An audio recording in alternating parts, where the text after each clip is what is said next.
right, guys, welcome back to the channel. Welcome back to the stream. Welcome if you are new here. You can see my mug handle. That's cool. Thank you so much for joining me today and for waiting patiently for the intro to finish up. I put the Xbox button, the X button from the Xbox controller in the thumbnail today, not as some kind of troll or anything like that. That would, I mean, we're talking about some pretty serious stuff here. I did it just to make it clear to everybody that we are not talking about PlayStation. Like, there's not going to be dedicated PlayStation topics. So there are other things I do want to discuss in regards to PlayStation. We're going to save them, those topics, for tomorrow, potentially. So I just want to say that right off the bat. Today, we're going to be talking about some seemingly devastating news that I don't want to say is surprising, because we got pretty significant heads up with this, and it's not looking good. It's not looking good for Xbox. We have two super chats from Shivanshu Prasad, hopefully I said that correctly, saying reposting news that paints Xbox in a bad light creates such backlash because Xbox want everything swept under the rug. They ruined gaming discourse. I know the PC thing to say is all fanboys are toxic, but clearly one side is way more toxic as an online group. I'm just tired of their victim mentality. I mean, there's definitely an aspect to this that I can't help but agree with, Shivanshu. I mean, there are a lot, there are a lot of toxic fanboys, across all different areas. But it is moments like this where, I want to preface this conversation because I'm already seeing people kind of, not here on the channel, but generally speaking, I want to refer anybody who may try to turn this around on me and make it about me, because this is not about me. I mean, there may be some things I pull up today in terms of things that I maybe have said, in regards to the specific topics we're talking about, or, some of the specific news points. But generally speaking, it's not about me. This is about Microsoft. This is about the gaming industry. This is about 9,000 layoffs occurring at Microsoft, and seemingly 1 to potentially 2,000 of them occurring at the Xbox division. This is about multiple Xbox titles getting canceled, titles that maybe would have come to PlayStation 5. And I just feel the need to preface all this by saying that if you're the person that's going to try to turn it around on me, there's a lot of content on the channel. I have many dedicated streams to talking about Concord, studio shutdowns from Sony London to Firewalk, to even going back as far as Pixel Opus and Sony Japan. All of this stuff exists on the channel. Even this year, there's a dedicated stream where I'm extremely upset. I mean, if you're interested, by all means, go check it out, where I cover the announcement that that Blue Point Games and Sony Ben's title are canceled.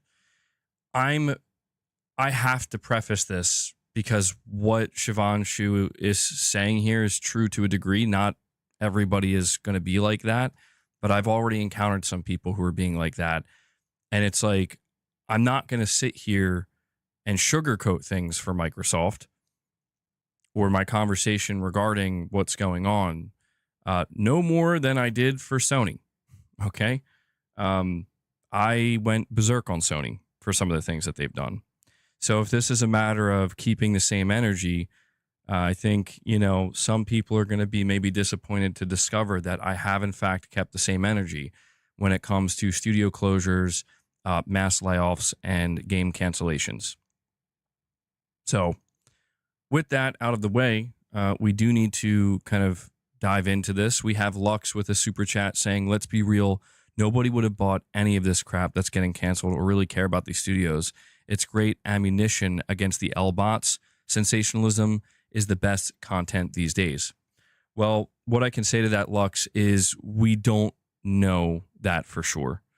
I mean, Phil Spencer himself was hyping up Everwild, and I'm not going to sit here and pretend, Lux. Everwild was a game that was canceled today. That was Rare's title. I'm not going to sit here and pretend that I was eagerly awaiting that game, hyping it up, looking forward to playing it. I can honestly say that that was a game I was not planning on supporting. I'm not going to flip the table and make it seem like, goddamn, what'd you do to my game, Microsoft? No. But it is something that does need to be highlighted where, you know, Rare is a pretty, I would say, a relatively important studio with just their history, an important studio for Microsoft. And, you know, Phil Spencer himself earlier this year went on record talking about how he's very excited for Everwild.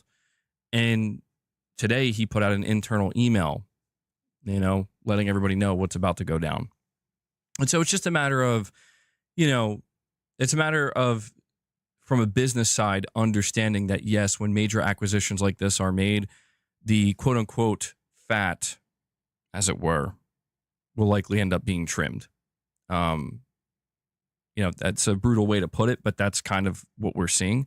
And Corey the Legend Landiga comes in, dropping 5 membership gifts on you guys. I'm no hero. Never was. Never will be. Corey, thank you so much for that, man. You know I appreciate it. And yeah, before we dive into it, if you guys want to help support the channel, consider dropping any super chats. You know, become a member. We did a members lounge yesterday. We'll be doing more coming up. Consider dropping member gifts. If we hit 25 members, we will feed the beast. We'll give Boss and probably Lion Luna some treats. So yeah, I can only do what I do here because you guys make it possible. Thank you so much for that. But yeah, Lux, I mean, getting back to your super chat, man. And Robert Rose, thank you for the $2 donation. Good stuff, man. I think that's being pretty brutal about it. You know, I don't want to put on some kind of facade and pretend that, you know, I don't want to sit here and pretend that, oh man, only Microsoft is doing layoffs, or, you know, that this is something new, or that, you know, we're going to be spending the next year just talking about these layoffs. Jez just tweeted that State of Decay 3 is safe. Okay. I hope he's correct. I'm not going to lie. Somebody said earlier, they're like, bro, State of Decay 3 is going to get getting canceled. And I'm like sitting here like, surely that's not true. Like, come on. Like, just, all right, Microsoft, if it's going to happen, just rip the Band-Aid off. I can't do this. Somebody's saying Kotaku's reporting that Undead Labs may face layoffs, though. Shit. All right. Seems like they might not get out unscathed. I mean, yeah, seeing games like Everwild getting just like flat out canceled, it definitely makes me nervous about State of Decay 3 is like the one game that I do care about. Like, if the announcement came out today that State of Decay 3 was canceled, I would be losing my shit. Redfall 2 canceled. My God, you would pray that that game's not in development.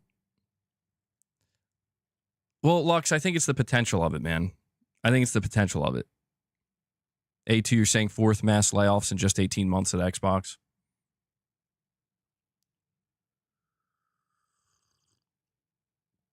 Well, it is worth noting that as we, you know, go deeper into this stream, excuse me, the news is still trickling out. Like, it almost sounds like this news is going to be drip fed for like a day or two or more. This is kind of how it's being framed. But right now, people are trying to, when I say people, like people with connections, they're trying to find out if Perfect Dark was in fact canceled, because there are rumors now circulating that Perfect Dark was canceled. Again, not a game I can say I was excited about. If it does get canceled, I'm not going to be flipping the table. But there's no denying that is a significant cancellation that I think certainly a lot of people are going to be very upset about if it turns out to be true. Crackdown 3 getting a port to PS5 so we can all suffer alongside them. That's clearly what needs to happen. Now, to be clear, we don't know for sure if Perfect Dark is canceled. We do know that the development cycle has been troubled. I'm going to try to organize this as best I can. But like I said, keep in mind that keep in mind that more news will probably come out over the course of this stream, like breaking news, I guess. All right. So we have Titus coming in. It's so hard to call you. I'll get used to it eventually. Titus comes in and drops another 5 membership gifts for you guys, keeping the member train rolling, bringing us up to 10 on the day. Titus, thank you so much for the support you've been showing lately, man. You know I appreciate it. You know it means a lot, man.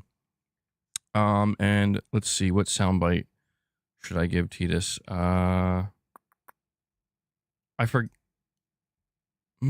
to remember what Titus. If this is like a inappropriate soundbite, I apologize because I don't remember what it is.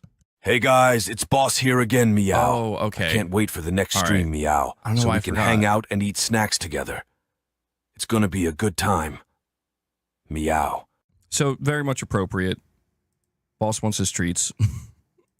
Thank you for that, man. I appreciate all the support you guys continue to show. And before we go deeper into the discussion, do me a favor, if you haven't already, take a moment and hit that like button. It helps the streams, lets me know you guys enjoy the content. What would you? No, because I know one of these sound bites is like it's like a person crying or whatever, and it just given the circumstance. I mean, I guess it's appropriate given the topic of conversation today, but yeah, I just wanted to make sure to preface a couple things before we go into this because I do want to highlight one thing really quick that I already encountered on Twitter. I put out a direct quote from Phil Spencer, and I saw somebody respond by saying, "You're going to be an a-hole over this, aren't you, in console war over these jobs?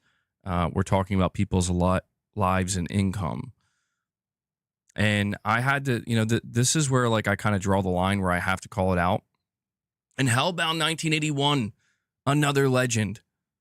Corey and Hellbound and Titus all chiming in here, dropping another 5 member gifts for you guys, bringing us up to 15 on the day, setting up a potential 10 bomb. Somebody could drop 10 memberships. We hit the goal immediately. Unless Silent Spartan's going to come back in and drop another 50. He's been doing that like crazy. Michael Lynch with a $2 chat says, if you play FF10, you won't call him Titus anymore. Why is that? Wait, why is that, Michael? And Hellbound, this soundbite's for you, bro. And because you guys both like Arnold, Hellbound, and Corey, this is for both of you. I'll be back. And I just want to say really quick that I came across a video yesterday called Last Guitar Hero, where it was a song, and you see the Guitar Hero like lines and buttons, except it was all Arnold noises. It was amazing. It was like some kind of Instagram post. I don't use Instagram, but somebody sent it to me. It's incredible. Titus, because it's Titus. Well, then why were people saying Titus? Titus, Titus, Titus. That I could say it like that. Titus. But yeah, so I'm gonna try to not get too distracted today. So yeah, somebody, was saying you're going to be an a-hole over this. You're going to use this to console war. We're talking about people's jobs and livelihood. And this is the stuff that I will be dropping the hammer on because I refuse to be gaslit over this situation. I refuse to see people try to make it about me. Again, this is not about me. And so I told this person, and this is what I will, I had to tell this person, like, dude, I put up a literal quote. I didn't put out an opinion. I didn't make a statement. I didn't give a single thought. I put out a quote, and you're trying to make it about me. So, I'm already seeing it, man. I already saw somebody trying to come out saying that I'm trying to make a spectacle of it, and I had to drop the hammer on them as well and remind them that, no, this isn't about me. You're trying to turn it on me. And I did go as far to say, what we mentioned earlier, that there are some groups of people right now that would, and this is just the truth, man. the groups of people that I'm talking about, they don't like me. They don't like me. They have a problem with anybody who, for some reason, has some kind of enthusiastic mindset towards PlayStation. And they've made that very clear. They would love nothing more than to brush this under the rug, or at the very least, for it to pass over very quickly. And I'm not letting that happen. And the main reason for this is because, yeah, a lot of people are going to be getting completely effed over today by Microsoft. And the sad reality of it is that a lot of people saw this coming. And the people who were talking about this earlier on, those were the people that were made to look like fools and dragged across the internet and paraded around like clowns. And today is just, it's just another example of it. Turns out that maybe those people who were saying these things, they were worth paying attention to and maybe listening to a little bit more closely, because it turns out they were correct. Yeah, I know, it's shocking. It turns out that the people who were busy making the making the charts of all the studios that Microsoft's going to gobble up and all the IP they're going to own, turns out that the celebration was a little bit early. And we have Paul Gunnell coming in, dropping another 5-member gifts for you guys. Paul is keeping that member train going, bringing us up to 20 members on the day.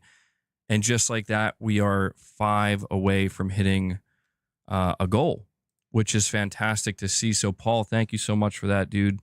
I'll give you this. Here you go. That's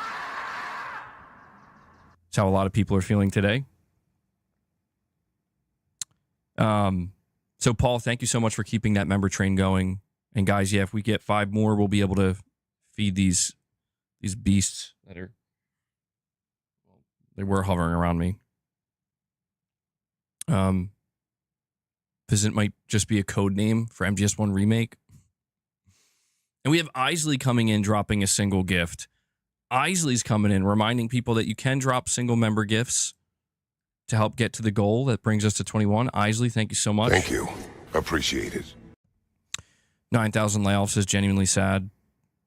Hope everybody's doing all right. I mean, that's the thing, man. I'm trying to keep in mind when we go over this news, we're talking, I mean, for us, it translates to numbers, but yeah, it's tough, man. It's tough out there. The world is a tough place. It's a dog-eat-dog world, and it's just a sad reality is a lot of people who maybe thought their jobs were safe, a lot of people who were, working on a game that they thought they were going to ship. It happens. It's not exclusive to Microsoft. It's just that's the thing. Microsoft wanted to buy the biggest publisher and all these publishers. So when moments like this occur, it's going to be big. And JD Gamer comes in and drops a member gift.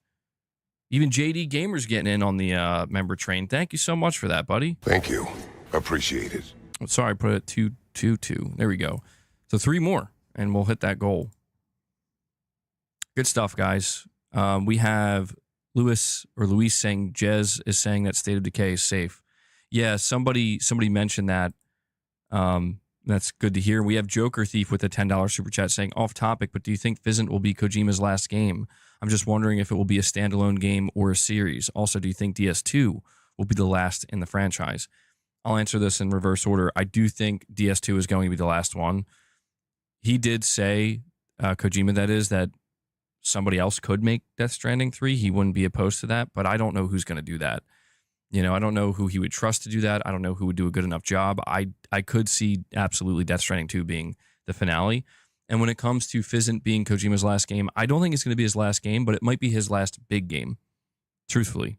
That I could see. I think he will make more games after that. He wants to make a movie, but I think after Fizzant, he might retire from like big AAA development and just try to make smaller, more interesting things where he can kind of go absolutely nuts with it. And Corey the Legend Landiga comes in and drops another member gift, bringing us up to 23. So you guys are keeping that single train going. I'm going to encourage it. Keep it going. Piper, we did talk about Death Stranding 2 sales. I I believe it was yesterday's stream. We talked about it. Devil Shooter did put the timestamps out, so you go check that out.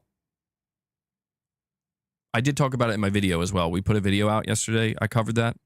I'm waiting to get more data on the sales before I really come to some kind of conclusion. Conclusive thought. Hold on, my crashed again.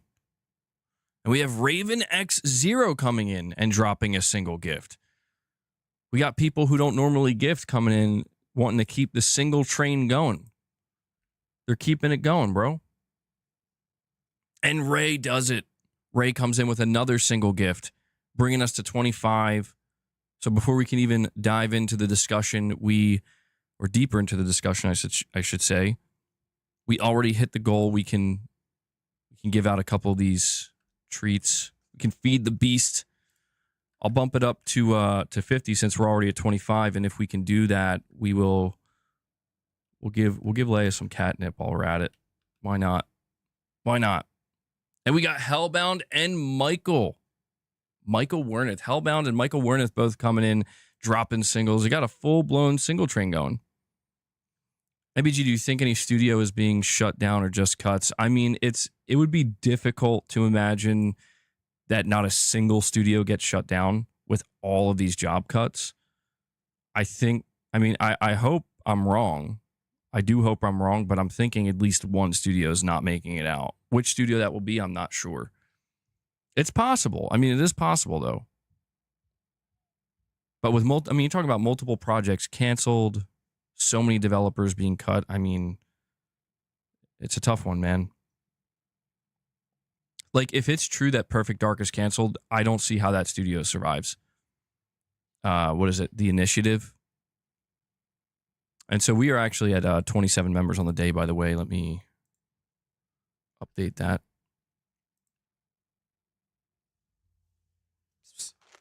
I think Luna's going to be the first one to get the treats.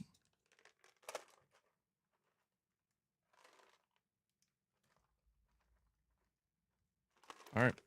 Enjoy. They're keeping you well fed. It is canceled according to Jez. Yeah, I mean, I've been seeing that making the rounds, but I don't think it's been confirmed yet officially. We also have Lux. Sorry, I almost missed your super chat, buddy. You're saying here games like Perfect Dark, Blade, Everwild, and others likely never even intended to release. Microsoft shows games early to keep the subs with fake promises.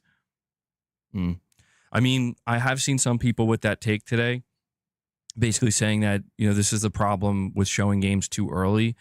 And I mean, you mentioned Blade. I hope Blade's not canceled. That's a game that I'm actually very excited about. But Perfect Dark, yeah, that was announced very early. Everwild's another one that was announced very early. And there's no denying that there is a problem with that. I mean, if you're saying it was done to kind of maintain subscribers for Game Pass, it's a theory that I think maybe holds some water, certainly. But Microsoft has kind of been known to do that, I would say. I remember like their 2022 showcase, one of their showcases early on, it was 21 and 22. I remember they announced so much stuff, and it felt like, wow, I think that they just literally announced every single project they have in development. And some people were a little bit worried, like, bro, like, should we be worried about any of these games? You think the Perfect Dark gameplay reveal is fake? I mean, I saw people excited about Perfect Dark after it was revealed, and when they showed that gameplay. Luna, the ghost of MBG, yeah. But I'm not sure, man. I'm not sure. I will say it didn't compel me very much. Like it didn't make me feel like, oh yeah, Perfect Dark, I'm stoked for it. But I did see quite a few, and I'm seeing them now today, obviously. Perfect Dark fans that are, if it's true that it's canceled, they're very, very upset about that. I don't know how many people are upset about Everwild. That one's kind of tough because it's like, I mean, we didn't really see anything, but still, it's rare. They're a studio that they ship Sea of Thieves. Sea of Thieves is obviously very successful, but I think people want to see more from Rare. And again, it was a game that Phil Spencer himself was kind of hyping up. Is Fable safe? I have to imagine it is. I mean, so much money was dumped into that game, dude. They probably want to see some kind of return. If the Perfect Dark game is actually canceled, that would be the worst Xbox cancellation since Scalebound. That would be pretty bad. Yeah. Yeah, I saw that. Apparently, the State of Decay 3 is safe, but Undead Labs, the studio, is apparently getting hit with layoffs, which makes me wonder what that means for the overall development of State of Decay 3.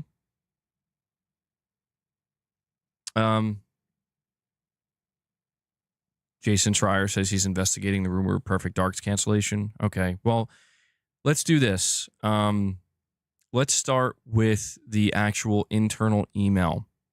This was the first thing that I came across today. Give me 1 second. Where is it? This was the first thing that I came across today.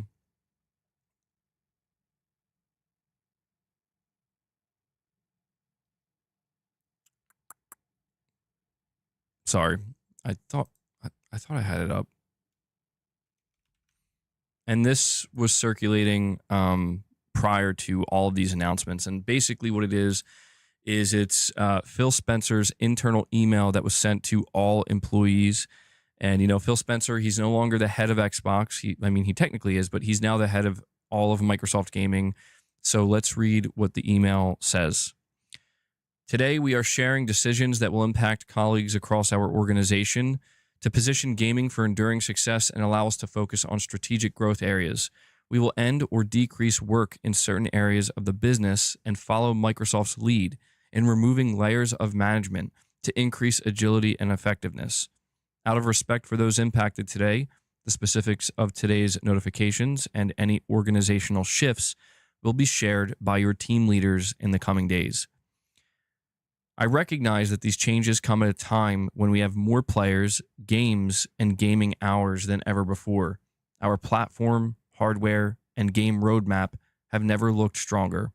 The success we're seeing currently is based on tough decisions we've made previously.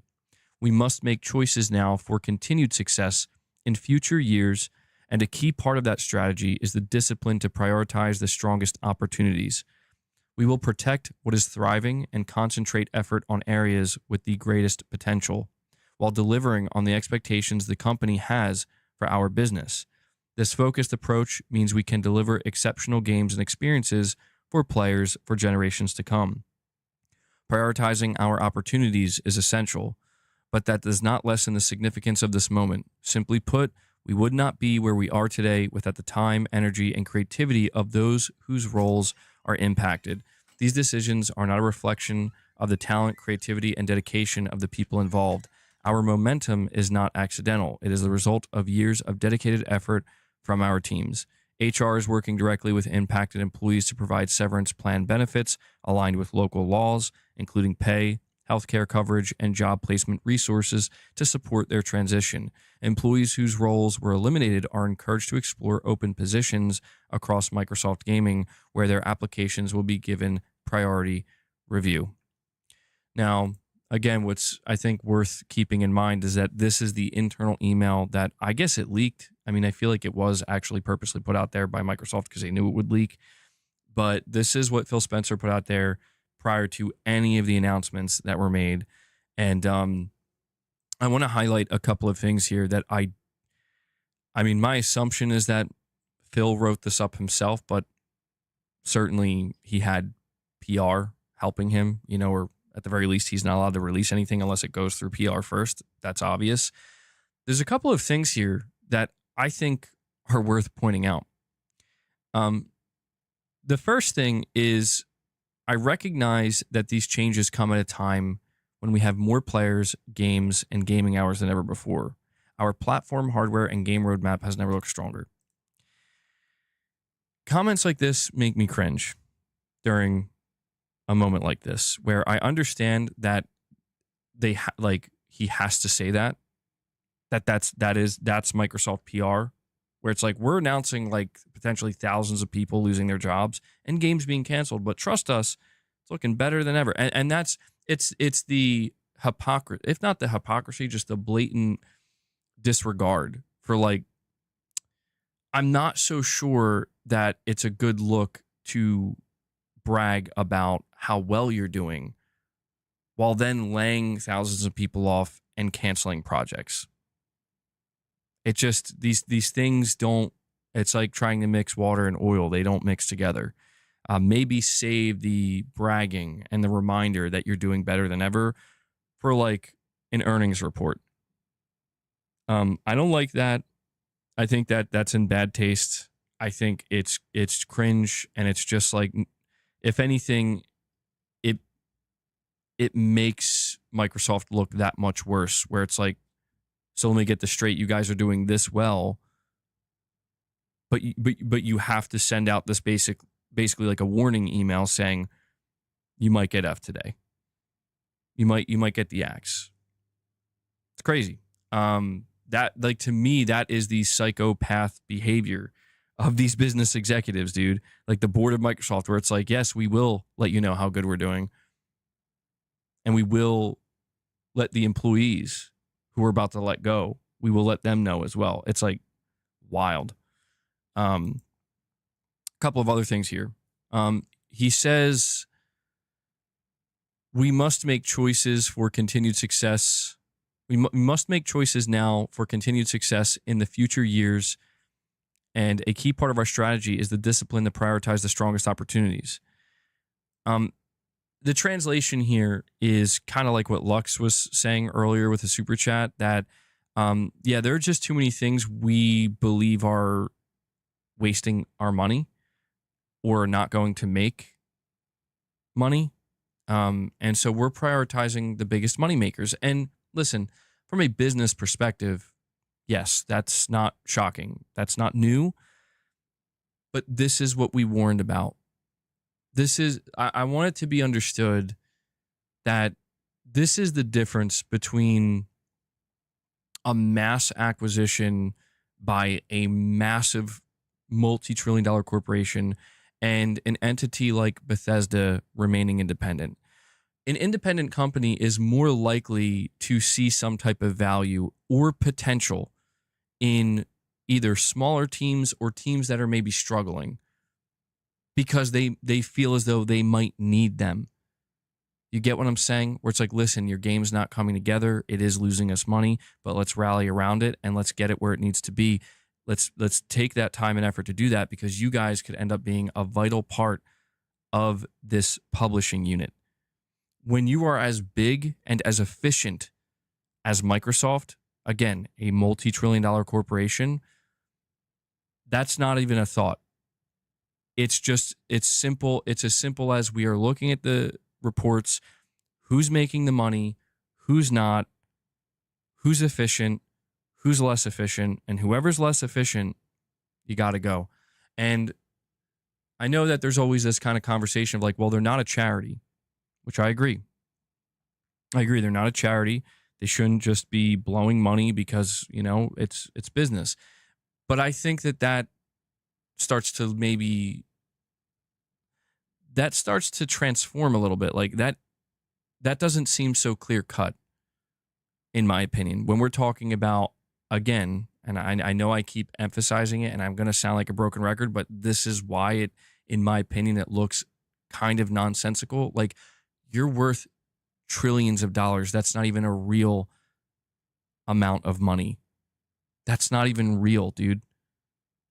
Like, you can afford to maybe give a team like Rare maybe some more time, or even, the studio that you founded, that being the Initiative, if their game is actually canceled. I just feel like it's kind of crazy that it's like, yeah, we're going to prioritize this stuff. And it's like, you already were. You already are. What the board of Microsoft is trying to communicate is that we're not wasting time, money, or effort or energy on anything that's not going to be a lean, mean, profit-driven machine. And that is soulless. It's soulless to a point where it's why we see, like with the last time they did mass layoffs, we see a studio like Tango Gameworks. And I understand people are like 4 out of the 5 founders left, but that doesn't change the fact that, if I'm not mistaken, the person that was responsible for Hi-Fi Rush, you know, that doesn't change the fact that Microsoft came out, said that was their most successful game ever or whatever, or one of their most successful games ever, met all their metrics. You know, it was such a critical darling. And then they're just like, yeah, that doesn't matter to us at all. What matters to us is Call of Duty.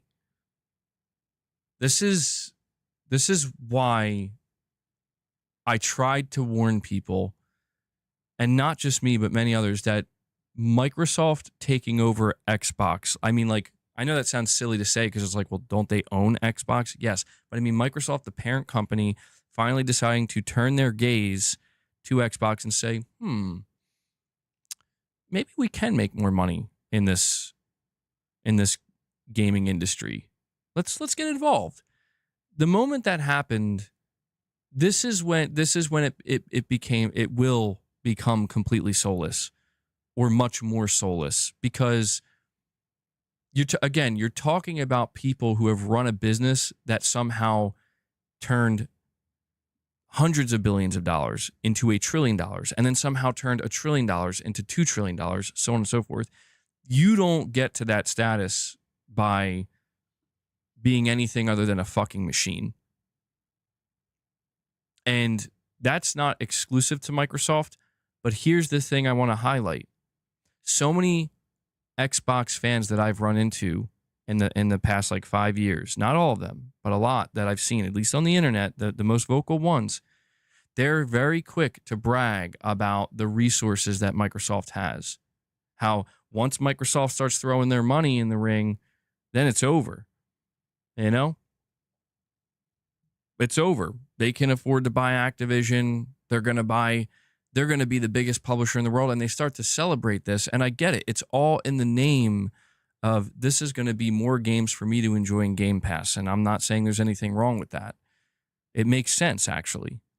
But for those who tried to issue the warning that it might not be as clear-cut as it seems, be careful in how much you're really cheering this on, because there is a darker side to this. There is 2 sides to every coin.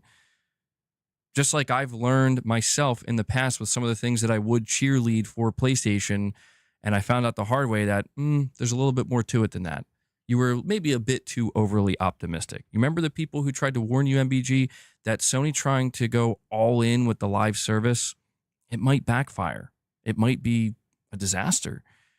And I was like, no, I think this could work. I think this is a good idea. I think it's smart. And now look, now granted, some things have worked out, but you know, it's neither here nor there. The point that I'm trying to maintain here is that people were warned about this. They were warned about this. They were warned that Microsoft is as cutthroat as it gets. Pure machine driven. There is no humanity. It's the Microsoft is the prime definition of the soulless, faceless corporation where emotion does not exist. And, you know, that's why I think when you look at this email from Phil Spencer, it makes it even worse, where at the end it's like, you know, prioritizing our opportunities is essential, but that does not lessen the significance of this moment. Simply put, we would not be where we are today without, you know, the time, energy, and creativity of those whose roles are impacted. Like, it's just, stop trying to save face, man. You know, like, this is the part that always annoys me, where it's like, that's not true. That is a bold-faced lie, because if it wasn't, you wouldn't be just kicking these guys to the curb. And just to address what I'm seeing, somebody that said this in the chat, you talk as if Sony's never done anything like this. I'm going to give you the benefit of the doubt and assume that you weren't here for the beginning of the stream when I gave my preface before diving into this discussion. I've never once assumed that Sony doesn't do things like this or won't do things like this. I am well aware that as we have this conversation, who knows what could be around the corner for Sony. And I'm here every single time for it. What are we supposed to do as consumers? Well, oh, by the way, Robert Rose, thank you for that super sticker, by the way, man. I mean, that's a good question. What can we do as consumers? I think a good start, and I'm not saying it'll have the biggest impact, but I think it's a good start, is we need certain narratives that persist to, if not die out, be toned down quite a bit. We need consumers to be just a little bit. I'm not asking for a lot, but just a little bit. Those who are willing to be on Twitter, those who are willing to watch YouTube videos, those who are willing to go to Reddit and forums, those who are partaking in a conversation. We need to do a better job, I think, of trying to educate to a degree, and I feel like a lot of people have given up on that in the name of rage bait, in the name of trolling, in the name of trying to propagate a narrative that at the end of the day is going to end up dissolving and crumbling under its own weight because it's not actually based in substance or truth. I think that's at least one thing that we can do. And then from that point forward, we can make more educated, informed purchasing decisions. Because at the end of the day, it will never be any simpler than the publisher funds the product, the publisher funds the studio making the product is developed, the product is released, and then the product is purchased. There's a certain amount of money that has to flow back to that product. And, I just think there's been a lot of effort made to... Oh, wow. Phil Spencer doesn't use Xbox, but Microsoft Gaming in the email. Got to pay attention to the subtle stuff. The devil's in the details. Very true, Mulan. Very true. Very true. I didn't even notice that. That's a good catch. Wow. Yeah, you're right, actually. I didn't even think of that. The term Xbox, Microsoft has mentioned numerous times, but the term Xbox is not. Turn 10 just got cooked. Jeez, man. I knew that. This is why I've been kind of waiting to go into it. King Sam, you didn't miss too much. We're still early on. But I just wanted to start with the email from... Yeah, you're right. Open positions across Microsoft Gaming.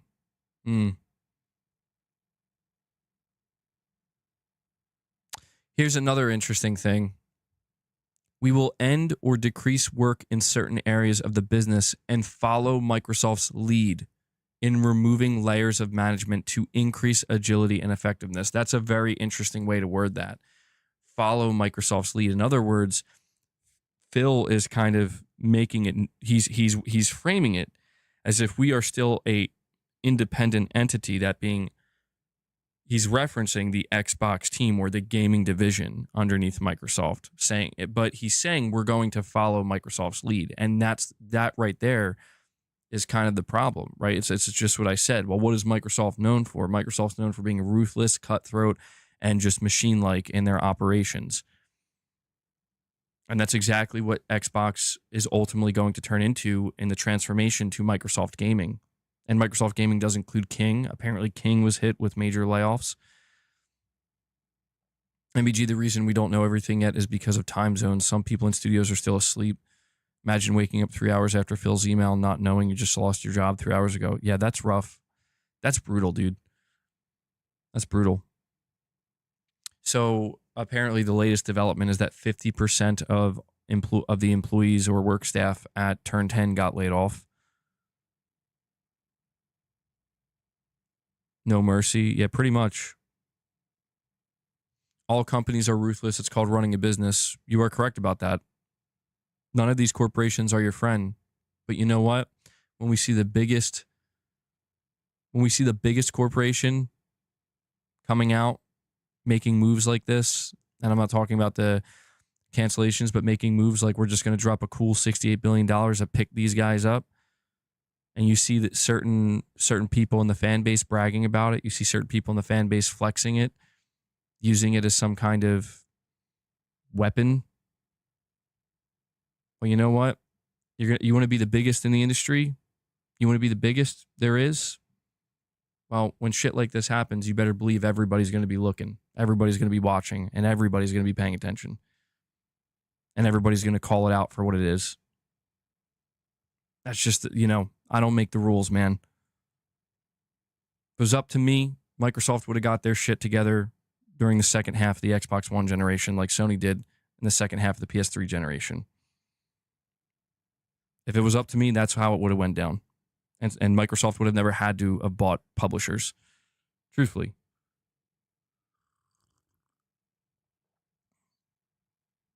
The reason they gave for Tango's closure was having no project in the pipeline. So ask yourself, who just shipped? And you know what's crazy about that, Mullen, is that, like, again, Tango Gameworks got revived by, Krafton. So clearly they're like, yeah, we want you to make Hi-Fi Rush 2. That's exactly what they're making. That's crazy to me. That's why I'm saying, like, you can't believe the excuses, because that's all they are excuses. They're not true. I'm not saying I expect Phil Spencer to write up an email saying, we hate you guys and we just want more money. Peace. But it's like, I mean, dude, the attempt to save face just feels insulting. It really does. That's true, Tarnished. Hey, I'm chill today, man. I'm chill. They closed after they ported Hi-Fi to PS5. Okay, yeah, I get what you're saying. You think that studios are going to want to be purchased by Xbox if they're going to be closed down like this? No.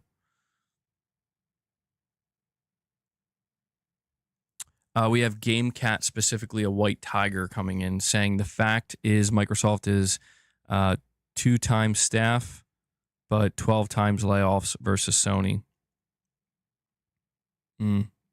Well, you know, that's the thing. I'm not interested in, like, to me, this isn't so much of a pissing contest, right? That I there's no denying that some people are going to try to turn it into that. This isn't a pissing contest.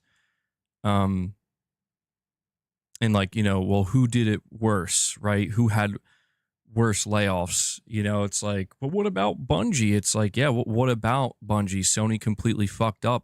And they look like morons. And hundreds of jobs were lost at Bungie because Bungie fucked up and didn't know how to run their ship. Does that change how devastating today's news is in regards to Microsoft and their studios? Absolutely not. Compulsion Games has been hit with an unspecified number of layoffs.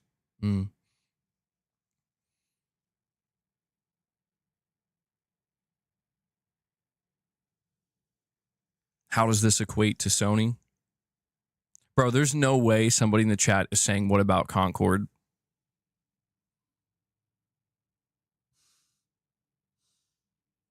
Well, I appreciate your you know, you're not trying to hide it.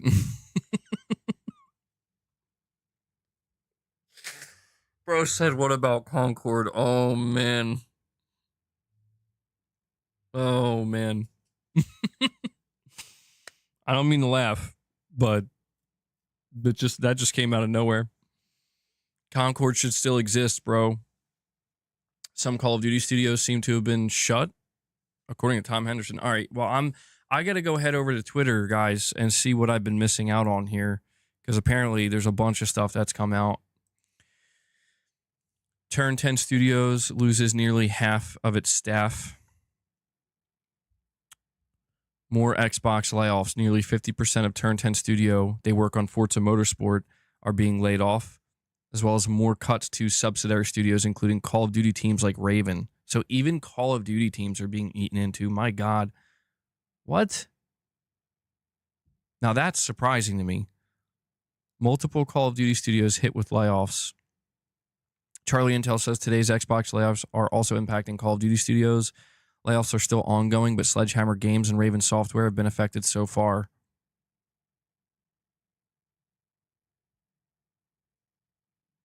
Dude, this is wild to me. I have to be honest. Like, I don't know that I've ever seen anything like this, at least in gaming. And this is what people feared. Like, notice how this is like, I know somebody mentioned the time zones, but it's like, this is an all-day thing, man. That's wild.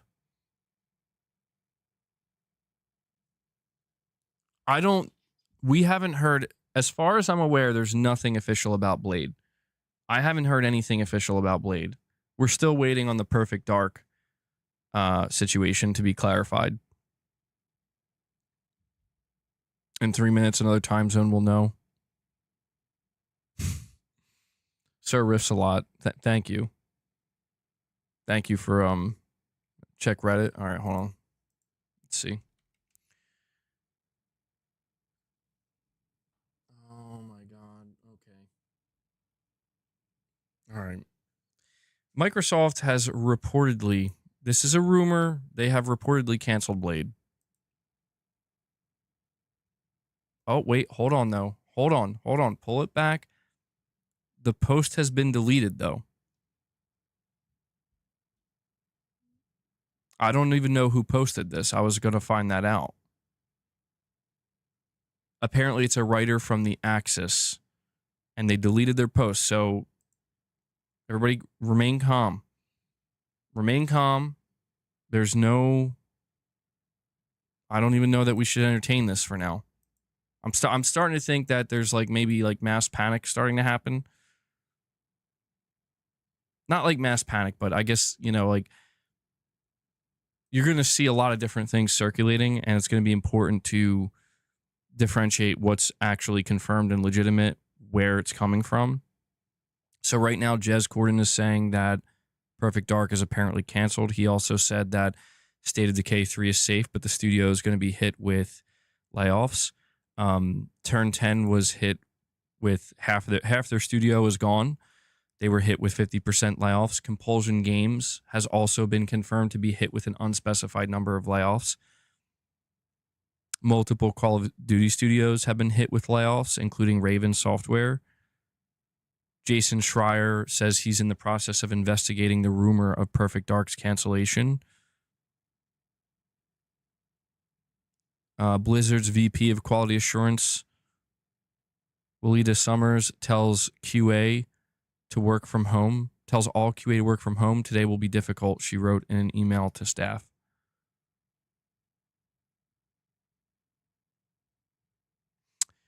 And I didn't even cover everything yet. There was an MMORPG being developed by ZeniMax Online Studios, the maker of Elder Scrolls Online. This was reported by Jason Schreier, by the way. It has been canceled as part of the Xbox layoff. Sources tell Bloomberg. The project was codenamed Blackbird and has been in development since 2018. And still more news coming.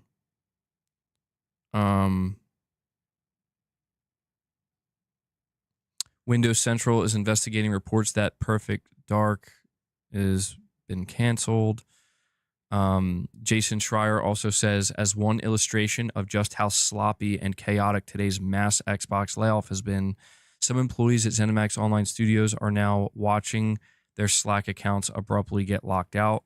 No message from HR, no word on whether they still have a job. Just an ominous Slack deactivation. It's wild, dude. This is crazy. Like,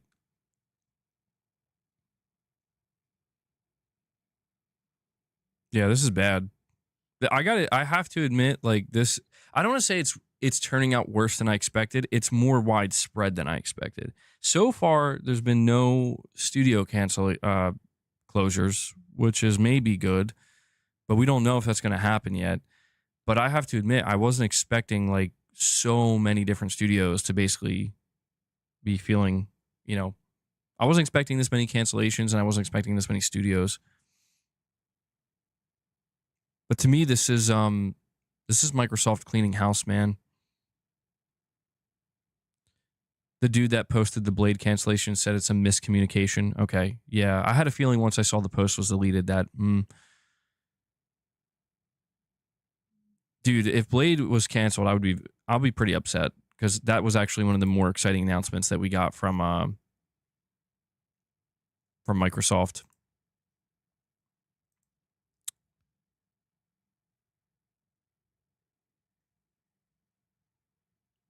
Jeez. I mean, yeah, it's been going on since like Oh, hold on. Tarnish says breaking. The initiative has been closed and Perfect Dark canceled. And that's been confirmed?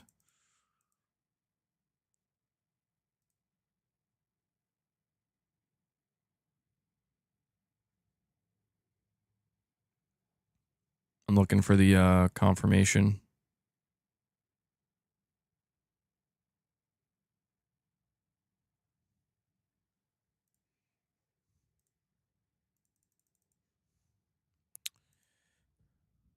Reddit. All right, hold on. Windows Central reports Xbox is closing the initiative. Perfect Dark is canceled.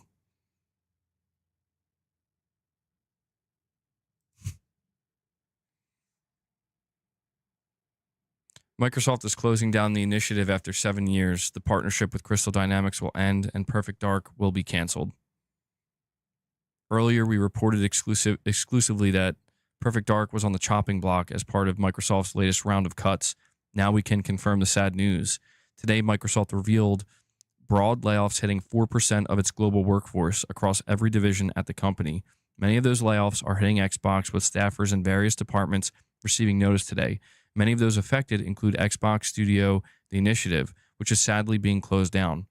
Perfect Dark was set to be a revival of Rare's classic stealth IP from the early 2000s. The team at the initiative was set up in 2018 with studio heavyweights including leader Daryl Gallagher of Tomb Raider fame. Gallagher's former team, at Crystal Dynamics was working together with Microsoft on Perfect Dark, and that partnership has now come to a close.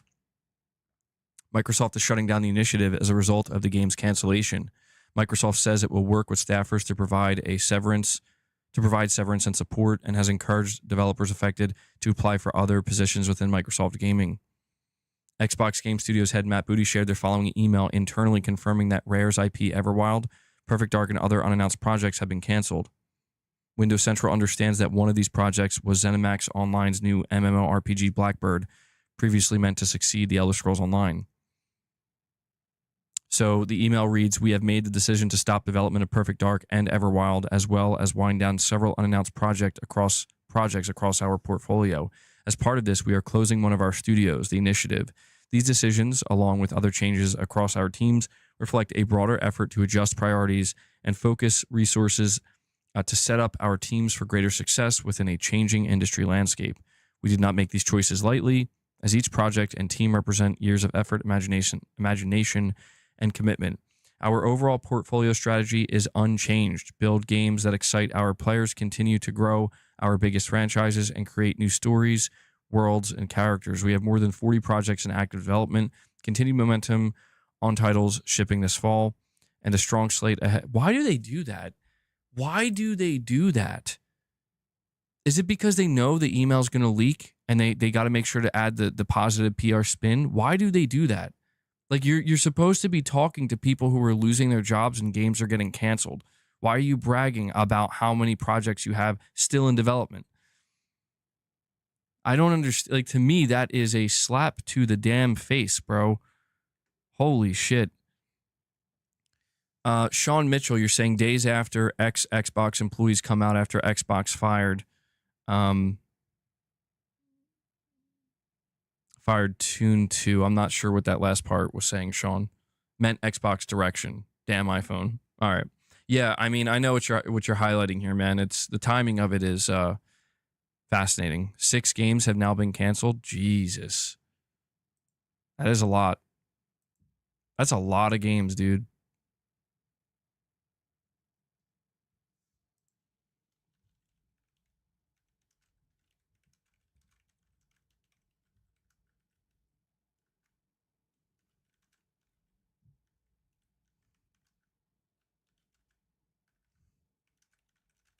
Give me one sec, guys.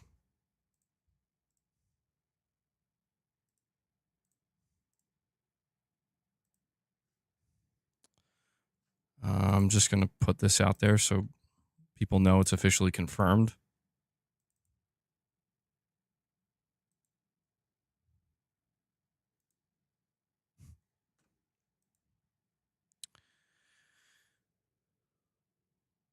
More's coming? What? No, there's no way, dude. It's been 6 games canceled. Almost like half their studios got suffered layoffs. There's no way more could be coming. I don't believe that. I guess when you consider we haven't heard anything about Playground or Ninja Theory. Yeah, okay, I don't know. The ABK merger literally sunk Xbox. It didn't sink Xbox, dude. It sunk many of the other teams working at under these publishers. That's what it did. Overdose looks to be canceled. Game Pass sunk Xbox. I think Xbox sunk themselves, dude. Back during the Xbox One. Xbox put a big hole in their ship. Sony helped,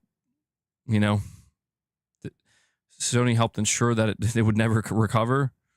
And I think the rest is just history, man.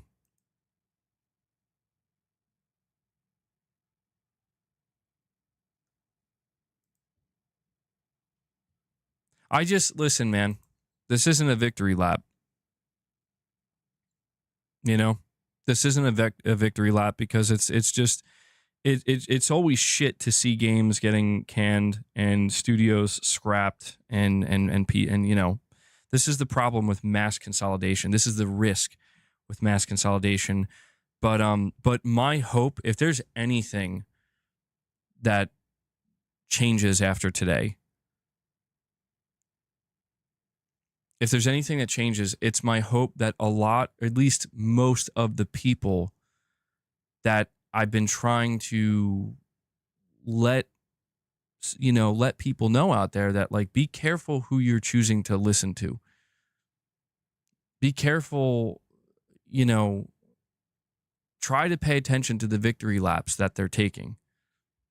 And pay attention to the lack of understanding in a more holistic way of, like, the potential downsides of what we're looking at. And, a lot of people didn't listen. Some of you did, certainly, but a lot of people didn't. And it felt like, and it still even felt like up until today, like people are just trying, even yesterday, man. And the day before, like Sean points out, like, you have former Xbox executives who are literally responsible for building up the brand to what it became, in its moments of success. Not even being nasty about it, but just giving their opinions on what is happening to Xbox today and the direction they're going in, and basically confirming what we've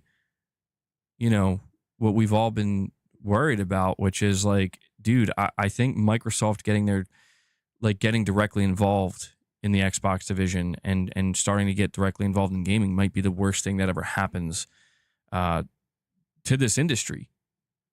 Honestly, like, and that's the thing, man, is people would fight me and many of you guys so hard. They would get aggressive, and they've been aggressive, where it's like, you guys are just Sony ponies or Nintendo drones or whatever the hell you guys are just, you're corporate shills is what you are. And we tried to explain, we're not corporate shills, we're realists. We understand that at the end of the day, these corporations are trying to make money off of us. And if the deal seems too good to be true, because it probably is. It doesn't, just because you're saving a little bit of money up front doesn't mean you're not going to pay a greater price later, or that somebody else or something else isn't going to pay a greater price. And that's why I was trying to answer the question that somebody asked earlier, like, what can we do as consumers? All we can do, again, is try to be just a little bit more educated in just the basic understanding that it's very simple. It's 1 + 1 + 1 = 3. And all you have to know is you have the publisher funding, the studio developing, and the consumer as a prospective buyer. Anybody that comes in and tries to mess up that math and make it seem like, whoa, no, it doesn't have to be 1 + 1 + 1 = 3. What if I told you 2 + 2 = 5? It's like, what's the catch here? What are we missing? Something doesn't seem right. 1 + 1 + 1 = 1, 1, 1, man. Come on. If you look at the flip side, a lot of talent will get picked up by competing publishers, or go independent. Unreal powered Expedition 33 could see a lot of indie studios prop up like Expedition 33. That's true. And that's, I would say, definitely a glass half full view of this. I see somebody asking, why are you obsessed with Xbox? Let me ask you something. Dr. Logismos or whatever. Let me ask you something. Why do you pick this stream of all the streams that I've done talking about Xbox to ask that question? You could have asked that question on literally any other stream where I've talked about Xbox. Why do you pick this one?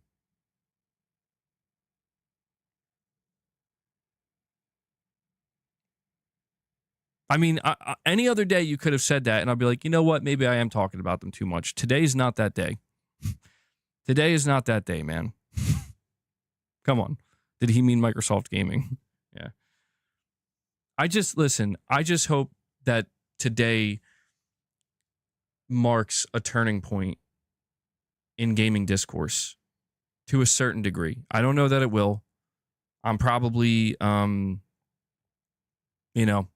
probably being too hopeful for that. But I do hope that this is kind of a wake-up call for the people who've been, again, kind of following bad actors and getting rowdy and thinking that Microsoft is, for some reason, going to do anything other than what any other company out here is doing, and that is try to get the most amount of money out of you. They don't. I don't want to. I want to be careful with the way I word this because I don't want it to be used against me. I don't want anything that I'm saying here to be weaponized, and that comes down to the way I choose to word it. But I mean, yeah, it's just consumers have to be aware, and I'm not talking about consumer like if you have like a family member that's just randomly playing games occasionally and doesn't even know that these conversations exist on the internet. I'm not talking about that person. I'm talking about us. I'm talking about everybody who's leaving comments, who's reading comments, who's engaged in the discussion, pundits, commentators, all that. I'm talking about everybody involved in this space. We need, there are people out there that need to do a better job of not letting these nonsensical narratives that deviate so far from reality and they border on delusion to proliferate the way that they do. Because that's why you see so many people today shocked at what we're seeing. So many people upset and shocked. And it's like, dude, I've been trying to tell people for the past 10 plus years that the Xbox division doesn't know how to properly manage video game studios. And I don't mean that as in so that means everything they make is shit. No, they know. Microsoft knows how to make some good stuff. They do have talent there. The problem is the leadership. Don't people kind of question? You know what I find quite shocking? Is that more people don't question how the fuck is Phil Spencer still the head honcho of the gaming sector of Microsoft? How is Matt Booty still in a position of power? And you know why? I'll tell you why. Because they fall in line. That's why. Because when the time comes that Daddy Satya Nadella is going to take over the ship and the board of Microsoft says we're in charge now, the only thing they got to do is say, yes, master. I will do thy bidding. And that's exactly what this is. And you know what? Can't blame them because they're getting paid a lot of money. They're getting a guarantee you get a spot at the table, buddy. So they're absolutely going to fall in line. And I'm just pointing this out because it's like these are the same people that go on camera. Not often anymore. Granted, notice how it's been a lot less, but these are the same people who go on camera. They look all these gamers in the face, and they're like, we can't wait. We can't wait to give you the best deal in gaming. We can't wait for you to play these games. And this is all about you and this is about the industry and yada, yada, yada. And it's like, no, it's not. It's why, at least, and I know I'm turning into the Microsoft Sony thing, but I will just say this. When we watch that business segment meeting of Sony, it's unbelievably cringe because Herman Hulst and Hideaki Nishino are literally fucking reading teleprompts. Like, they're supposed to be taking questions from shareholders, and they're so afraid. They're so afraid that they're like, what if we just ask the questions and then answer them for you as well? And I'm like, oh, okay, like, that sucks. And you guys are acting terrified of your own bit. Like, you're acting terrified of your own shareholders and your own fan base. But I guess that's the safer way to go about it. And I'm just saying, like, this is something we are seeing in a broader sense where PR across these companies are getting, they understand that there's some unrest beginning to bubble up because business realities, right? The business realities of growth line always goes up.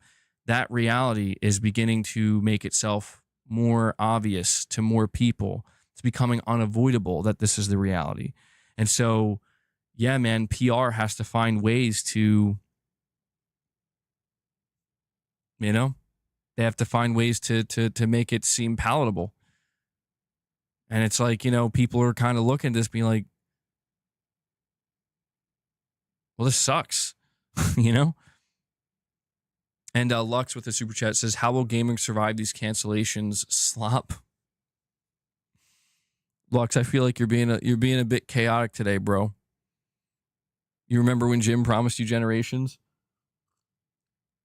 And look at what happened. Bro's retired on a beach somewhere. I mean, no joke. No joke. He's living it up.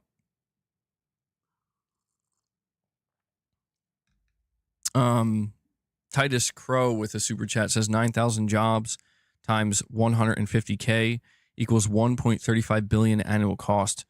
That's 1.5% of their profits, not revenue, profits. Think about it.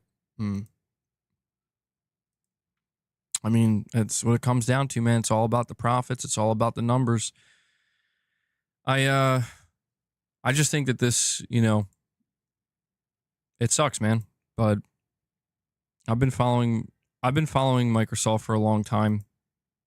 And I think some people, not you guys, but some people who talk about me and our channel here and our community, I think that they genuinely do either not know, and maybe that's me giving them the benefit of the doubt, or they forget that, dude, I came from Xbox. Like, I started with PlayStation with the PS1 and the PS2, but Xbox won me over, dude. And I loved what they were doing for a long time. And even when Sony was like kicking their ass at the beginning of the Xbox One gen, I'm like, Microsoft, come on, man. I know you can do it. I believe in you, right? Like, you can do this. This is the competition. This is your time to rise up and meet that challenge. And I was there for the PS3 generation. I was not there that much. Like, basically MGS4 got me to get a PS3, and that was like my MGS4 machine. I played a couple of other games on it from time to time, but no, I was basically like all in with the 360.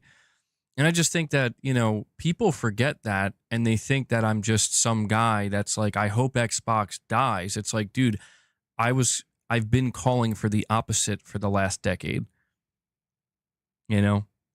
And when people are like, yeah, well, what are you going to do now that Microsoft's going to have Steam and multiple storefronts? And what are you going to do now that they have Game Pass? And I'm like, the same thing I've always done, which is, Microsoft, can you do a better job competing with Sony and Nintendo in the console gaming space? That's it. That's like, can you do a better job when it comes to your game development? You know? And it's just like, it's why I, back in 2023, when Microsoft was buying Activision Blizzard and they were doing the whole, there was all the trials going on. I just, I was basically trying to point out, like, why are Xbox players celebrating so aggressively? Like, I mean, those intense victory laps. Why are they celebrating Microsoft gobbling up all these studios whose games they were going to get anyway? They were going to get their games anyway, and we know why that is. They claim, oh, it's because I get it in Game Pass, but the people that I'm talking about, we know it had nothing to do with Game Pass. In fact, a lot of these people who are propagating Game Pass and talking it up, they didn't care about Game Pass prior to existence. They were out here buying games on Xbox. They were buying the exclusives. They were pushing those exclusives.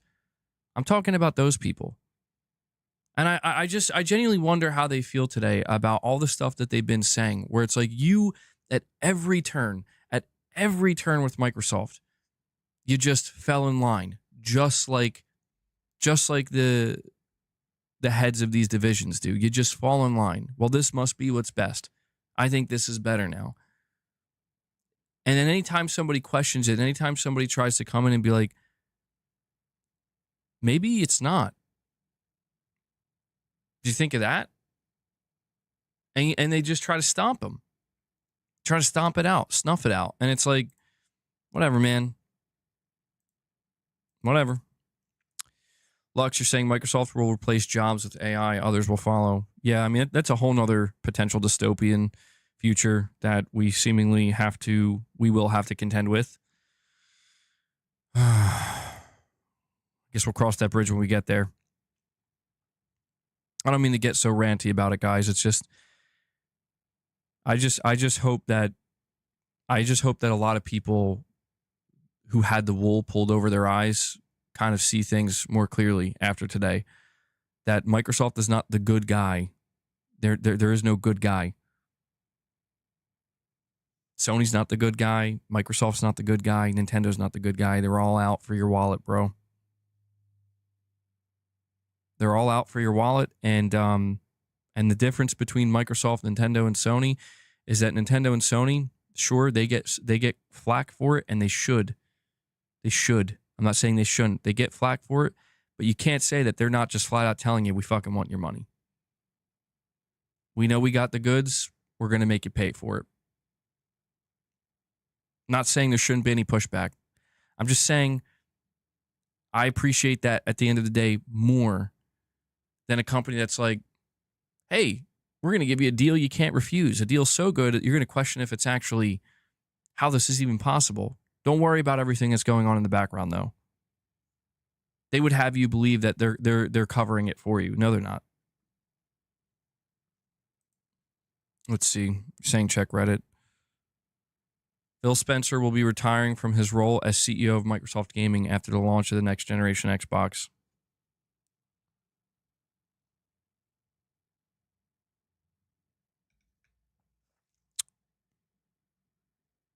Holy shit. There we go.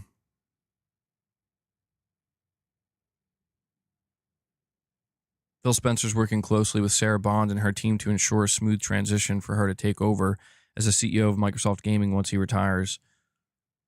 Unclear as of yet who would take over as president of Xbox when Sarah Bond becomes the CEO of Microsoft Gaming. Goddamn, dude. You know what's crazy?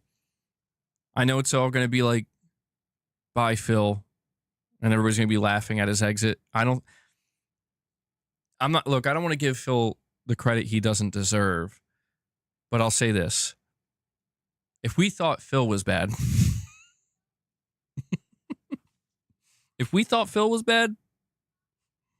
oh boy. Oh boy.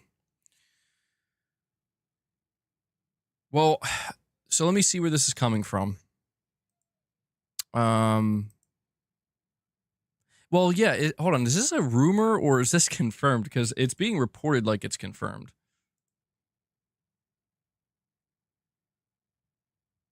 Ghost. Oh, this is from Ghost of Hope. Okay, so it's not officially confirmed, but he's saying this is an exclusive report. I guess he did some digging. I don't know about this. All right, we got to be a little bit careful with this one. I thought that was official. We got to be careful with that one because right now that's just a single report. Now, I think Ghost of Hope, he does have sources inside of Microsoft.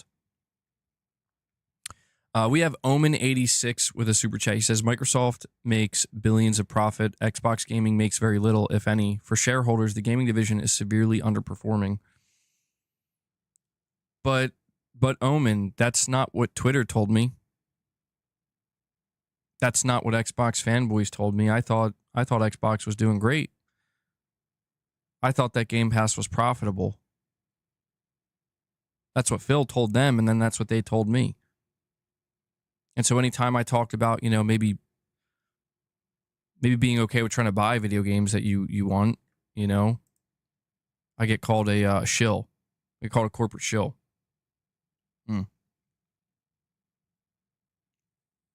What a joke, man.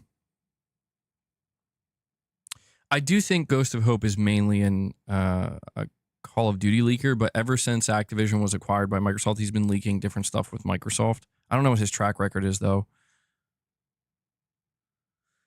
We have Easy Tone with the super chat who says, sad day for the people affected and for the lack of pressure on Sony to really deliver amazing games.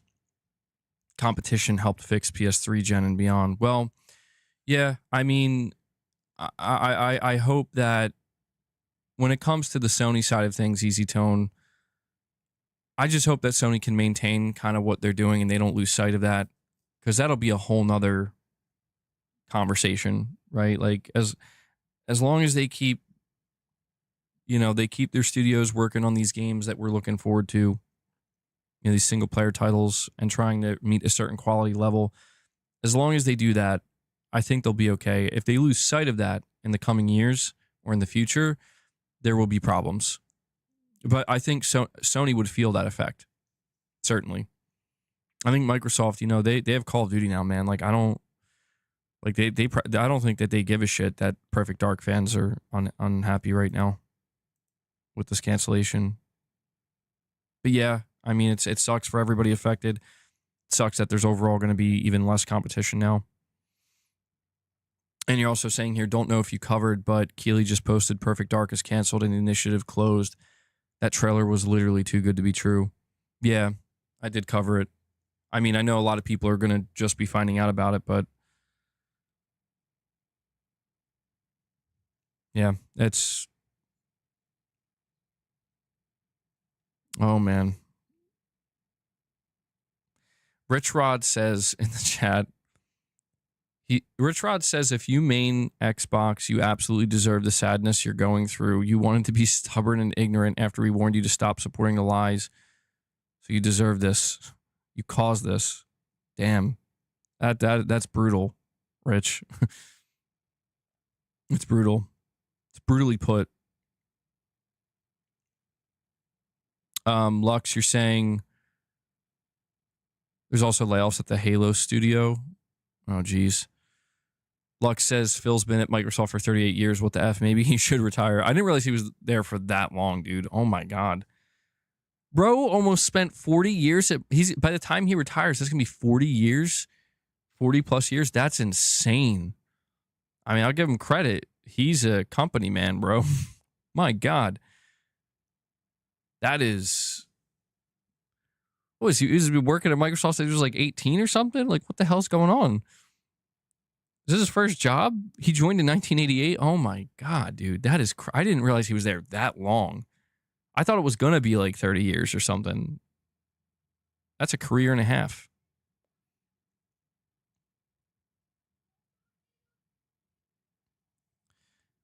People deserve their favorite game series getting canceled. I don't think that's what Rich Rod's trying to say. At least that's not how I'm interpreting it. I know who Rich Rod's talking to. He's not talking to the Perfect Dark fans who are like, dude, I can't wait to see this game come back. He's not talking to them.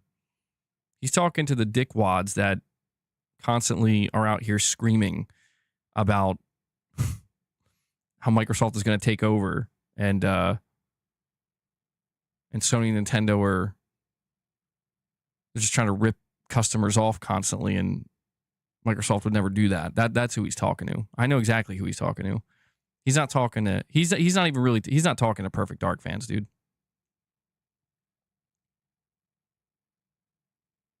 Exactly. Titus says, let's keep perspective. These are normal working and middle class people fired with no notice to make even more profits. Everything else is bullshit. Yeah. I mean, that's the sad reality of it, man, is that, like, I mean, what can you do? It's this is why I'm trying to think of like the best solution I can. The only solution I can think is, like, dude, we get, like, consumer education. That has to be that. And I understand that, like, some people think that's what they're doing when they're, like, yelling and screaming constantly. And I say this as somebody where, I remember, my time being like, bro, Microsoft's out here trying to give you Crackdown 3 for the Xbox One, and Sony just dropped what? God of War 2018, Spider-Man 2018. Think about who you're giving your money to. So, and it's tough, dude, because it's like that was the call for Microsoft to get their shit together. And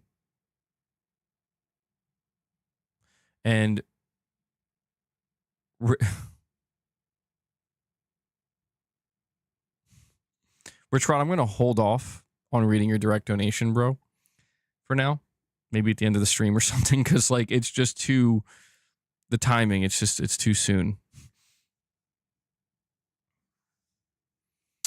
Bobby Heckelmeyer says, I'm very angry Perfect Dark was canned. Literally, that and Fable is what I was looking forward to from Xbox. The ABK deal was the biggest mistake they've made. Damn. Yeah, I'm sorry to hear that, Bobby, that you're, I feel kind of glad that I wasn't interested in Perfect Dark. Because I'm seeing some reactions from people, and it's like, oof.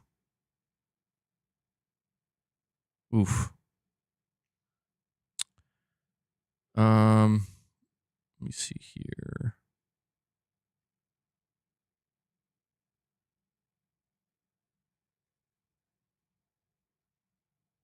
Yeah, there's a report going around that Phil's going to retire at the end of this generation.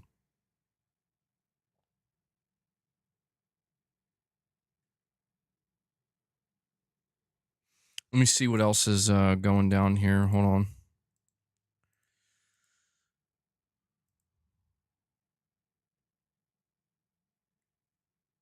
Well, at least American Dad skins were found in Call of Duty.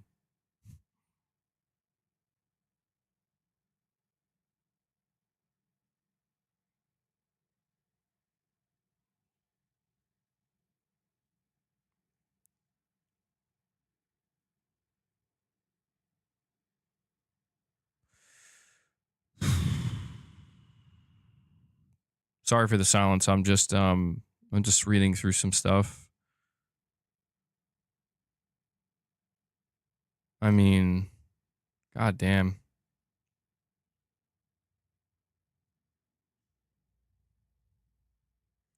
Yeah, it's brutal, man. Microsoft is definitely taking no prisoners today.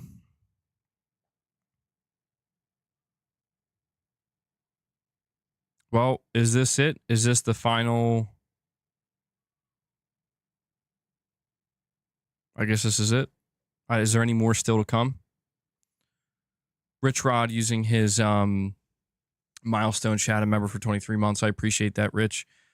He says, maybe now the bots will stop being stubborn and learn to hold major corporations and people like Phil Spencer accountable. Remember that you caused layoffs.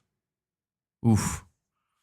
It's rough. It's rough. I mean, there's some, I don't know that I would fully, I don't think it's fair to fully blame Irfan. We're saving that for tomorrow. I don't think it would be fair to blame the gamers for the layoffs, because the reality of it is Microsoft is, they're making more money than anything. Now, when somebody says the fans didn't do anything, I will say this. There's like a very small but vocal group of fans. Like, this is why I don't know if Rich Rod's purposely, I think he's being broad stroke with what he's saying, but I know who he's talking about. I do know who he's talking about. I know the fans, the so-called quote unquote fans that he's talking. He's not talking about, at least I don't think so. And this is my interpretation, and this is how I see it. You think they don't matter? Dude, trust me, they matter more than you think. They're like, listen, there's a reason why Microsoft wines and dines them. Because they know they'll evangelize them, and they know that they will propagate and proliferate the message. And it's also why they get so furious anytime I'm out here or others are like questioning the message somewhat, or being critical towards it.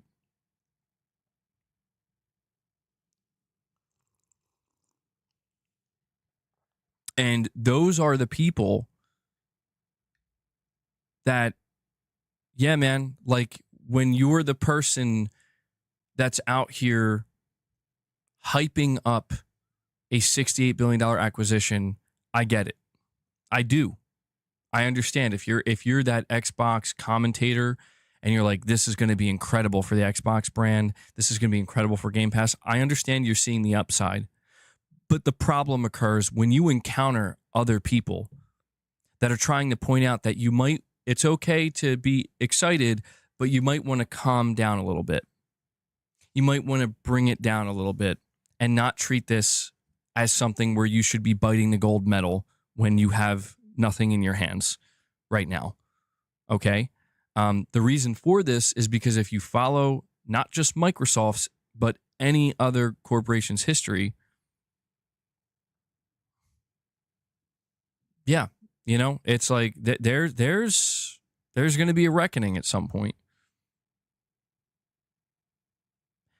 The problem is when those people that you try, and this is, I think, what Rich Rod's pointing out, when you try to inform those individuals, those very loud, vocal, obnoxious individuals, that this is kind of part of the reality, man, and you need to calm down a little bit, they get crazy on you.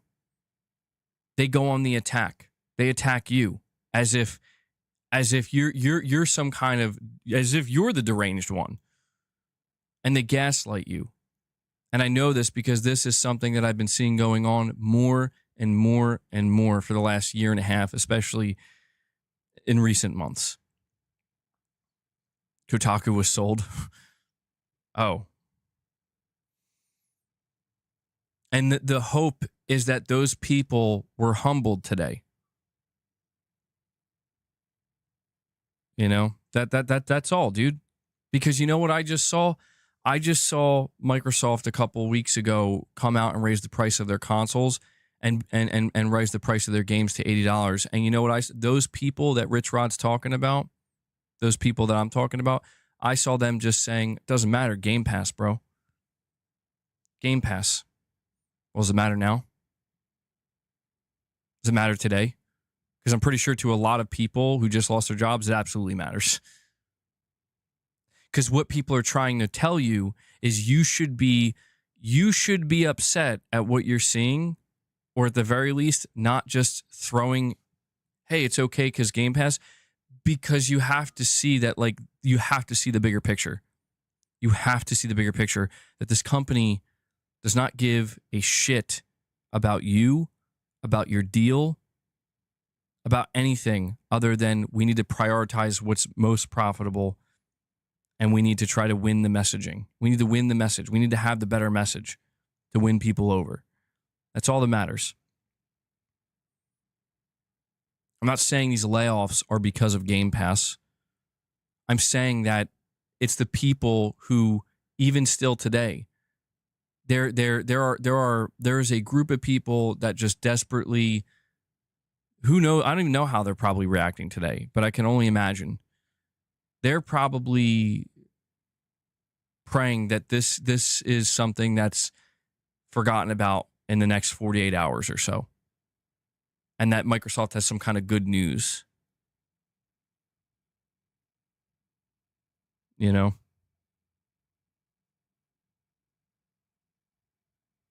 I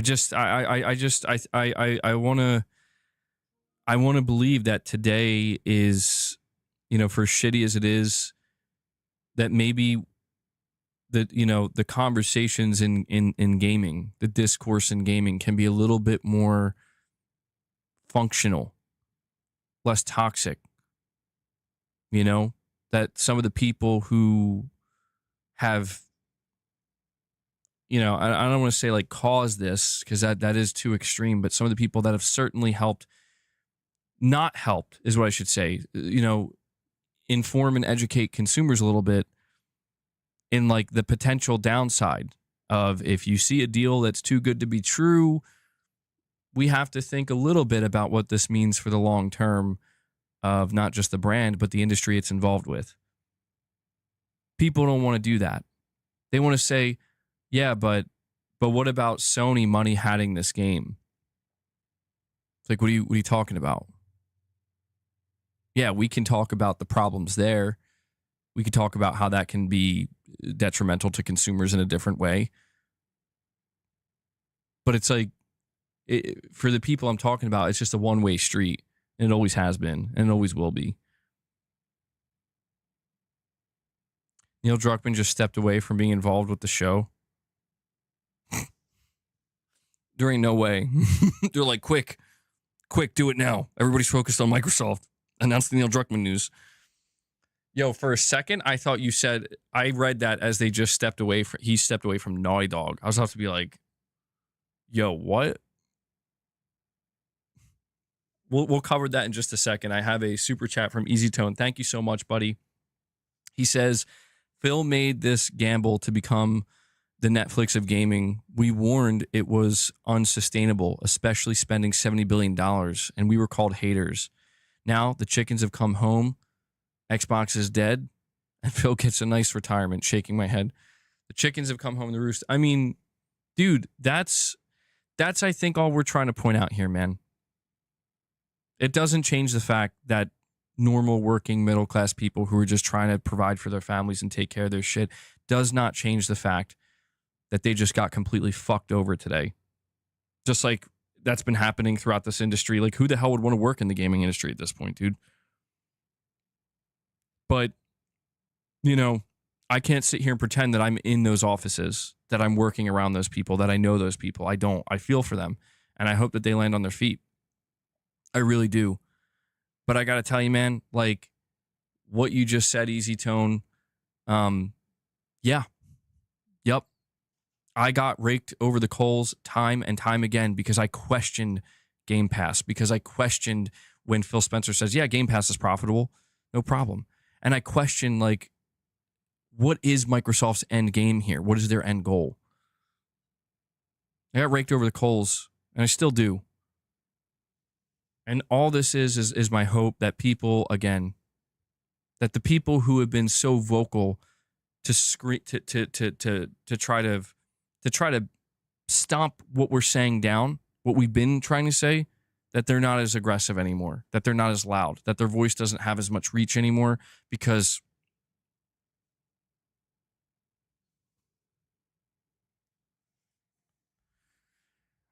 we have Jeffrey Granda. He says Marvel's Blade has been canceled. Is this no? I don't think that's official.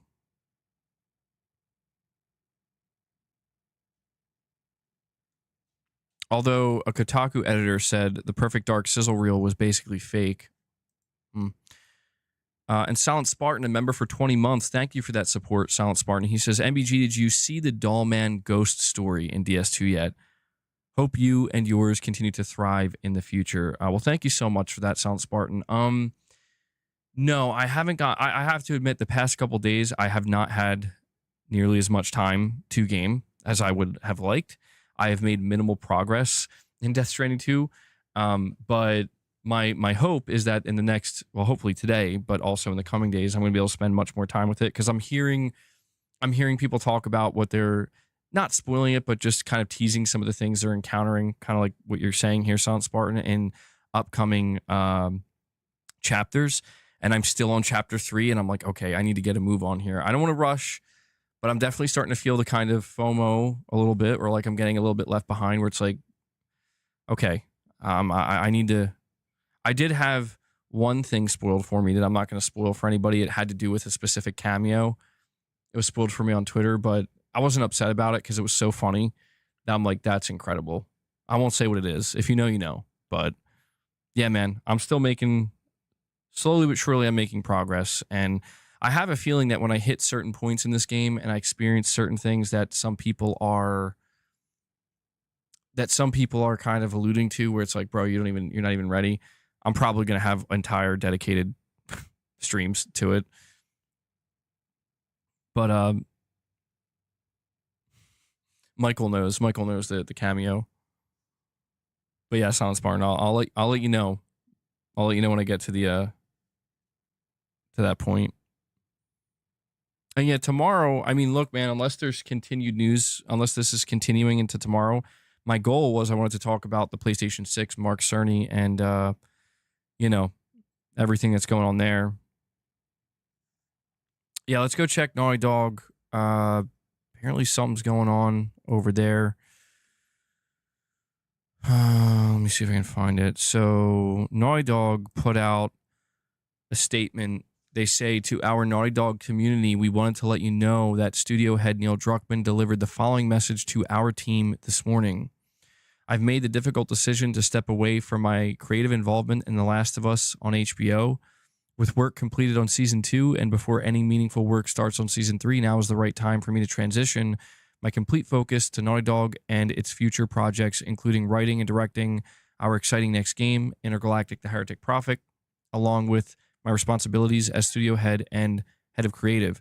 Co-creating the show has been a career highlight. It's been an honor to work alongside Craig Mazin to executive produce, direct, and write on the last 2 seasons. I'm deeply thankful for the thoughtful approach and dedication the talented cast and crew took to adapting The Last of Us Part 1 and the continued adaptation of Part 2. Adaptation. Okay. I mean, I'll be honest, like, I read this literally as I don't have the time. Because, I mean, he is trying to, yeah, it's not huge. I don't know if people are necessarily going to celebrate this, because if I'm being honest, it seems like this time around Craig Mazin got the brunt end of the criticism for the changes made to Season 2. So Craig's going to have to, I guess, handle that alone. But I do kind of read this as, bro's like, yo, I'm writing and directing another game. Like, I need to, they're going to kind of need me over there. You know what I mean? It kind of, I could understand why it would maybe be too risky to do that. But who knows? Maybe it does have something else to do with it. I don't know. Maybe Craig Mazin, he blamed Neil. They want to know, like, why Season 2 getting so much criticism? Why is it considered a joke? And Craig was like, it's that guy's fault. Could be. Rich Rod with another direct donation says, blind Xbox supporters, look at the mirror. That person killed Xbox and caused thousands of people to lose their jobs. Their livelihood is on your hands. My God. Rich Rod, calm down, bro. Jesus. Rich Rod's like, you should feel horrible. I mean,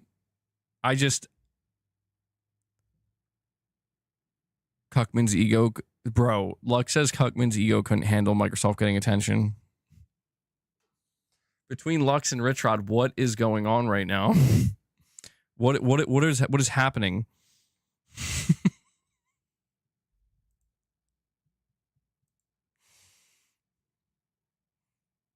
Oh man. The Initiative Studio was formed in 2018 as Microsoft's first quadruple A studio. Blade is trending, but I don't think it was actually canceled. I see that's trending. And you know what's sad, dude? You know what's sad? Yeah, I saw the Fire Sprite rumor. We covered it in today's video. What's sad is that, and I'm sorry to keep bringing the focus back to this, but it's like, dude, the people that we're kind of referencing here, I'm telling you, they do not give Sony this time of day. You know? Like, they don't. Anytime. I'm just trying to highlight that I'm being harsh and critical towards Microsoft right now. This is the same energy I kept every time Sony announced some kind of shit news regarding their studios or game cancellations. I just hope that I just hope people. I just hope that this is a wake-up call. I do. Things are not always as good as they seem.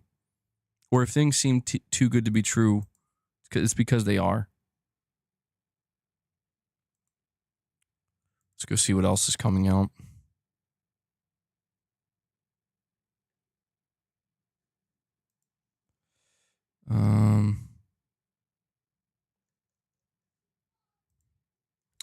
All right, let's see here.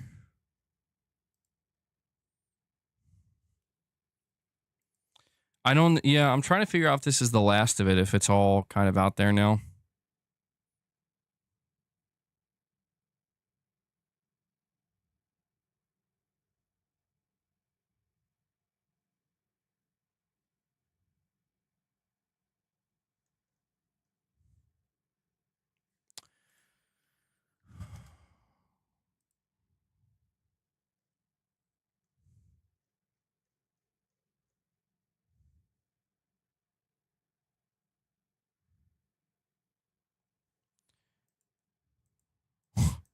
Tell you what, man.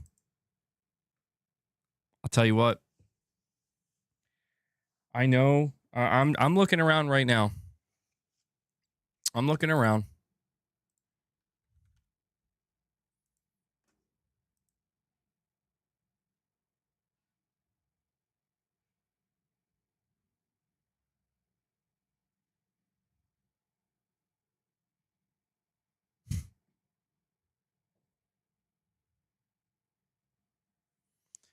Dude, I gotta be honest, Rich Rod, bro. Like, I know I'm like doing this to myself because I'm going around looking. You're fucking right, dude. To a degree. Like, you're right. Like, fuck these dudes, man. Like, I'm looking around. And I knew how it was gonna be. I knew. I think a lot of us knew. Where it's like the people that we are talking about, they're either quiet, they're suddenly their voices are a lot quieter, they're tweeting a lot less, they're not tweeting at all, or they're just saying the lines of, oh, this is such a shame. Or if they are talking, suddenly, because the conversation went from, and I shit you not, because they were coming my way yesterday.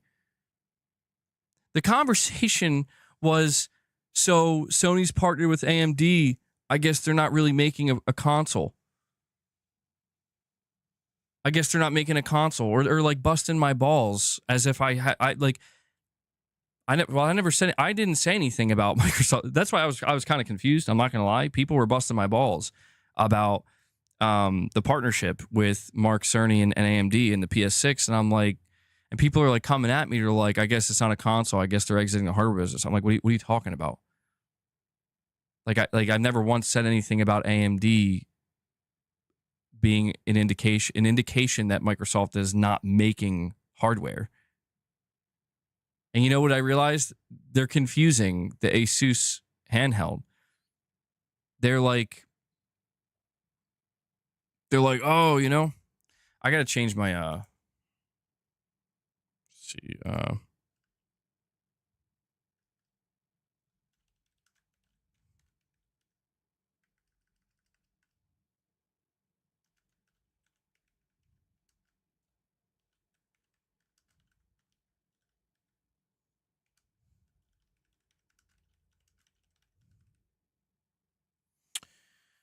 Is this? Hold on. I don't know if this is all gonna. I'm trying to just update my title because I know people keep coming in and they're not sure.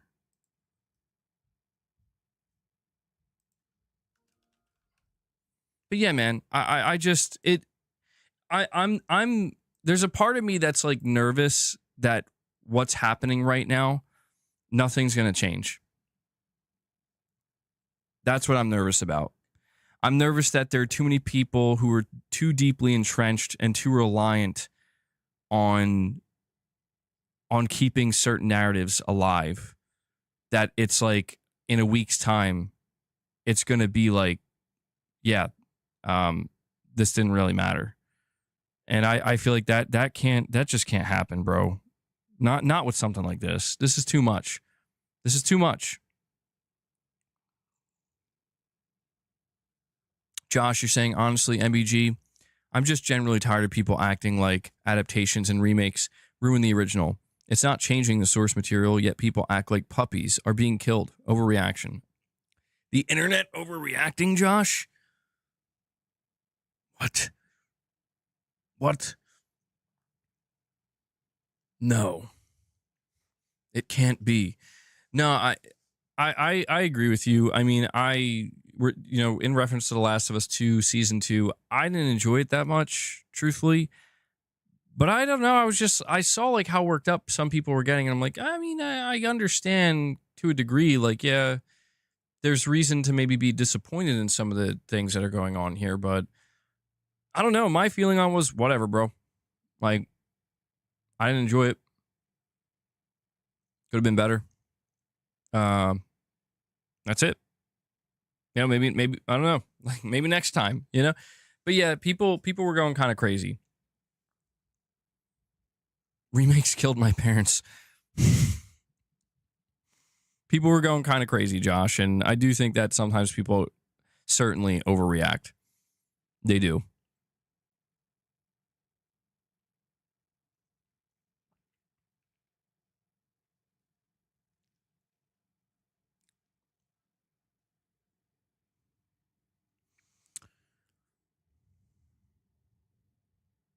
Xbox fanboys will defend, lie, and change their tune. They don't stick to their word. The head of ZeniMax Online is stepping down. Did I do the voice today? No, I did not do the voice today.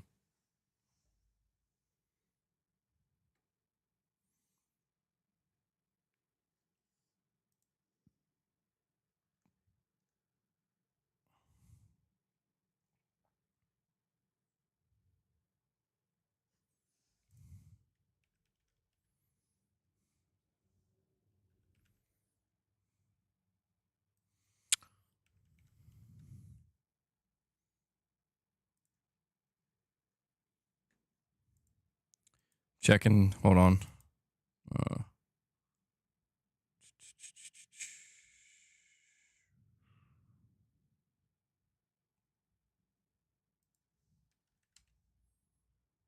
Okay. All right. Lux, you're saying weird. Only division at Microsoft that didn't get cut, hardware.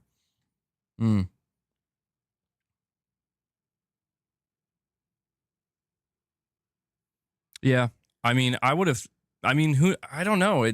It's been going on all day. I don't know if it's over yet. It's 2:00 now. That would be kind of ironic, wouldn't it? Piper, you're saying MBG, at the end of the day, none of this will affect our gaming experience at all. That's not true.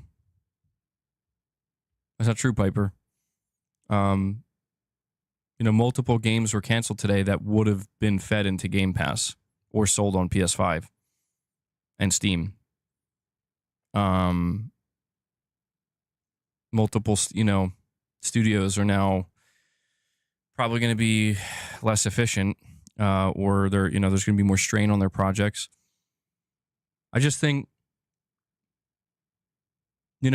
it's why, like, listen, a couple weeks ago, Sony Bend announced layoffs. It wasn't mass layoffs, but they laid off like 30 or 40 people from their team.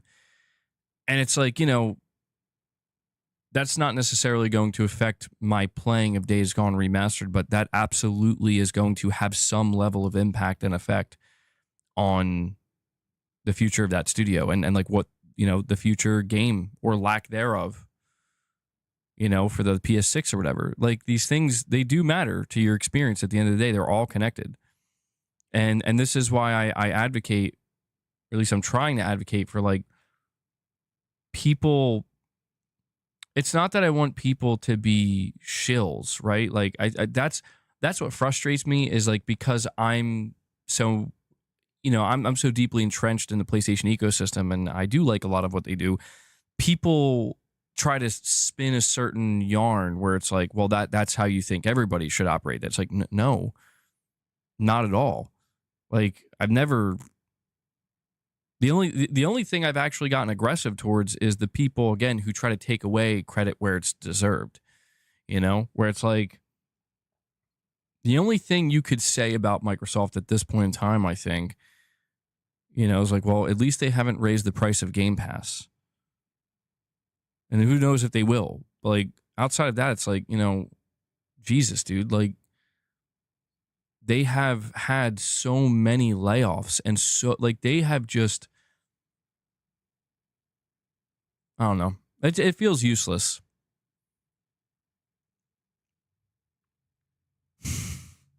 It feels useless because it's like that attitude, Piper, I will admit, if you're just like a truly regular casual consumer, that's fine. Like you don't really even know. But I'm talking about the people that do know. It's the people that do know, they are educated on it. They do understand. They do pay attention. And they still, it's like, I just don't know what it's going to take, man. I don't know what it's going to take. Where it's like, Microsoft has bitten off way more than they can chew. And you know what I mean by that? What I mean is Microsoft, I'm not saying a better outcome would have been to close Xbox. I'm not saying that. That would have been maybe the worst outcome. But you talk about maybe selling off the Xbox division, selling it to a different company maybe. But who would buy them? Amazon, Netflix, Meta. And do I have any more faith in those companies who have no experience in gaming? Tencent. I mean, the thing is, man, like,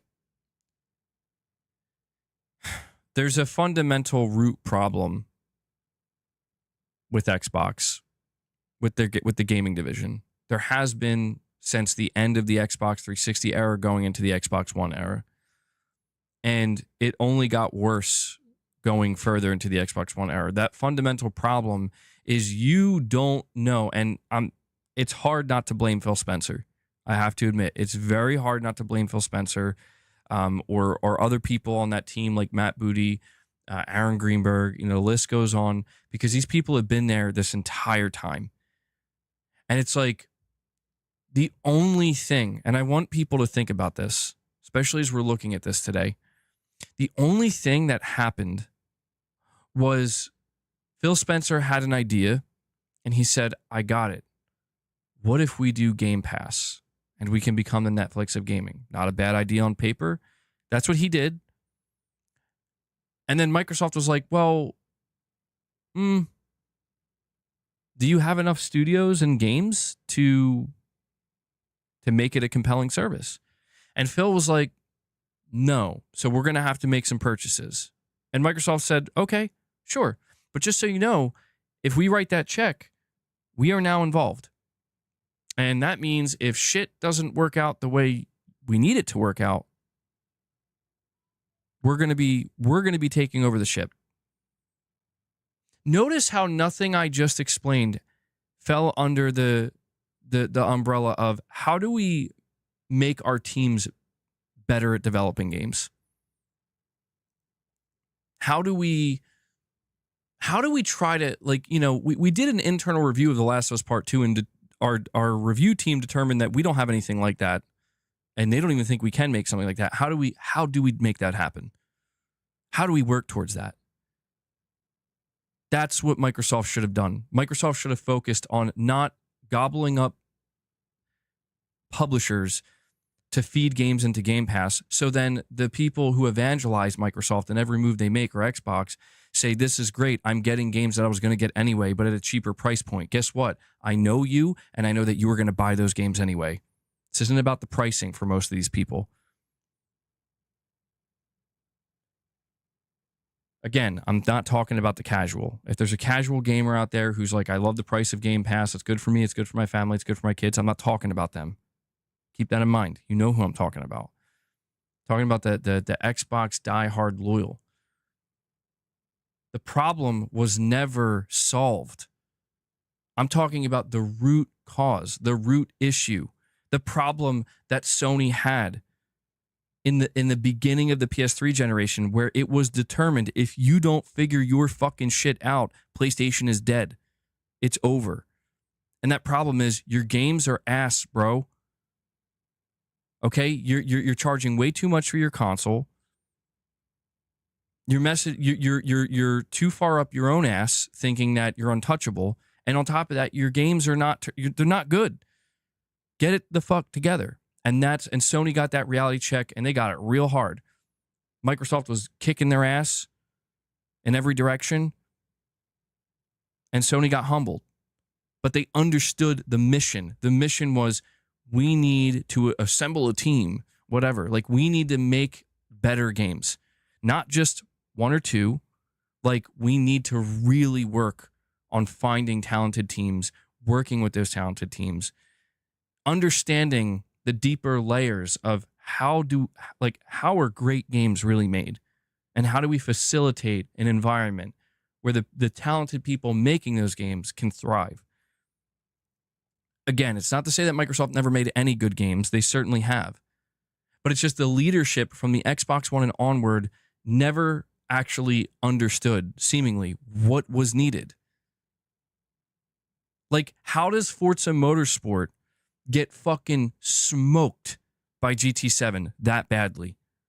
To a point where Forza Motorsport's being basically laughed at, and GT7 is eating, Polyphony Digital's eating their lunch, dinner, and breakfast. And now the team responsible for that game, half of them are gone now. And Forza Motorsport, which was once supposed to be, and look, I'm not saying the blame is 100% on Phil and the managers. We do have to look at the team themselves and be like, what went wrong? But when I look at like how Microsoft mismanaged Halo and 343 Industries and Halo Infinite, and it's like, and then you look at all the other teams and other studios that they mismanaged along, in the last like 8 years, suddenly it becomes a lot harder to blame the teams when it seems like there's something's broken fundamentally from the leadership down. That's what it feels like. And this is why it was so frustrating to watch people taking the victory laps, and still today, over major acquisitions of publishers, where it's like, I understand why you see this as a win, but we have to question if Microsoft is going to do any good with this outside of just dumping them in, outside of just treating it like content drops in Game Pass. That's like, if you're talking about the person who's on the internet, enthusiastic about games, about studios, about consoles, about all these different things, that's the question we need to ask. Did they actually understand the mission, and did they learn what they needed to learn? Did they improve where they needed to improve?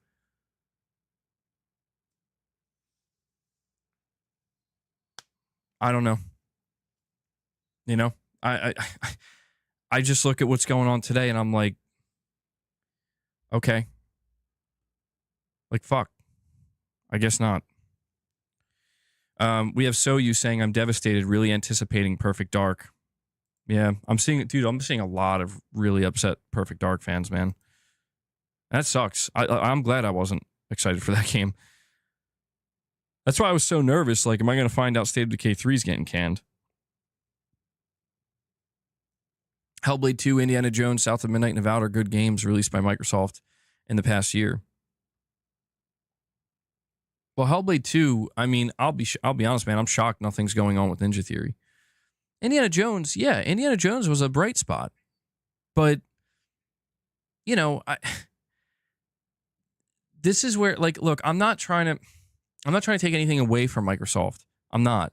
But it's like, you know, they acquired Bethesda after they were already working on that game. And it's fine. Make it an exclusive. Slap the Xbox logo on it. I don't care. I'm not interested in the semantics. I just want to know, like, Microsoft, do you understand what made that game good? Like, honestly, like Phil, Matt Booty. You know, I think Matt Booty's now in charge of Bethesda. Like, do you actually why did Pete Hines just fuck off, man? Like, do you actually understand? Did you learn? Did you figure out the inner workings of, this is the magic. This is how it's done. Or is it just like, good job, guys. Shit. This is great. We made a good investment. Because if it's that, that's not good, man. That's scary shit where it's like, dude, you have like 40 studios, man. This is, and also to be clear, because I know people are going to try to weaponize what I'm saying. Have I not asked the same questions about Herman Holst?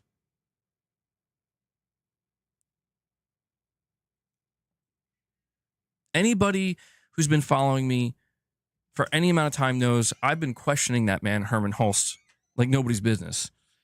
And I still do, because I need to know. Like, Herman, do you actually get it? Now, I think he does. I think there's a good chance he does, but it's like, some of the things you've done, man, I hope you get it. I really need to believe you get it. I need to believe that you understand what makes Death Stranding 2 so great. That you understand how Naughty Dog is able to operate the way they are. Because that understanding is required. I'm not saying you have to know every ingredient, you know, like literally to a T, because at that point you may as well be whatever. But it's like, yeah, I kind of do believe that Herman might know because he comes from that environment. He rose up from being in a development studio and being a studio head. But he's clearly made some missteps as well. Nobody's perfect. You know, but it's just like, how much rope, seriously, like how much rope were these executives at Microsoft giving the Xbox heads? It's frustrating, man. It's frustrating. It really is. Easy Tone with the super chat. Sorry to keep you waiting, buddy. You're saying, aside from Forza, what has Xbox Studios actually produced under Phil this generation, not including Bethesda or ABK, which kind of ran themselves? A total mess. Phil absolutely mismanaged the studios. Well, you know, isn't that kind of ironic, Easy Tone, that like when we look, because people always want to talk about Sony and the Bungie situation, which I've made clear how I feel about that. But just to talk about that for a moment, the irony is that people are actually, they want Sony to take over Bungie. Think about that. They want Sony to take the wheel at Bungie because they believe that Sony will actually be able to better manage that studio than they can manage themselves. People are calling for that.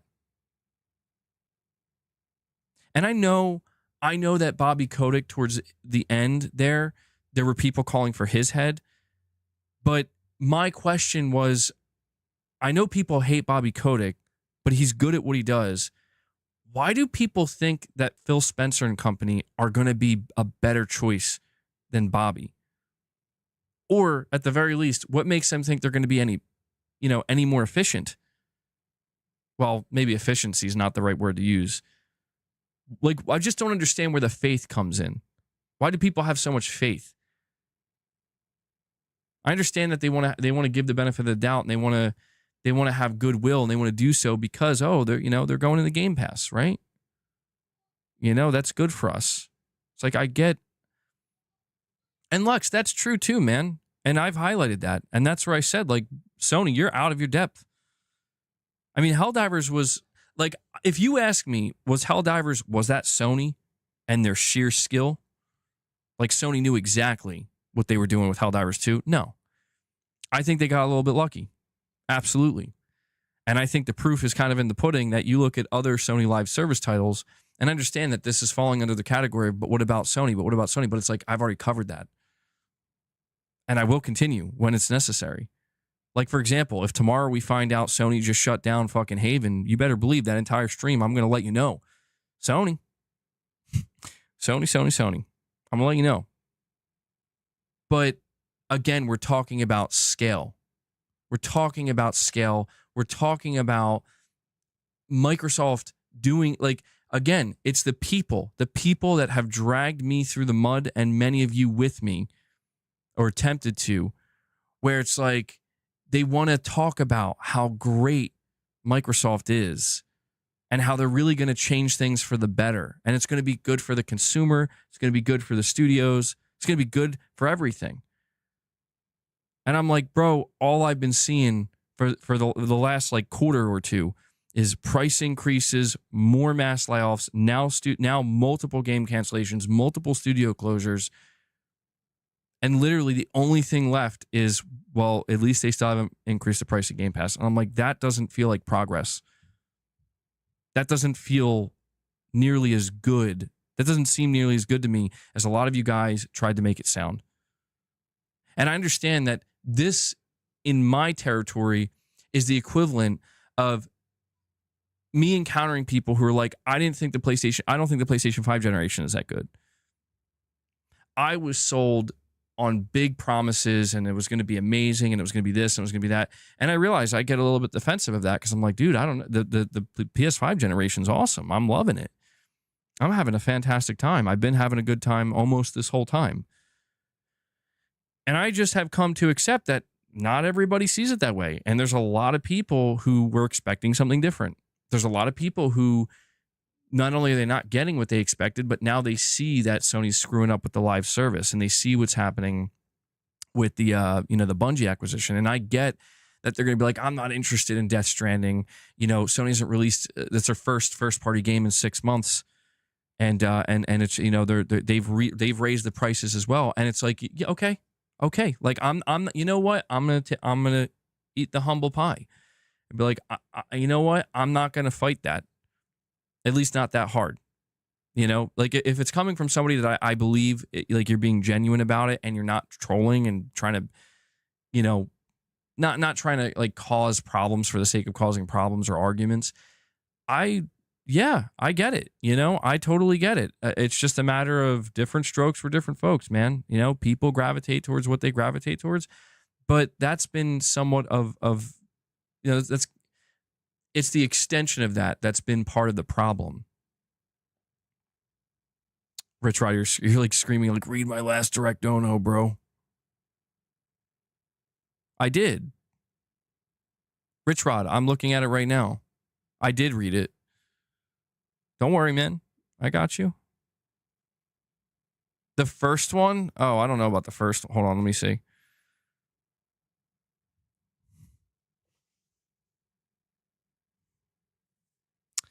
Rich Rod says, Dolt, I will smack your mama so hard that you will... I'm not reading that. I'm not reading that, bro. That you will blank.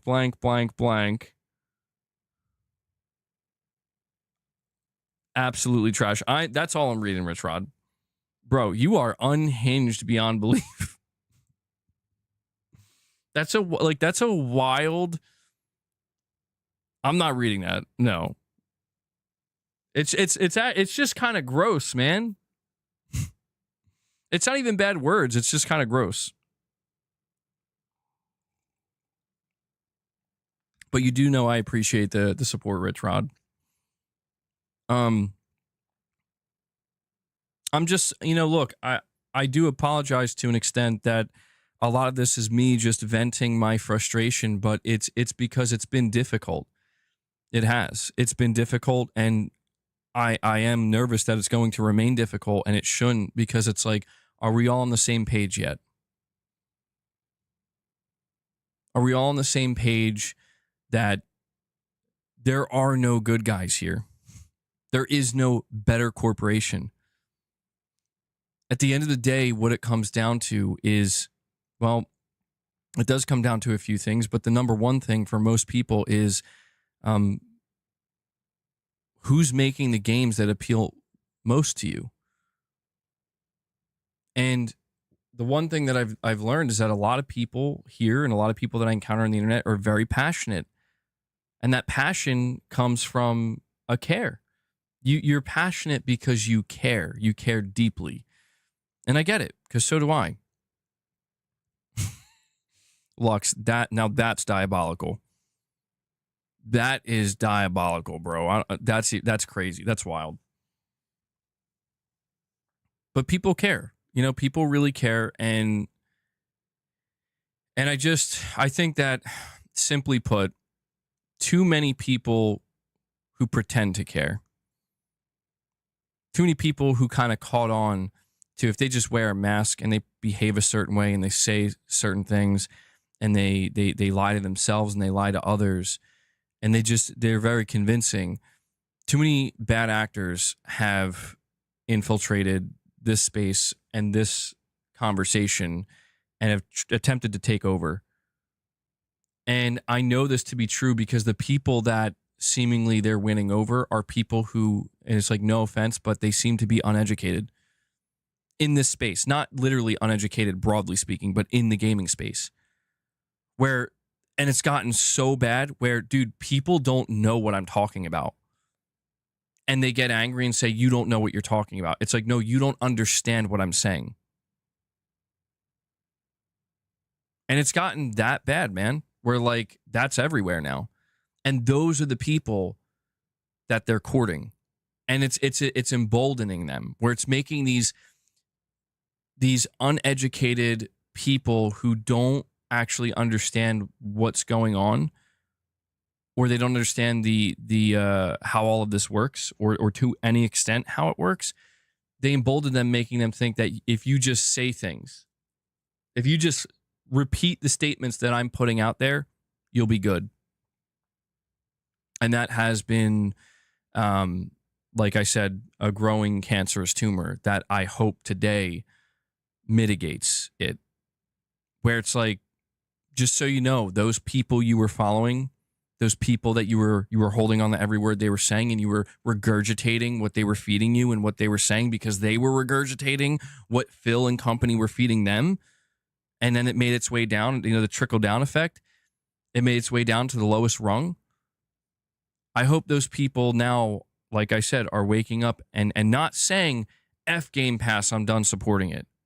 F Xbox, I'm done supporting them. I'm being realistic about it. No, I just hope that you are skeptical the next time somebody wants to feed you a big spoonful of bullshit regarding this company and this brand. Just the same way I'll say with, I have seen it with PlayStation 2. Granted, I haven't seen as much of it, but it's like, I do remember there were a select few people. I saw them.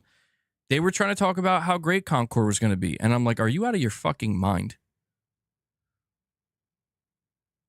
Like, that is you are trying to feed yourself a spoonful of bullshit. Like, come on, dude. Like, come on. And yeah, I've seen that too. Rich Rod, hell no, bro. Rich Mod.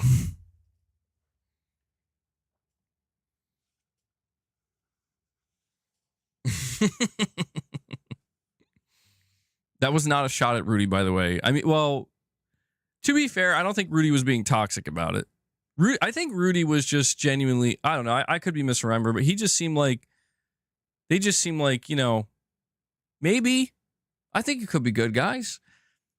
But I'm saying I actively saw some people, not many, but I did see some of those really, die-hard PlayStation fans, where it's like, this is not good. This is not a good look. Where it's like, why are we fighting about, why are we defending Concord? What are you doing?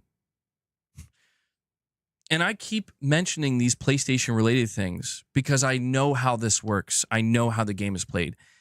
It's always but what about PlayStation? And I'm just trying to make sure the bases are covered here.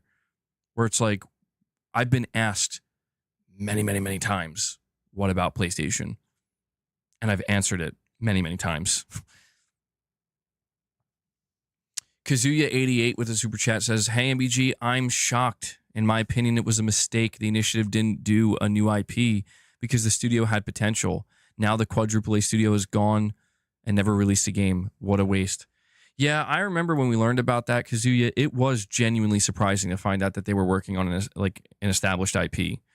And to be fair, I think Perfect Dark fans were very happy, but I think the rest of us were like, this is definitely a new IP, right? Because that felt like that's what Microsoft needed. That's what Xbox needed, like a shot in the arm, a new. And I remember the initiative, by the way, for those who don't remember, I do because I was there covering it day one. When the initiative was formed, it was made clear internally at Microsoft that that was the team, by the way. Remember when I said a little while ago that Microsoft, I will give them a little bit of credit, they did try, where they needed to form a team that like they're going to take on Naughty Dog and Sony Santa Monica and Guerrilla. Like this is going to be the start of Microsoft showing that they can do it too. And I was actually rooting for them, believe it or not. Like I was like, this sounds awesome. And as the years went on and we found out the turnover, the crazy turnover of that, yeah, they had former Sony devs, they had the whole thing. And that's what I'm saying. Why do you think something like that falls apart? You're talking about getting some of the most talented devs in the industry. Microsoft paid a lot of money to get those Sony devs and others. It's the management. It's the fucking management, dude. That's why they get paid the big bucks. And it was just a train wreck, man. And it's why I think people are, I'm going to be honest, like this is where I do got to get a little bit, I'm going to get a little aggressive. You got to be out of your mind to trust Microsoft, dude. You do. Like I'm not saying that means you should trust Sony or Nintendo. That's how people want to take what I'm saying. I'm not saying that. But I'm saying specifically, like at least with, like, do you know why people are so willing to buy the Switch 2? Do you want to know why? Do you know why people are so willing to buy the Switch 2 and buy Mario Kart $80 day one? Do you want to know why? Because there is one layer of trust. Do you know what that layer of trust is? It's the only layer that matters. I trust that when I drop 80 big ones on this game. Well, what leads to the FOMO though, Beast Mode? That's the thing. It comes back to this. It's that I trust that when I drop the money on this, it's going to feel like it was worth it. I'm not going to feel burned. I'm not going to feel like I just dropped $80 or, $450 on trash. And that's an exaggeration or something mediocre. That is the singular layer of trust that has not been broken in the case of Nintendo. Because believe me when I tell you, if Mario Kart and Nintendo's games didn't have that reputation, that layer of trust, that I trust your games are going to be the games to get, I'm not saying people still wouldn't buy it, but it would be probably dramatically less. You break that trust. To be fair, you get it. These companies, they get passes sometimes. Like they do earn the benefit of the doubt. Like if Nintendo puts out a bad game, it's not over. They didn't just break the trust. It's like, all right, well, it happens. But when it happens consistently, when it's like suddenly getting that one game is like once in a blue moon, but everything else in between is like, you already know what to expect, bro. That's what breaks the trust. And when that trust breaks, the consumer breaks. The consumer says, I'm gonna pass on this. I'm gonna hold on to my money. And when that happens over a long enough period of time, suddenly the money's not flowing anymore. It's frustrating, man. Frustrating. We have Rich Rod with a super chat saying, make me a mod. It's what the nation wants. Rich Rod's like, today's my chance. Sorry, Rich Rod. You just relax. Just relax. It's all right.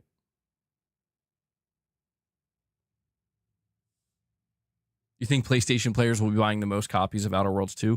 Well, yeah. Yeah, I think that's correct. But is The Outer Worlds 2 going to be a major sales success at $80? I don't know about that, man. You know, that's why the first question that people had when they saw that is, why is this game $80? Granted, people did ask that question with Mario Kart 8, and I'm not going to pretend people weren't sticker shocked. But when it all comes down to it, people were accepting. Like, at the end of the day, people accepted that Mario Kart's $80. You know? And I don't feel as confident that that's going to be the case for The Outer Worlds 2, man. Maybe it will. Maybe it will. Maybe it'll sell just fine, and it's actually a success. I don't claim to know the future, but I mean, come on, dude. We're talking about fucking Mario Kart, you know? Like, even Sony didn't have the balls to be like, you know what? Ghost of Yotei is going to be $80. Even they were like, I don't know about that one, bro. Like, and that's Ghost of Yotei. Sea of Thieves directors leaving Rare after more than 35 years following the cancellation. Jesus. Oh, man. Irfin's on top of it, bro. Titus, you're saying pull the switch, pop the trunk, Rich Mod 1.0. Oh, my God. Titus, ain't no way. Ain't no way you're out here advocating for Rich Mod.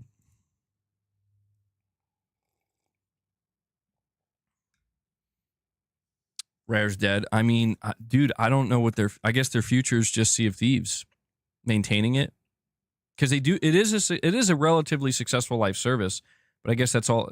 Yeah, I don't know. I don't imagine them getting a new IP spun up now. And if it wasn't for Sea of Thieves, the studio probably would close, which would be fucking nuts. MBG, if I take the day off, you need a Rich Mod. Think about it. Well, I will say this, Gaming Survivor. You are not you're not like Rich Rod has said things that make me genuinely scared to make him on. Gaming Survivor, you've said your piece, but I don't think I recall you talking about drop kicking somebody's grandmother down a flight of steps or something. You know, it made me feel a little bit more comfortable with my decision that, all right, well. And even if you did have that thought, you didn't let the intrusive thoughts win and then type that to me. Oh, Guy Gravity's coming in saying, what happened, bro? I missed it. Oh, man. We'll do a recap. We'll definitely do a recap because there's so much flowing out. It's even been hard for me to keep up with. It seems that being employed at the Xbox division is a big risk, unless your name is Phil Spencer and Sarah Bond. MBG, how about you control your mods a little bit? Muting people for jokes is really stupid. All right, mods, chill out a little bit. It's all right. Chill out. I mean, I don't know what it's referencing, but you know, I guess what I'm trying to say is I expect there to be a little bit more, you know, it's gonna be a little bit more, if not headbutting, just a little bit more friction today than usual in some cases with some of the topics we talk about. So Smurf, that's a good description. Yeah. 0 Point says he's here to have fun and enjoy the chat. Well, God, man. Let's go see what else has come out. Banjo-Kazooie and Sea of Thieves director Greg Malis, I think I said that wrong. Greg Malis is leaving Rare after more than 35 years following the cancellation of Everwild.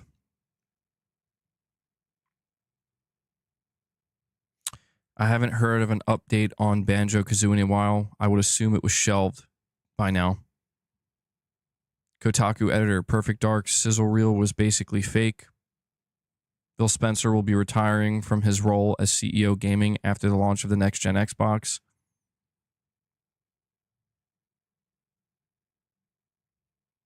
Windows Central, Xbox is closing the initiative. Perfect Dark canceled. Compulsion Games has been hit with an unspecified number of layoffs. Turn 10 has lost 50% of its staff due to layoffs. Multiple Call of Duty studios hit with layoffs.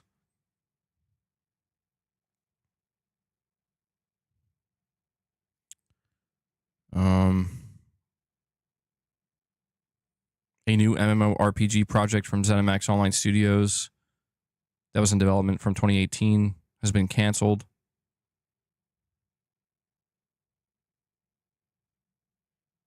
Everwild has been canceled. Yeah. So that's where we are at this point, man. It's a lot. It's a lot, dude. Yeah, the Forza team one was kind of crazy. Let's watch what? Did I miss something? Lux, you're saying Microsoft is probably using the Xbox division like the movie industry uses canceled movies for tax fraud, claim back so much money from production costs. Dude, that'd be crazy. I wouldn't even think of something like that. That would be nuts. Lux, maybe they should hire you, bro. Did you see Phil was playing on his Xbox as the layoffs were happening? Nuh-uh. Come on. What? That's not true. There's no way. There's absolutely no way that's true. I don't believe that.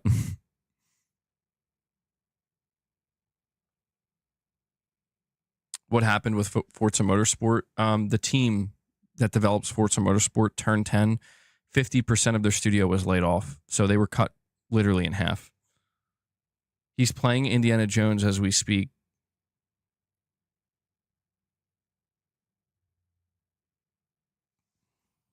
Yeah, he's sitting there right now playing Indiana Jones like...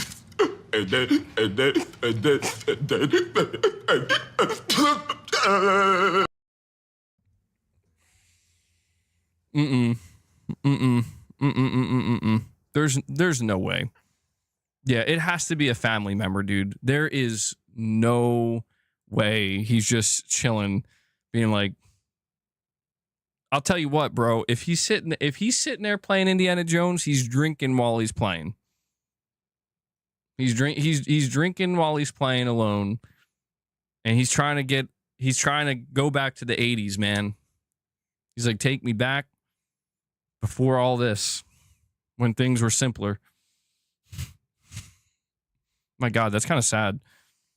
That's kind of like, I actually hope that's not the case. But that's what's sad about all of this, man, is these corporations. It's like, can we just do a little bit better by the worker? Just a little bit. Like, I'm not saying be a charity. I'm not saying that. But can we just do a little bit better, man? Like, why is it got to be this cutthroat? You're a fucking $1 trillion company. Trillions. What does that even mean? Come on. You're just kicking people out to the curb now, being like, we don't need you. Come on, man. Damn. It's too much. And Stephen Leon, a member for 21 months, says, I don't know how we can be surprised with Microsoft laying people off. Mixer, Zune, Microsoft Phone, and all the other studios closing. All the IPs they own will be dead. Oh, man. Yeah, I guess when you put it that way, that's what, yeah, I've talked about that in the past, Stephen. You're mentioning Microsoft's other failed endeavors where they just throw money at a problem and they think that that'll be enough. They lack like the more fundamental understanding of like what's truly the recipe for success here. And they're just like, money. We can, money can buy the people who know what the recipe for success is, but I don't know. I don't know that. I think it's been proven time and time again that there's something else that goes behind that, man. And that's a good call, Stephen. And something that is, I think, worth keeping in mind when we see what's happening. Because, like, let's not sit here and pretend, that this is the first time. Ever since Microsoft acquired Bethesda and Activision Blizzard, they've been contracting more and more and more. They've been shrinking, they've been trimming, they've been refining a little too much. And yeah, I mean, when you look at their past failures, like Windows Phone, I mean, Mixer, dude, I totally forgot about that. That was crazy. They bought Ninja. Yeah, I remember that. They bought Mixer, or they bought, I think it was called Beam. It was this new streaming technology, and they bought out the company. They renamed it to Mixer, and it wasn't working. And they're like, what if we bought Ninja?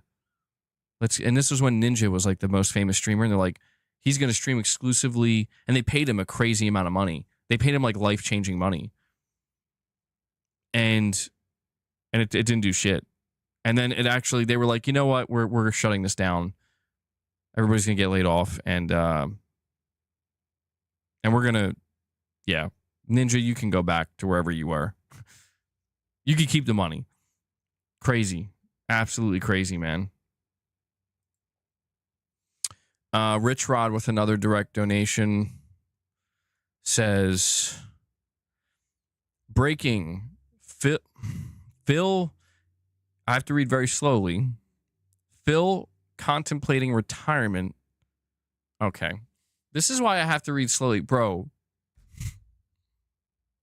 Phil contemplating retirement because he was at the Diddy freak-offs. Really, bro.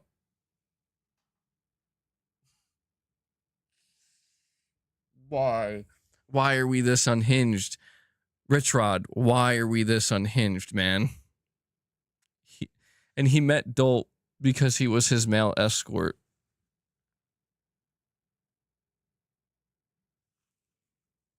I'm just going to see myself out, bro. Rich Rod, you are fucking insane. And Steven Leon. Steven the man Leon. I don't know. I was trying to think of something else to call you. I got to give you a nickname at this point, Steven. He drops 20 member gifts on you guys. 20 membership gifts dropping down from the sky, bringing us up to 47 members. We were sitting at 27. We're now sitting at 47. And just like that, Steven brings us up. We are just three more away.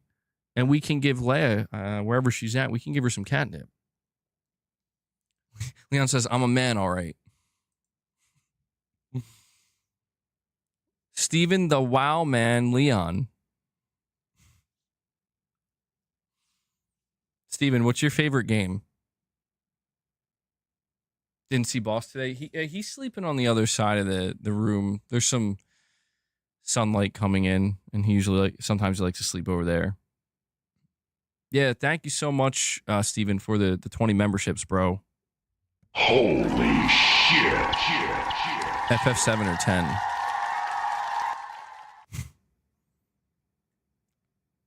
I'll try. I mean, I don't know. Give me a Final Fantasy term or name from FF7 or 10 that I can insert between Steven and Leon, and that will be your nickname. Steven Cloudstripe Leon. I feel like that was too obvious, though.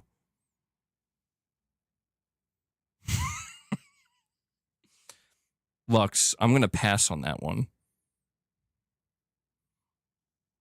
Barrett.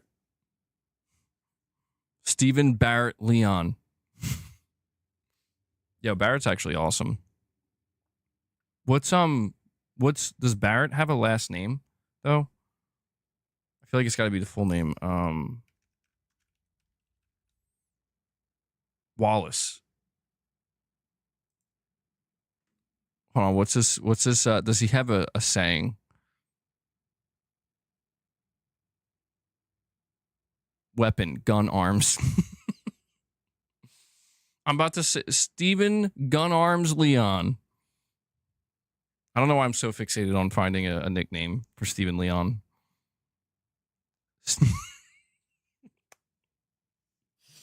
That's the best one. Steven Suck on This Leon.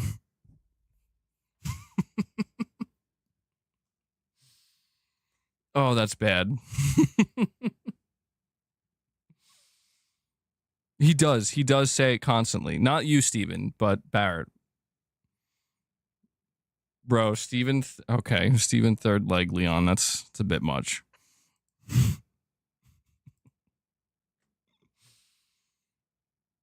It's funny because like I feel like when you say suck on this, like you have to like say it in his voice like suck on this.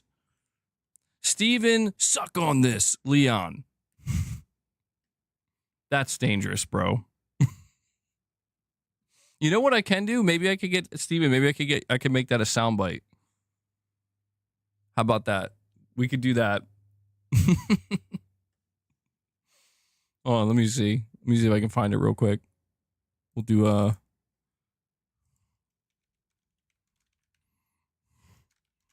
Surely I can find it. All right, let's see. Let's see if this is the right audio clip. Suck on this!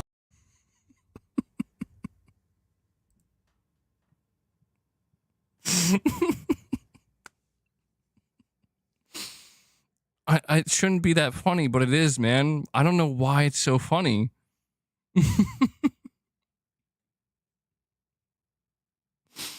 That's the best. Yeah, I'm gonna have to. I'll spool that up. I'll get that. I'll make sure to get that done at the end of the stream or after the stream.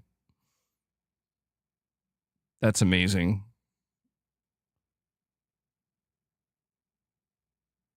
I think Barrett's the best character, dude. I think he's my favorite. He's the best.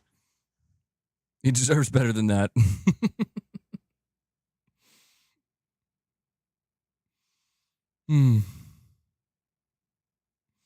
With a bitch after it. Perfect. Does he ever say that? He doesn't say that, does he? He doesn't say suck on this bitch. There's no way he says that. I was gonna say, like, I feel like I would have heard that. I would have known about that. That's like too much. Oh, anyway. I got a little bit sidetracked here. But yeah, Steven, thank you for the 20 bomb, bro. Guys, we're at 47 members. We got a single train going earlier. I don't know if you want to try to do that again. I don't know if you want to do it again. We could get 3 more. We could get to 50.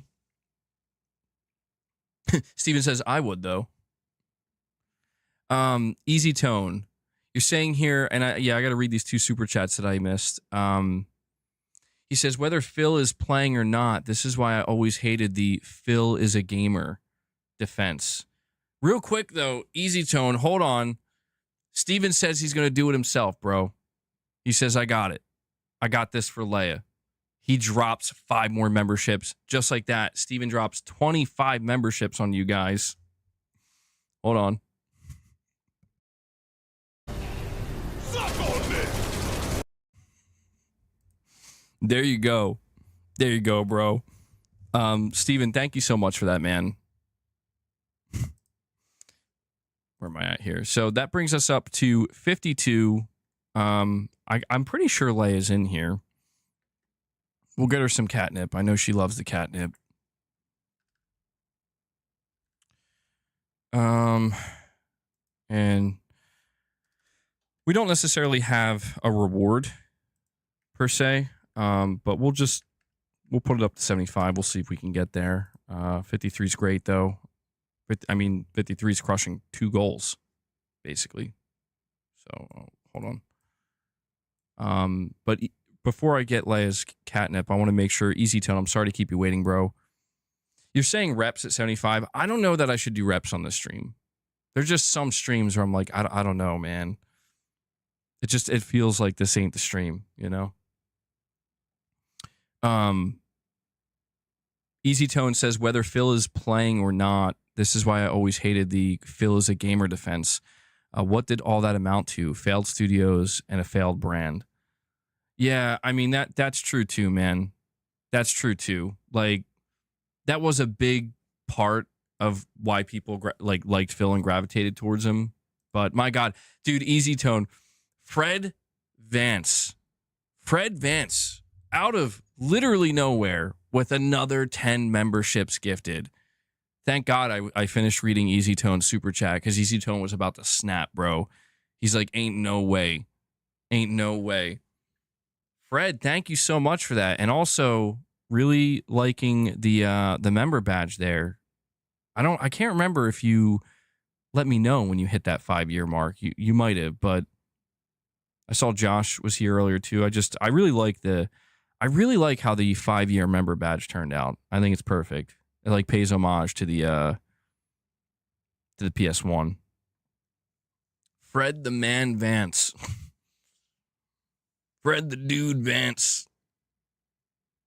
I think Fred's nickname, I don't know if he still goes by it, but it used to be Fred ADHD Vance because he would always, quote unquote, be my ADHD, constantly dropping gifts.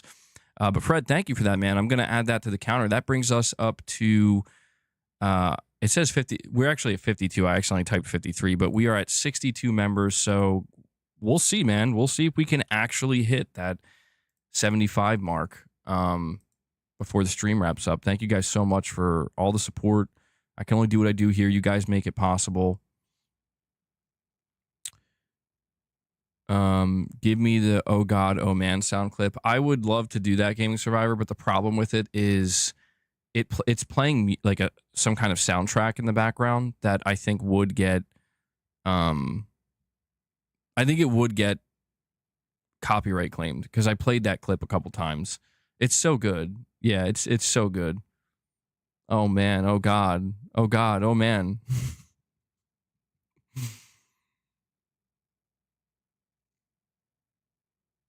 I think another soundbite I have to find is just another really funny scream. Sucker Punch said something on X. Before I go check that out, we have Lux with a super chat. Also, sorry to keep you waiting, Lux. He says, he says Nintendo said the leaked numbers of 5 million that were temporarily visible before taken down was for a test. The real number is expected to be much higher. I saw that, and that is. At what point does Sony start shitting bricks? I mean, really, dude. Like, at what point is Sony getting, they're coping and seething a little bit, where they're like, how could this be? How could this be? But maybe that's a good thing, though. Maybe that's where, like, Sony needs to, kind of pay closer attention to, like, dude, Nintendo is obliterating hardware records. They have to be doing something right. What could it be? What could it be? But I saw that. Yeah, apparently apparently the number is expected to be beyond 5 million, and I'm like, it's been a couple weeks, man. That's staggering. Is it Mario Kart and Donkey Kong? That's what it is. I mean, shit. And Fred Vance, a member for 61 months, bro. 61 months. Huge long-time supporter. He says, sorry I've not been around. Had my dog pass 2 weeks tomorrow. And yes, I'm still your ADHD. I'm so sorry to hear that, Fred. Absolutely sorry to hear that. That's devastating, man. I don't know the name of your dog, but rip. Rest in peace. It's always rough. It's always rough. I mean, when you have I'm assuming it was like a family dog, they've had for years. That's definitely like losing a family member at that point. So really sorry to hear that, man. But I still appreciate you stopping by and showing some love for the community. You're reassuring me. You're still the ADHD, man.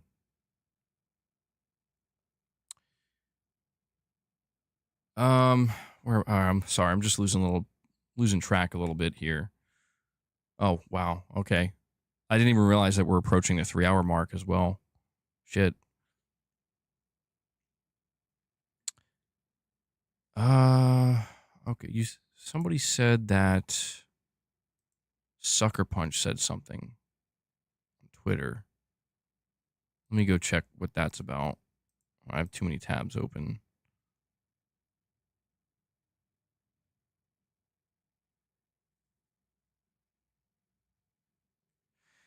Yo, that's crazy. Hold on. That's crazy, dude. What? All right, I'm not going to name names because I'm not trying to like put anybody on the spot. And I'm certainly not trying to like send hate towards anybody. But I just saw this picture. It's a YouTuber. Like, I know who it is. And they put out apparently 2 videos today, back to back. The first video is titled, "The Future of Xbox Looks Bright in the Face of Turmoil." And then the second video is Xbox layoffs announced, 9,000 hit at Microsoft. Like,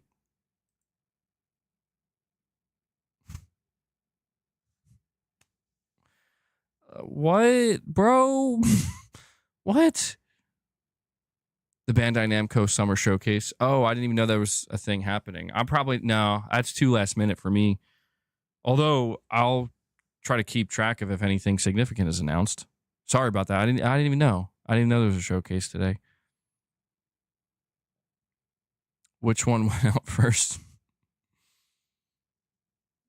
It's just, come on, man. Like, what the, how can we, how can we sit here today of all days, man? And you know what the craziest thing is? I'm looking at the thumbnail. You know what the picture is? The picture is of the Asus Xbox ROG Ally with Spider-Man on it.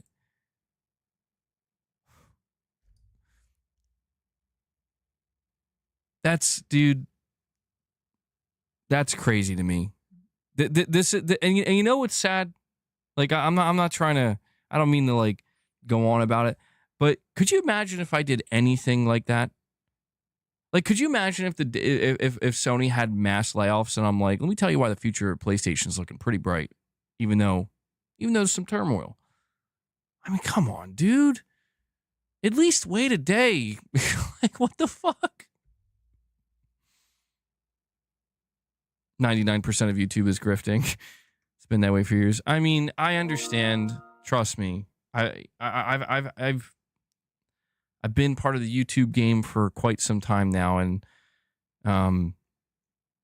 that's why I think that's why I've basically relegated myself. I mean, I still make videos, of course, but I basically relegated to streaming because I realized that it's more personal, you know, and you get to know people a little bit better.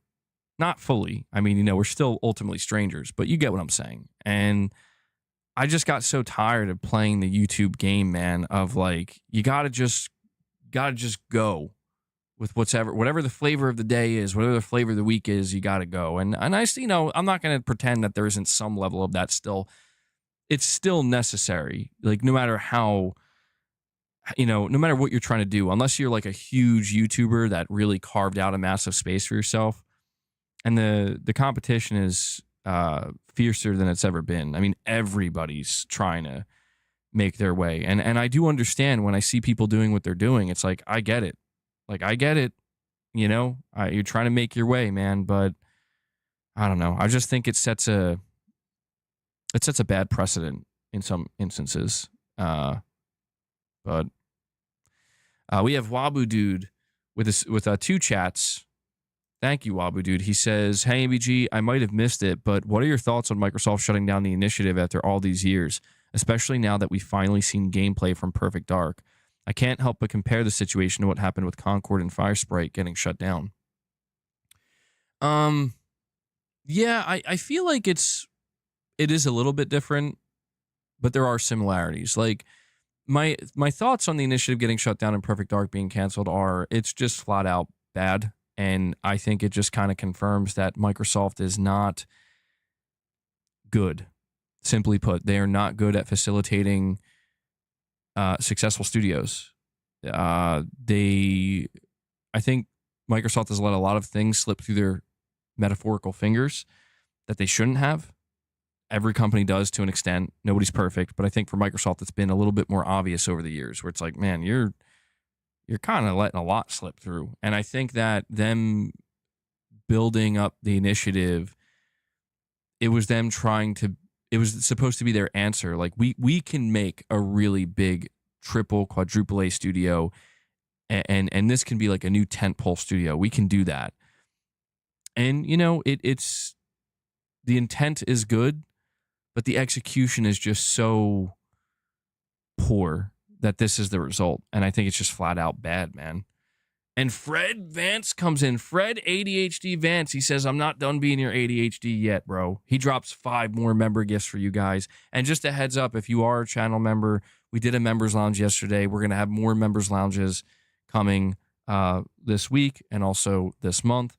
Members content in general. So if you were lucky enough to get it gifted, go check that out. If you enjoy the member perks enough, consider renewing your membership and supporting me in that way month over month. It definitely helps. And with that, Fred brings us up to 67, and we are actually we are approaching We are approaching the 75 mark. We might be able to do it. Less than 10 now.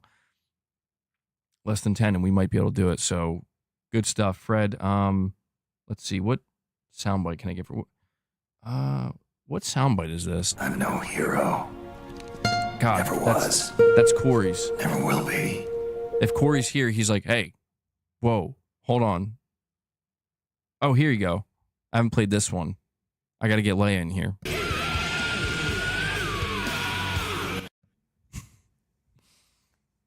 That was my crappy filming of a boss doing a big jump. You know, it's something.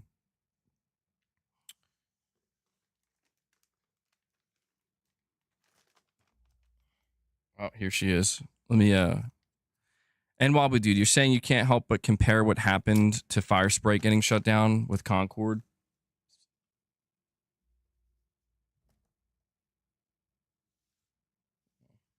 Hold on, I got to get Boss a little bit over here too.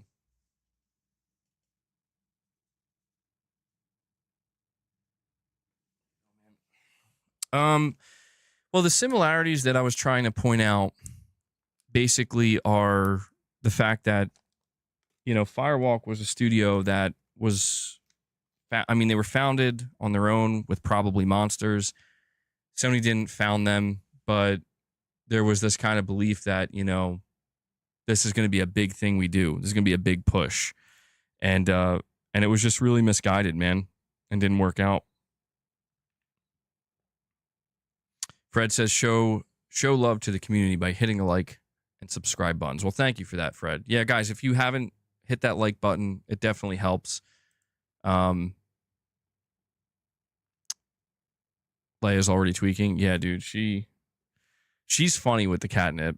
She's really funny with it. Boss just eats it and then just chills out. Luna doesn't really care about it, but she's really silly with the catnip.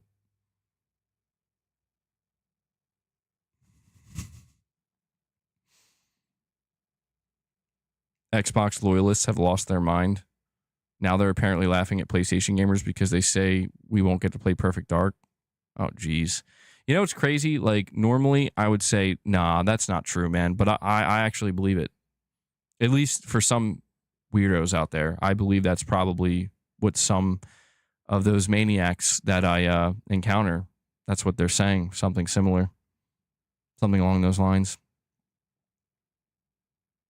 Crazy. Yeah, it's been pretty devastating, man. I don't think anything else has come out so far. So I do wonder if this is it, if this is the last of, you know. Let me go check.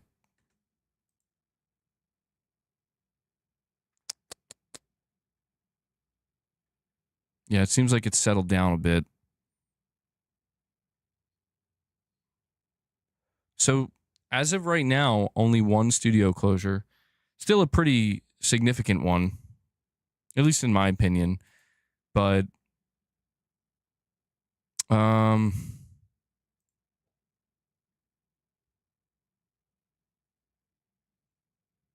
you know what? Let me gotta give. All right, hold on. So I went to go check because I wanted to make sure. It turns out that video that I was referring to, of the person, again, I'm not trying to name names because I'm not trying to like make it seem like I'm singling anybody out, but I went to go double check. They did delete that video or private it. They took it down. So good on them for doing that. I feel like that was the least they could have done, given the circumstances. And they did put an updated video talking about Perfect Dark getting canceled. So, all right. Good. Because that would have been, yeah, that's a crazy look in my opinion. So maybe save that video for another time. Oh, here's another interesting report. This doesn't have to do with Microsoft, but it has to do with EA. A new report on the next Battlefield claims there's been development issues with the single-player campaign. The game budget has reportedly passed $400 million. Oh, my God.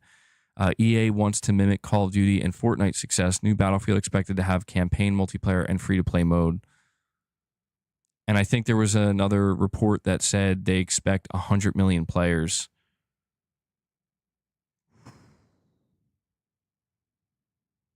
That's a lot of pressure, dude. That's a lot of pressure on a on a Battlefield reboot, man. Are you kidding me? I'm rooting for it. I like Battlefield, but that's a lot. All right.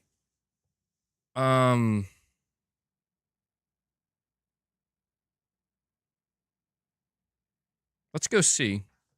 Let's go see what else is. What other reactions there are.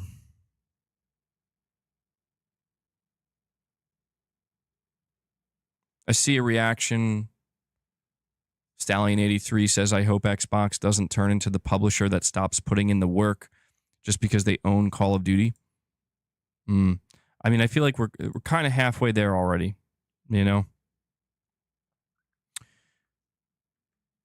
Nick Zolklich, I don't know if I'm saying his name correctly. He was Xbox third-party portfolio senior content planning manager.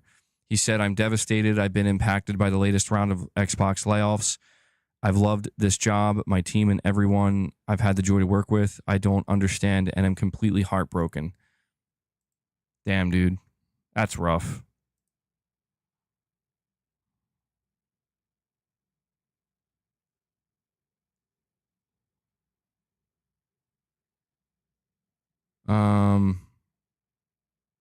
Yeah, that sucks. That definitely sucks. Let's see. Somebody says Xbox recap on Wednesday, July 2nd, 2025. The initiative closed. Perfect Dark canceled. ZeniMax Europe massive layoffs. MMORPG canceled. Rare massive layoffs. Everwild canceled. Turn 10 50% laid off. Raven Software massive layoffs. And then he says Phil Spencer playing games. There's no way. There's just no way. That's not real. I'm seeing the screenshot. This is starting to circulate. That Phil Spencer's playing Indiana Jones. He's going to have to come out and confirm that that's not him playing Indiana Jones. It has to be a family member. Oh, is that what it was supposed to be? A Starfield MMO? And it got canceled. Wow. Okay. That would make sense, I guess. They have Fallout 76, which is a Fallout MMO, Elder Scrolls Online, Elder Scrolls MMO. So what is that? What do you think that says about Starfield then? Do we have an official statement from Microsoft? No, I don't believe we do. I haven't seen it.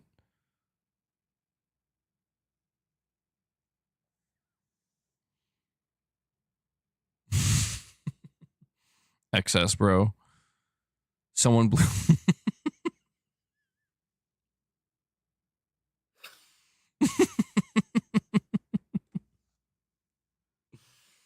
Why is that so funny, bro? Somebody blew up his camp in Fallout 76. Somebody nuked his camp. I can't, dude. Phil booting up Fallout 76 being like, I deserve that. I deserve that. I think I remember hearing about that. Yeah, I don't know why that's funny, dude. It's jeez. We have Amarius RM super chatting saying they also fired people in the Netherlands. Oh shit. I haven't heard. I didn't read anything about that. I guess it's not over in that case, or I don't know if that was something that happened earlier. Lux, you're saying that Phil Xbox account is an automated thing for sure. It's like a Elon Musk out here. Damn, dude.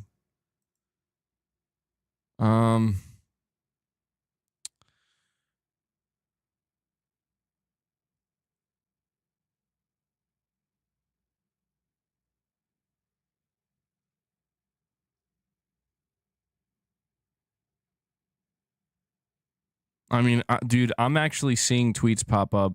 I think it's a bit extreme, but I'm seeing tweets pop up from people, and they're like, people who abuse the $1 Game Pass method are seeing Xbox devs getting laid off today, and it's like this picture of this dude looking like, oops. Oh, man. And then below that, I see a tweet from somebody saying, F Diddy, F the judge, and F the jury, F his mama too. Like, dude, Twitter is I can't handle it. It's just too much stimulation.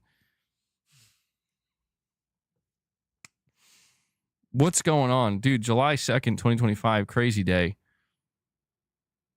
Crazy day. What's going on out here, man?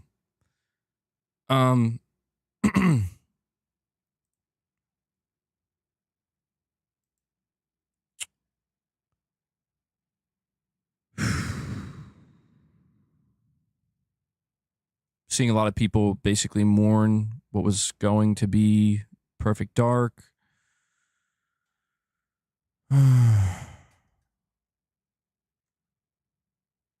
Stallion83 says Perfect Dark reboot canceled. The initiative, Xbox's Dream Team, Quadruple A studio never shipped a single game, but hey, as long as Microsoft stock keeps going up, because clearly that's what matters most. Yeah, it's bad, dude.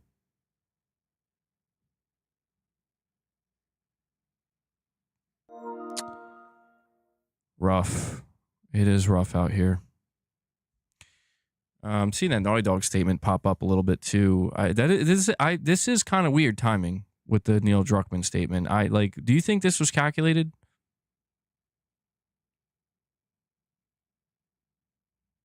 Do you think it was I can't help but shake the feeling that, like, no joke, Naughty Dog was like, do it. Like, or so, not Naughty Dog, but Sony PR is like, listen, Neil, got a lot of haters out there. This is the best time to drop this news. This is the best time to drop this news. Maybe so many people don't even know. They don't even know that this is a thing. Microsoft stock is taking a hit today. Well, I don't think Blade was canceled. That was, I think, misreporting. As far as I can tell, Blade is still safe. Lux, you're saying on the bright side, no more Xbox in the near future. Well, I mean, I think that I don't know. I want to ask you guys this, and we might have to talk about this more in depth. We'll talk about it here, but I feel like there's just so much happening today that it's interesting to me, this report that Phil Spencer is apparently going to retire after the launch, like right after the launch of the next Xbox device. And Sarah Bond's going to officially take over. I mean, I feel like the timing of that, I don't know if it's, I don't want to read into it too much, but I feel like it might say something about how, like, I don't know. Like, is Phil going to be the fall guy? You think? Like, I don't, I kind of get that vibe a little bit. Just a little bit. Like, the timing of it is peculiar, where I feel like there's so much conversation around the death, not the death of Xbox as a brand, but like the death of Xbox as we knew it, like the death of the actual console. And it's now Microsoft gaming, and it's Windows, and it's just completely getting away from the traditional console way of doing things and the traditional console model. And I think that's why you see the awkward transition of, there are many Xbox players, like the more hardcore ones, that are now trying really hard to embrace this new way forward. But they're seemingly trying to convince themselves that it's not what it seems. And I think that's just fascinating, because it's like, I don't know, man, the dude who's apparently kind of seeing all this through, he's going to be leaving as soon as the next one drops.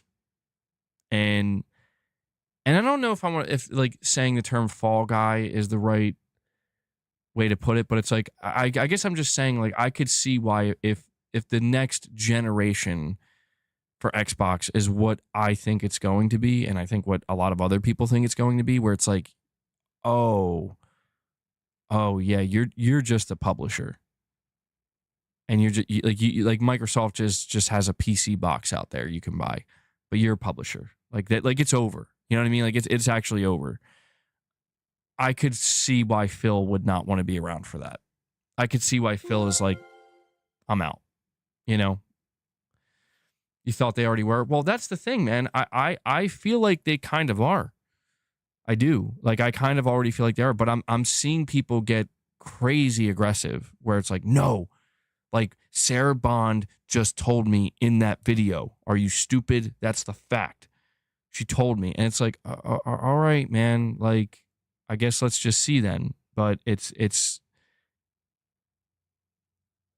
looking spooky, you know, like really spooky, where it's like, report says that they shelved their own internal Xbox handheld. They're not making their own.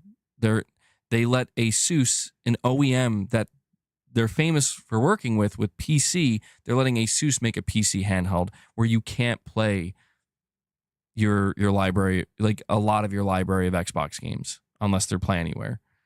Okay. Now we get a video from Sarah Bond, not Phil Spencer, but Sarah Bond talking about the next line of hardware we're getting from AMD with the Xbox, you know, that there will be Xbox branded hardware. She mentions Windows, she mentions multiple storefronts, and it just it feel, and then now we see what they're doing with, you know, they're refining.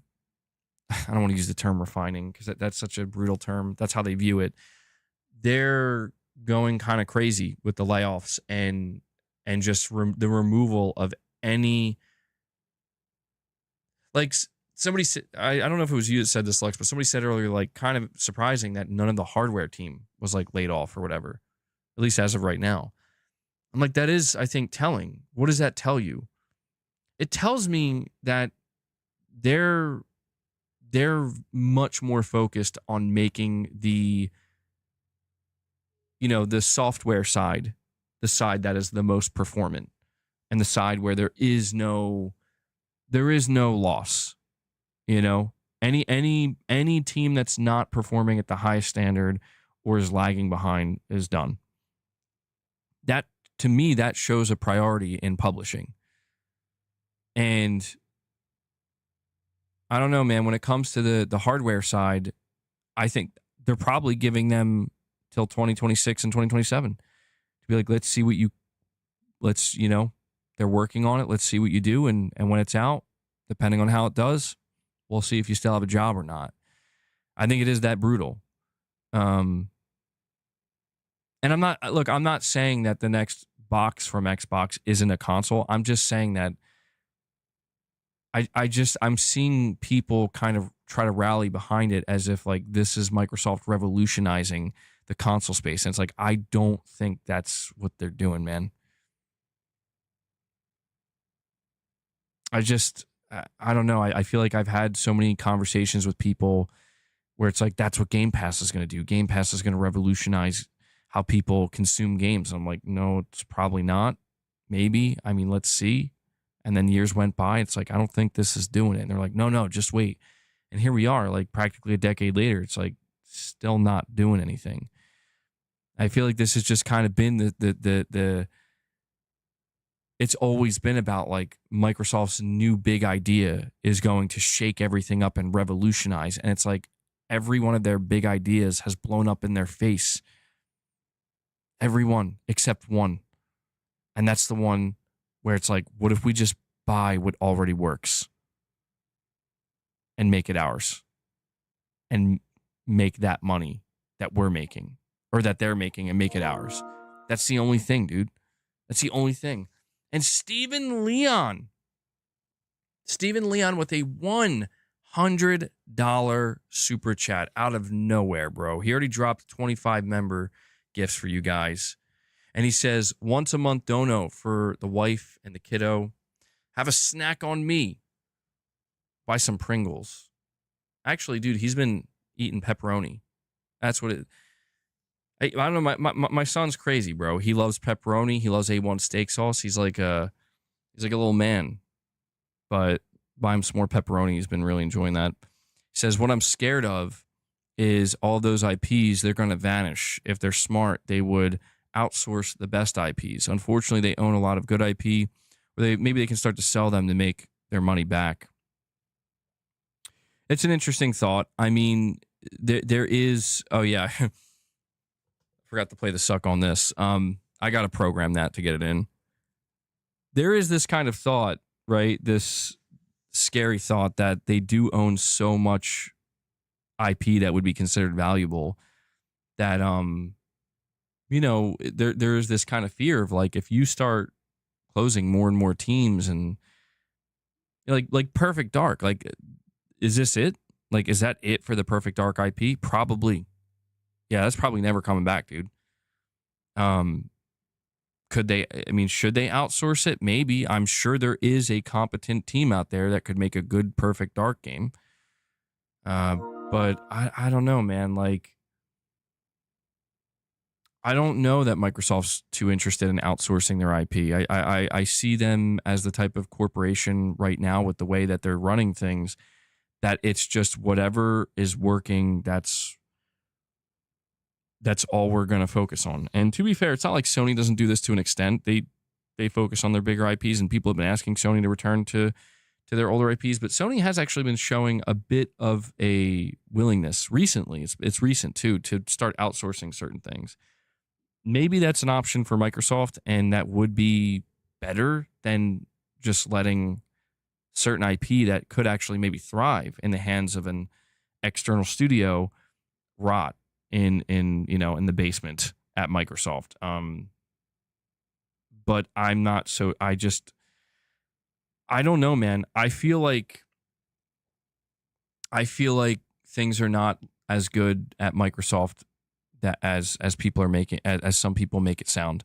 I think there actually is some level of concern. Like, I mean, when I say Microsoft, I mean as a corporation, they're fine. Like they're $1 trillion company. But I'm talking about like the gaming division. I think that,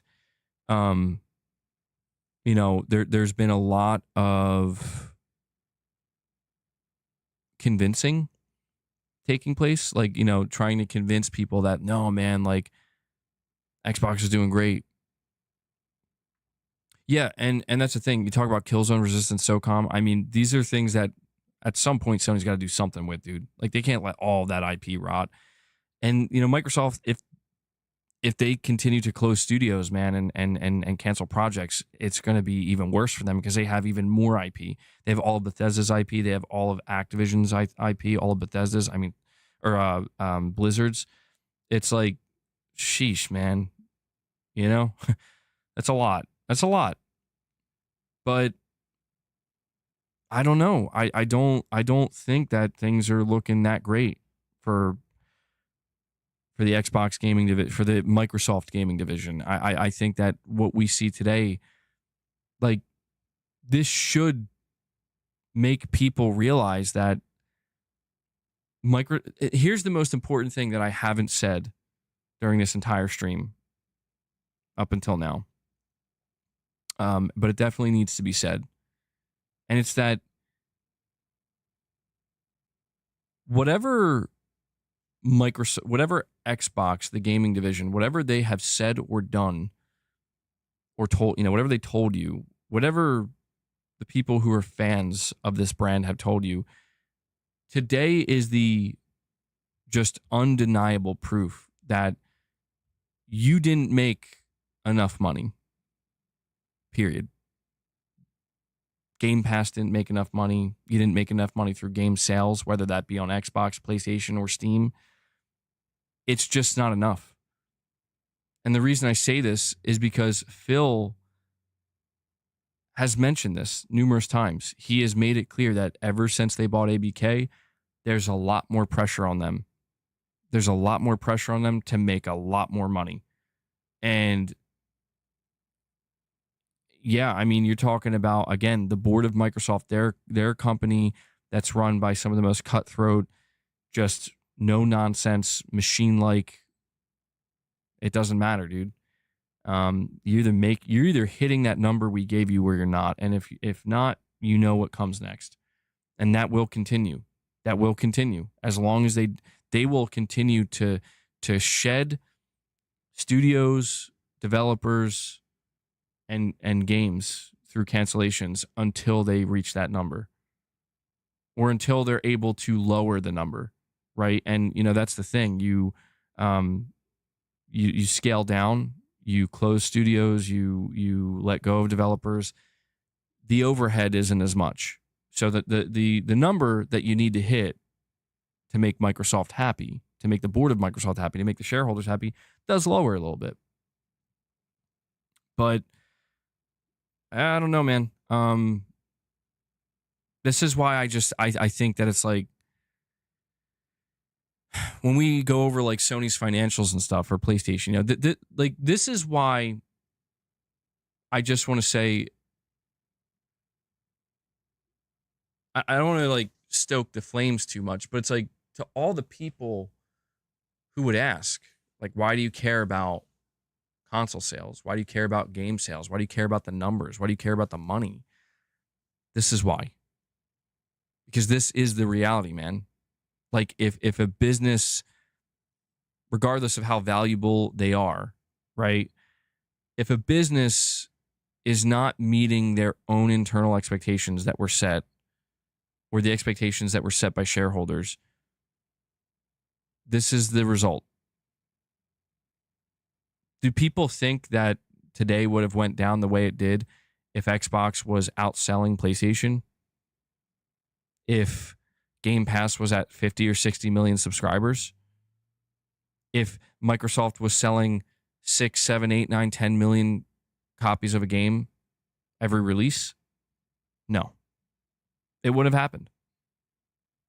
Not in this way. I'm not saying no layoffs would have happened. You probably can't mitigate it all, but it would not look anything like it does now. And that's the reality. That is the reality that so many people have tried to clown on me and many others for. Where it's like, nah, man, you're just fanboys. It's like, listen, we're fans of the brand, very much so, and we support, what's going on here. But there's an inherent understanding that it's like, if you want the thing to succeed, you're going to have to be willing to support it, because that's how all things work. And so I'm not trying to blame the consumer, because there's blame to go all around, where it's like, well, if the game isn't good enough, why should we buy it? Good question. I don't know. I guess you shouldn't. If it's on Game Pass for $20 a month, or I can get Game Pass with my Microsoft rewards, or maybe get a deal for $1, why would I buy it? Good question. I don't know. I don't know why Microsoft is giving you that option. They should be asking you to buy the game, because that's what's going to ensure the health and safety of the studio. This game sales, making money. OD potentially canceled. Well, I'll tell you what. That would explain why Kojima has not name-dropped OD. Oh, boy. High Moon Studios affected by Xbox layoffs. It's still rolling. Dude, it's still coming in. Oh, my God. Where's this report about OD? High Moon, I think they work on... I think they're a Call of Duty studio.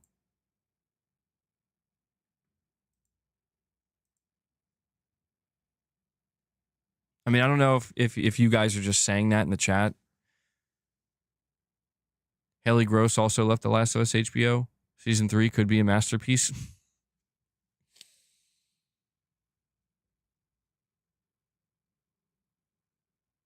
Oh, Easy Tone. I'm so sorry, man. Easy Tone's like, bro, stop skipping my super chats. He says the only idea that worked is selling games on PS5.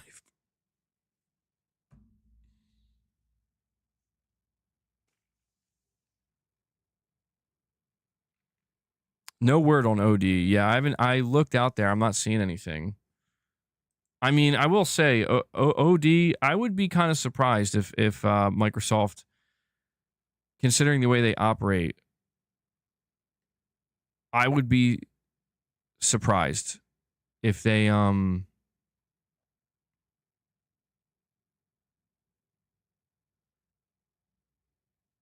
let Kojima just kind of.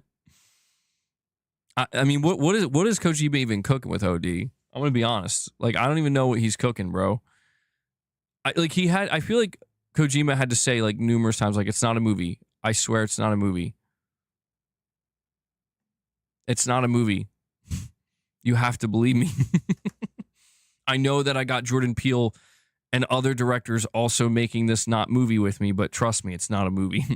And I'm gonna like laugh if basically Kojima just finessed Microsoft into letting him make a movie, or like just Kojima accidentally makes a movie. It's like, oh, well, yeah. You love how I'm still pretending to care. It'll be driving the Xbox nuts. But you were never buying any of these two. Well, I mean, listen, man. I won't deny that. I'm not going to sit here and say that.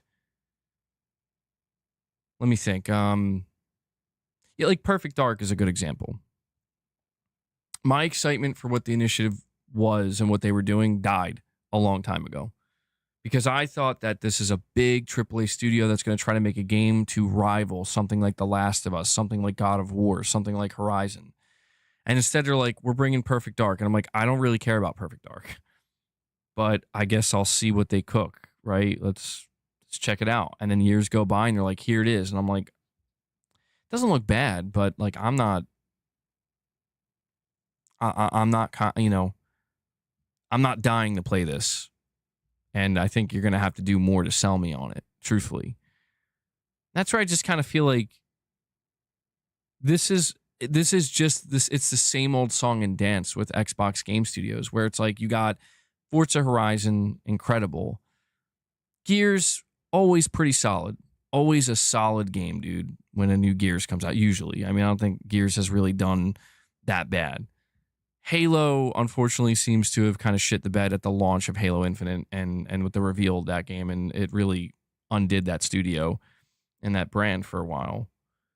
Outside of that, man, I mean, it's like, yeah, I play Call of Duty. I'm not going to sit here and pretend I don't play Call of Duty. I absolutely do. But I was playing Call of Duty before Microsoft had them. I'm playing Call of Duty after Microsoft had them. I've always liked Call of Duty. I've been playing Call of Duty. You know what realization I had? And this blew my mind and made me want to throw up for multiple reasons. In 2 years, if I'm still playing Call of Duty, that means I've been playing Call of Duty for 20 years. Actually, no, longer than that. Probably for like 23 years. And that made me want to throw up, where I'm like, not only am I shocked at like the fact that I'm getting old, but I can't believe I've been playing this series for that long. So, you know, people can't hate on me for playing Call of Duty. I'm legit an OG. I played Call of Duty 1. I played Call of Duty 2. I played Call of Duty 3. And I was there for the launch of Modern Warfare. So you can't hold that against me. I've always been a Call of Duty player. Although I will admit, man, it feels like a shell. I'm not going to lie. It feels like they just lost their way a long time ago. Yeah, I'm curious to see now with all these layoffs with Call of Duty, what that means for it. I think Warzone's been kind of failing, struggling. But you know, I just feel like I feel like Sony,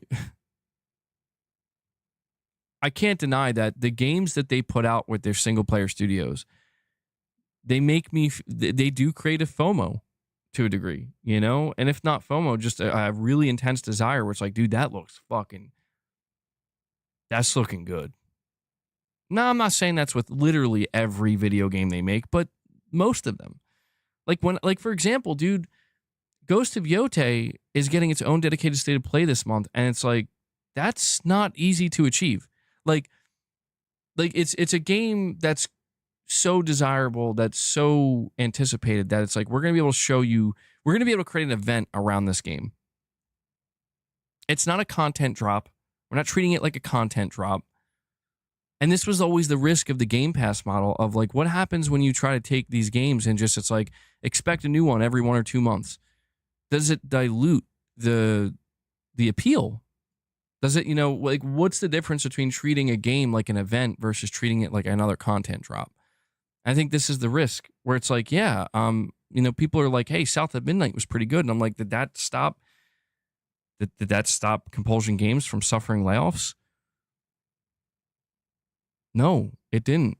Why is that? Probably because that's not, it's not a game that had that type of appeal. Like it's not the type of game that's going to draw people into subscribing to Game Pass. And if it wasn't on Game Pass, it's definitely not going to move a lot of units. And I'm not trying to be rude towards the studio or the game, but it's like, this is why, like, look, I'm just trying to say, like, you got to really think about what's going to hit, man. This is why, listen, this is why I continue to rant about, and I know I'm doing like the what about Sony thing again, but it's important. We're like, same thing for Sony Bend. Like, Sony Bend, if you're not pitching Days Gone 2, I'm going to have a hard time feeling sorry for you if your studio shutters because you fucked it up. Or Sony. Like, somebody at Sony's got to take the reins and be like, you're making a Days Gone 2. You want a cool 8 to 10 million sold? Fucking make Days Gone 2. It's not rocket science. And then when you rake in that money and you find that success and you make a player base happy and your studio is secured, now experiment. Go make something different. I mean, that's where I'm just saying, like, you got to think that this is where, when we talk about failed leadership, it depends on, it's not just like usually one person, it's people, like, even people who are in charge of studios, like, make the right decision because you're responsible for a lot of people's jobs here. And I understand that sometimes that means feeling like it's not exactly what you want it to do, but I'm like, come on, man. Like, do you think I want to sit here? Is this exactly what I want to do? I want to talk about I want to talk about Days Gone Remastered. No, I should be talking about Days Gone 2. You think that's what I want to do? I'm just saying, bro, like, I'm not saying you should take the path of least resistance every single time, but there's some times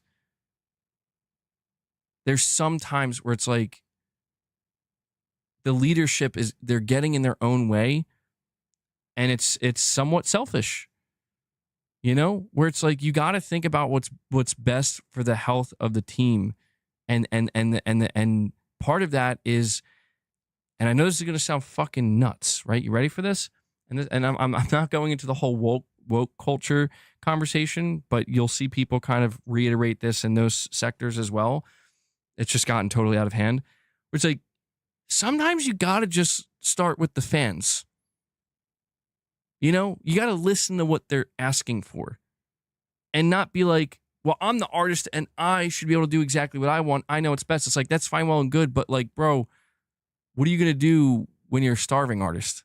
When suddenly you're not working at the studio anymore and the studio doesn't exist anymore because you were too worried about doing what, seeing your vision through. I feel like you got to earn that.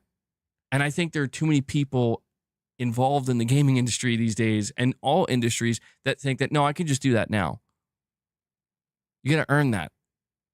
There are titans of the industry that can do that. They can brute force, this is my vision.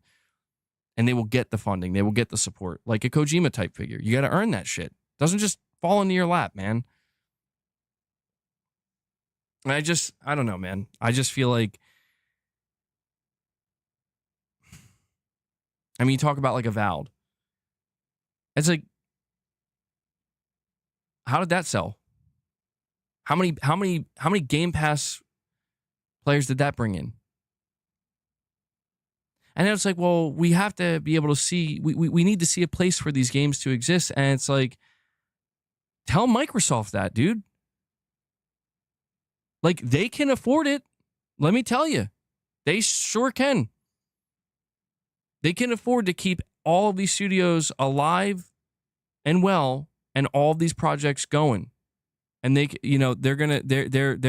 not really going to lose that much value. Trust me, they'll be just fine. But they won't do that because that's not how they operate. And so I think basically what we're witnessing is Microsoft tried to convince everybody, maybe even themselves, but certainly the masses, that, you know,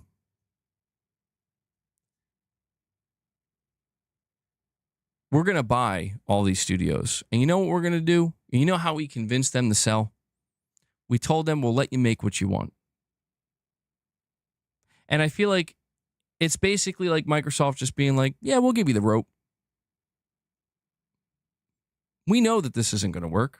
Everybody knows this isn't going to work, but we'll give you the rope. But we need to do this so that way you will be on board. And when it, oh my God, it's not working. Who could have seen this coming? Then Microsoft will have the excuse of, well, time to clean up. Time to clean up and time to get it where it's got to be. Time to trim the fat, refine, and yeah, and I'm just saying, man, like, credit to Microsoft for even allowing those projects to go, but it's like, I feel like this is what we were trying to like warn people of like, this isn't going to work, dude. Like, these games, if they were not going to be able to be made on their own, we have to ask ourselves, why is that? And a good reason probably would have been because I don't know that people are asking for this. And if they are asking for this, they might be asking for a big AAA version of it. And if you can't make a big AAA version of it, don't really know how well it can do out there. And the AA space is pretty much dried up. And I understand that Microsoft was like, well, we can, if we can just, maybe Game Pass can thrive through AA.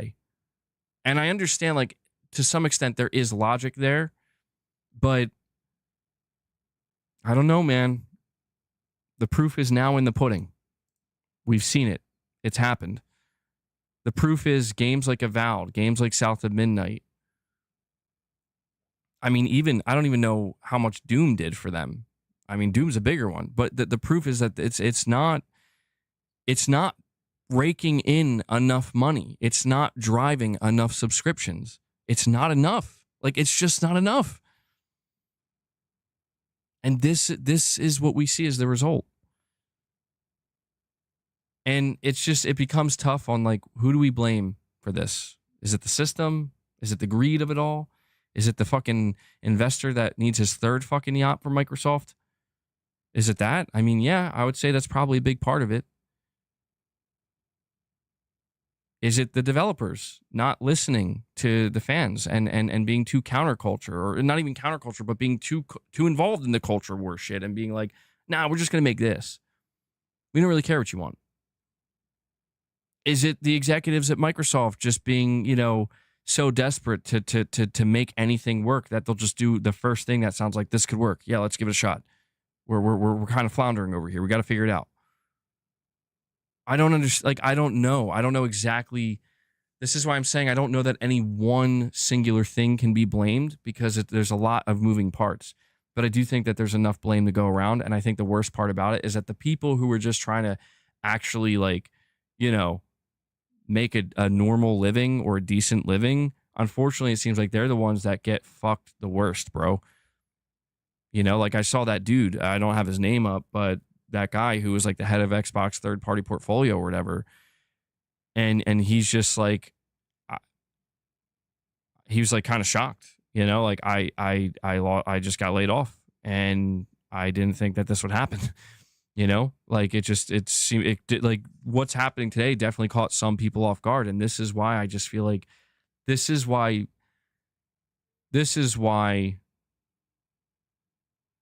all the people who've contributed to the conversation of you're all just shills and you're all just corporate bootlickers. It's like, you know what, man? Stop trying to shame those who are willing to drop the money on the things that they actually care about. Maybe let's start there. And then we can move from that point forward. Does it mean that these corporations aren't trying to be greedy? Of course they are. But what we do know, and this is another fucked up reality, maybe the real truth bomb that's got to be dropped is these corporations are holding these studios hostage in some cases. Not all cases, but certainly some. Where it's like, listen, man, I'm not going to pull the trigger. I won't pull the trigger. Just make sure we get enough sales. Make sure we get enough sales. Make sure you guys support it. Because it's not going to be my finger pulling the trigger. It's like, what are you talking about? You're the one fucking holding the gun. They would have us, they would rather have us believe it's us. And this is why Microsoft is the greatest example. This is why we do need to make the biggest example and sound off the loudest with Microsoft, not because I hate Xbox and I hope Xbox dies and PlayStation's the best. No, because Microsoft is representative of the fucking end game. The end game is we are at 1 trillion, we must get to 2 trillion. And when we are at 2 trillion, we must get to 3, and 3 to 4, and 4 to 5. And before you know it, it's all just one big giant clusterfuck of what am I even looking at? These are made up numbers. There's not even this much money circulating on the planet. What are you talking about? And everything will revolve around that and that alone. This is why I say, like, you can't trust Microsoft any more than you can trust Sony or Nintendo, because it's just, we better hope that Sony and Nintendo don't reach those heights. Because you think that, well, at some point enough is enough, right? Like, at some point you reach a level of value and success where things can kind of just be okay, right? Seemingly not. Because like I said, that fucking Microsoft shareholder at this point probably needs their 5th fucking yacht.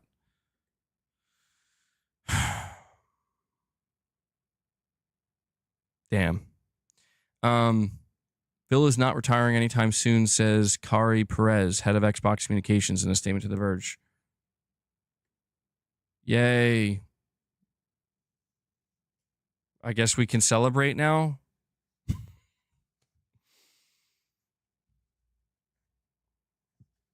Define soon. A couple years from now doesn't sound like soon.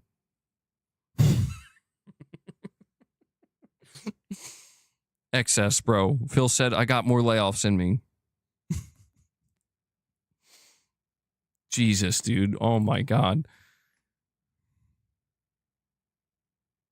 Lux, oh, I'm sorry, man. God damn it. I didn't read your super chat. Oh no, Racket Raccoon, a member for 17 months. I'm sorry, guys. I was going on such a long-winded rant there. I just totally missed this. I apologize. Is Perfect Dark legitimately canceled? Didn't they have trailers for it and everything? It is 100% confirmed that Perfect Dark has been canceled. Not only that, the studio, the initiative, is being shut down. And it's also apparently starting to circulate that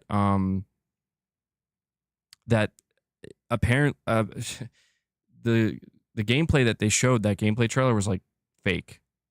That's what's being circulated. And Lux says, remember the kid who got a Make-A-Wish to play / review Ghost of Yotei early? Think it was back in December / January, and he wrote a skating review for IGN. Bro, Lux, that's not real. What are you? That's not real. Why? That's made up. MBG, there's a study that it's all about how rich people just don't want to fly commercial flights. That drives them to make money at any expense. Lux, you're saying check it up. That's not, dude. That's just not real, bro. Come on, I never heard of that.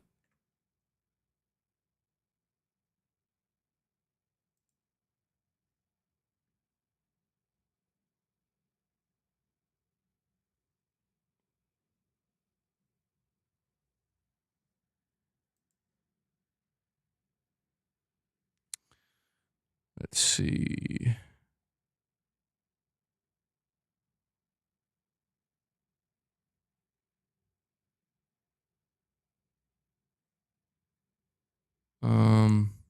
Phil Spencer isn't retiring as the chief of Xbox anytime soon. I wonder what the comments are going to look like on this one.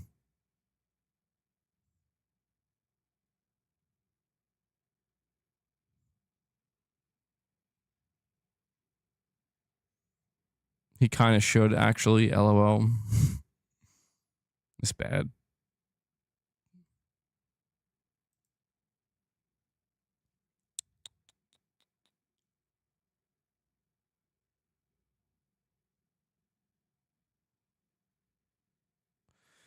All right.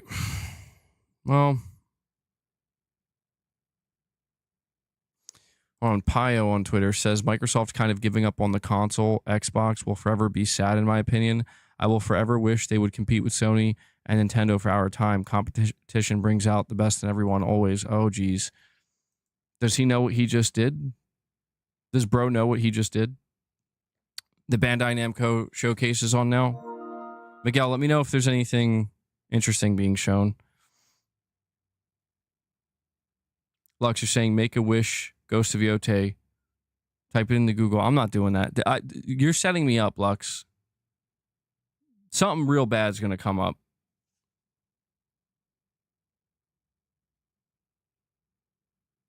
It was never a competition.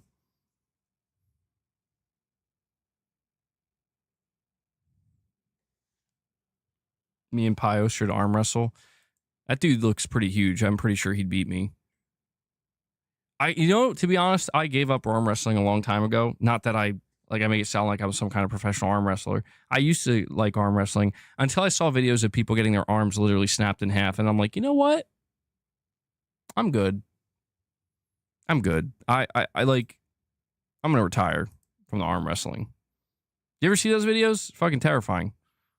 I'm talking like right in the middle of your forearm, bone snapping completely in half, or at the elbow. Just, I'm good. You can even read the review. Lux, this is bait. This is absolutely bait. I don't like it. I don't like it, man. All right.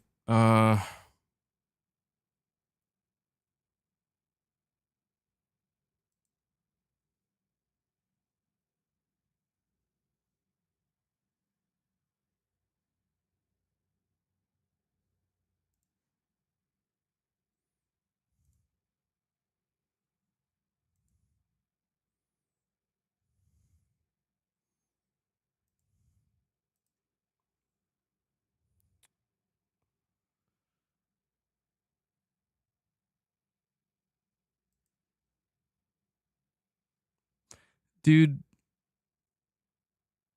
they don't get it. Why am I not surprised? I'm sorry. I'm just doing my rounds. I'm doing my rounds again. And like, dude, I'm seeing some of these people, they are literally focused on they are focused on, I think, maybe three people, 2 or 3 Twitter accounts. They're more focused on that than actually conveying the news. Then conveying whatever, bro. Like, God, it's so obvious. It's so obvious. Why is this? Why are people okay with this? Typical avoiding negative Ghost of Yote stuff. Tut tut, MBG.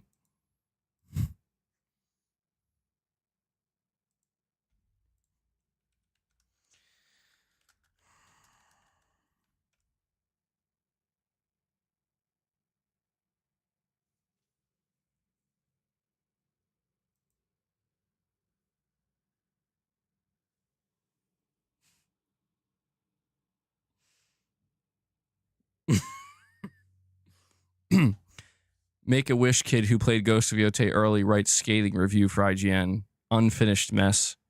10-year-old critic wrote an early Ghost of Yote review on IGN calling the title an unfinished mess. After a social media campaign to let him play Ghost of Yote early went viral, 10-year-old Benjamin Pilsner shocked both Sucker Punch Productions and the gaming world by publishing an incredibly harsh review of the game on IGN this morning. Underneath the clearly unfinished, bug-riddled face, you may be wondering if there's a salvageable and fun open-world game, Pilsner concluded in his lengthy review. Unfortunately, I believe there isn't. There's no skill tree. Many cutscenes just cut to black screen that says placeholder, which makes the story indecipherable. While my colleague Mitchell Saltzman referred to Yote's predecessor as an extraordinary open-world action-adventure game, the only thing extraordinary about this game is how the hell it got greenlit in the first place All in all, Ghost of Yotei has more problems than my multiplication tests.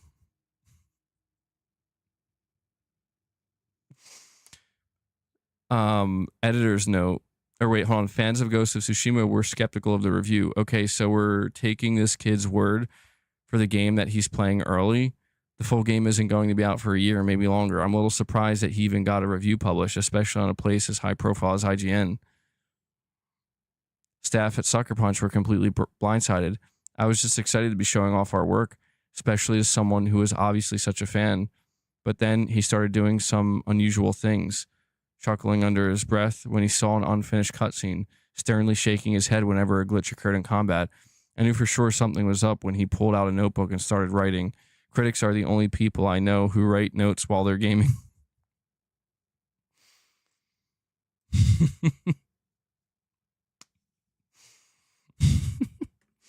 Lux, do you run this website? It's not real, but it's pretty funny.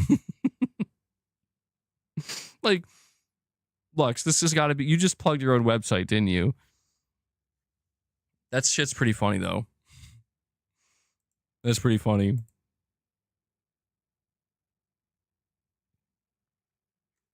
God damn. Why isn't this cutscene finished? What is this? What is this unfinished game you're making me play or letting me play? Dude, I'm not kidding. I'm seeing more things on my feed. I guess maybe it's because I pay closer attention to the PlayStation related stuff on Twitter, but I'm seeing more things on my feed about Neil Druckmann not being part of season 3 of HBO than anything else. All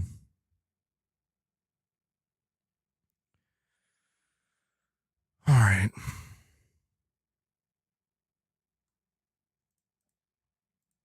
Let's go see what else is going on.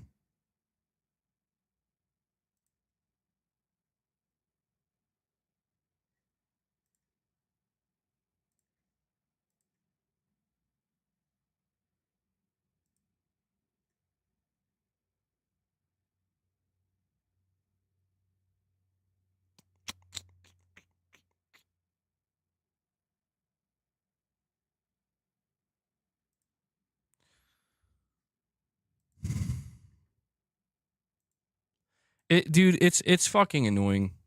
I gotta be honest, man. I'm looking around and it's I knew it was gonna go this way.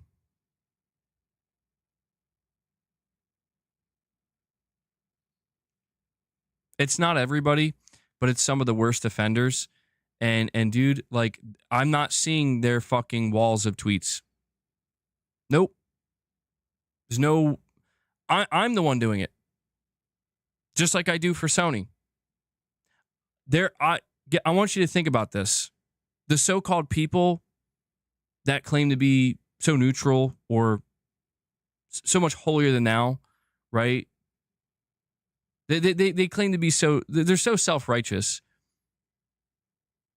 They're out here literally arguing with fanboys.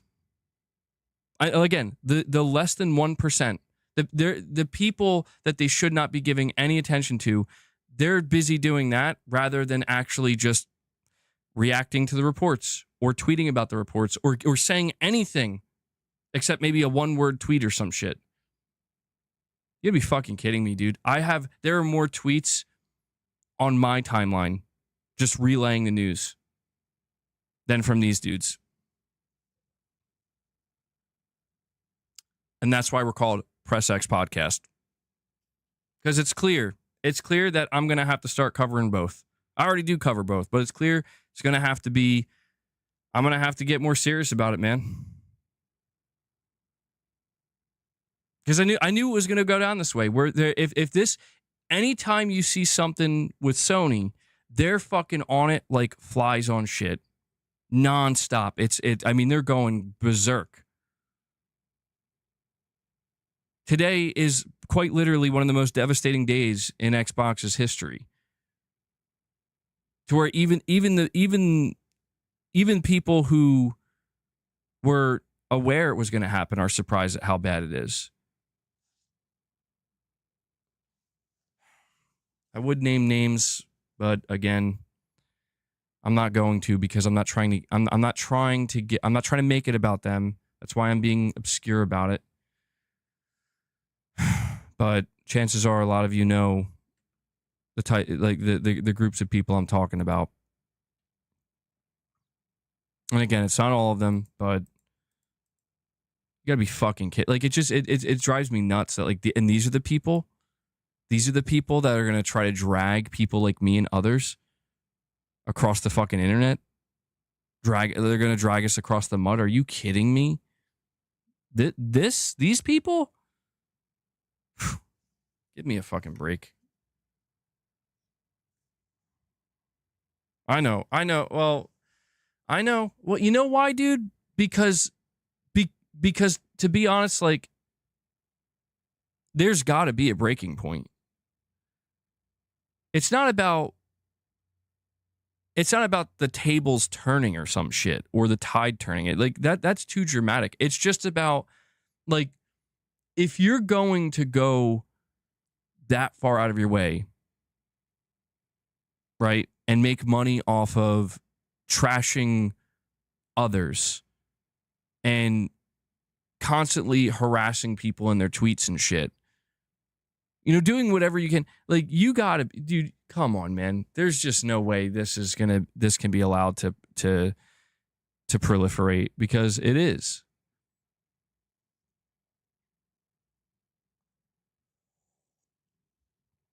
I know.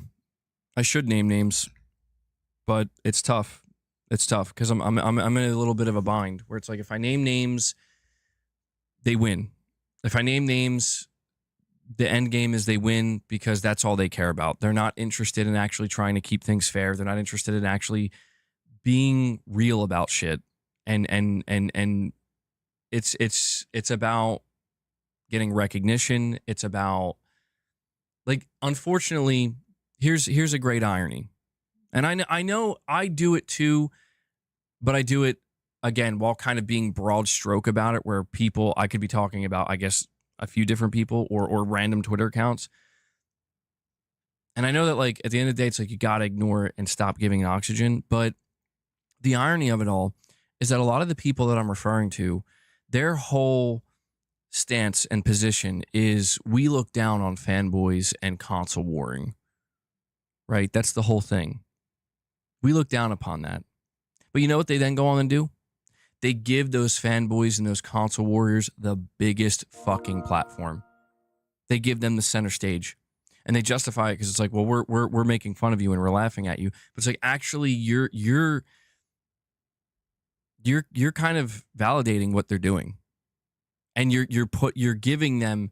are giving them more attention and fame than they would ever get alone. So in other words, you are, and I understand the irony because I'm kind of doing the same thing by extension, but this is where, I don't know, man, like, I'm not diving that deep into the weeds, and I'm not naming names, and I'm not showing tweets, and I'm not showing shit. The main reason for that is because I just know if I do that, it's over, man. Like, that's the end game. That's the end game for them. There is no winning. There is no getting out of that one. It's just I keep seeing it, though. I keep seeing it, and I'm like, dude, look at what's happening. Look at what's happening, man.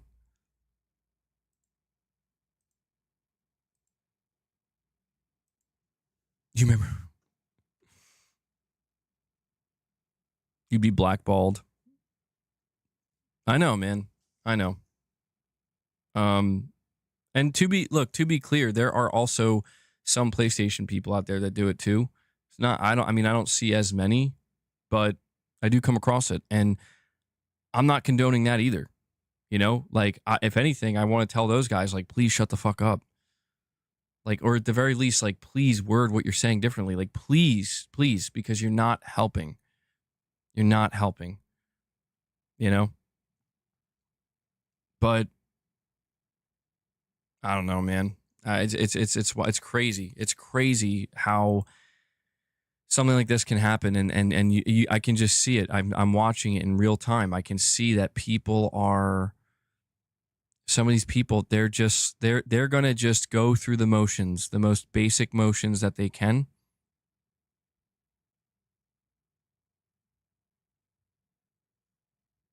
They're going through the most the basic motions where they do the bare minimum, and then we're on to the next thing. And I'm just like, okay. But with other stuff, you know, I don't know. It is what it is. It'll never change. I don't know why I expect it to, but my only hope is that some people today, maybe, just maybe, some people will kind of realize that, you know, everybody involved in this, you know, from a business standpoint, they're all after the same thing. There's no good guys here. And anybody who's trying to act holier than thou or self-righteous in terms of, like, look, this company's doing better than this one. Like, no, man. They're all going to go after your wallet. Mark Tech, you're saying director of Banjo and Sea of Thieves just left Rare. Yeah, I saw that, man.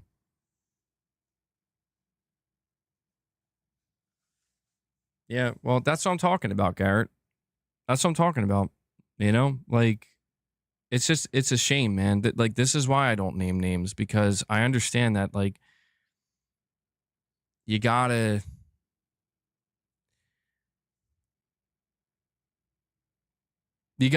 just, the right thing to do is to just ignore and move on. But what are they saying or doing? Well, I mean,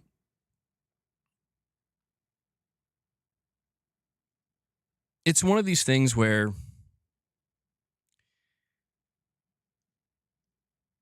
the people that I'm referring to, they realize that they can, it's kind of like what I said earlier. They realize that there's a lot of people who are totally ignorant and uneducated about, like, how, like, the inner workings of this stuff, whether that, or there's a lot of people who, you know, they're basically wolves in sheep's clothing. Like, they act like they don't know, or they just don't care. Some people just don't care. And they prey upon that, then they rely on that, and they leverage that. And I'm not saying there's a problem with that, because that's always been done. Like, that's not new.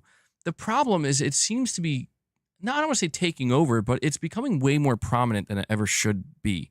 It's like, dude, we got to try to have better discussions than this. Where it's like, I know what your end game is. Your end game is you're trolling. You're trolling, and you're trying to get under somebody's skin. And I feel like it's just like, it's done under the guise of, like, that's not what I'm doing. I'm not doing that. Like, yes, you are, dude. Like, why can't you at least have the balls to admit it? I can have the balls to admit that I've been fanboyish at times. I partook in the console wars. I've taken many L's. I've been wrong about things. And I've made it clear that, you know what, like, not saying I'll be totally successful in my endeavor, but I'm going to try to do a little bit better, or a lot better in some cases. I'm going to try. How come I can have the balls to admit that? But these people, they will not admit it. They just won't do it. They can't, because they know it breaks the entire fucking illusion. It breaks everything, and it breaks it down entirely. It's like, so let me get this straight. You're just a chaotic, sad individual that doesn't actually really even care about this shit. You're just kind of capitalizing on people's ignorance. Or you're trying to just create an environment where it's like, we're not trying to actually improve anything. We're just leaning into the chaos and making it worse. I don't know, man. I just think that kind of shit is deplorable, you know? It's deplorable, because I wanted to see how many of these people were going to try to highlight. And yes, there are individuals out there, like I said, they're not very well known. I'll tell you that. They're not big. They don't have followings of tens of thousands of people or hundreds of thousands of people. They're pretty damn small. They're small fish. No offense. And this is why I'm not naming names. But I wanted to see what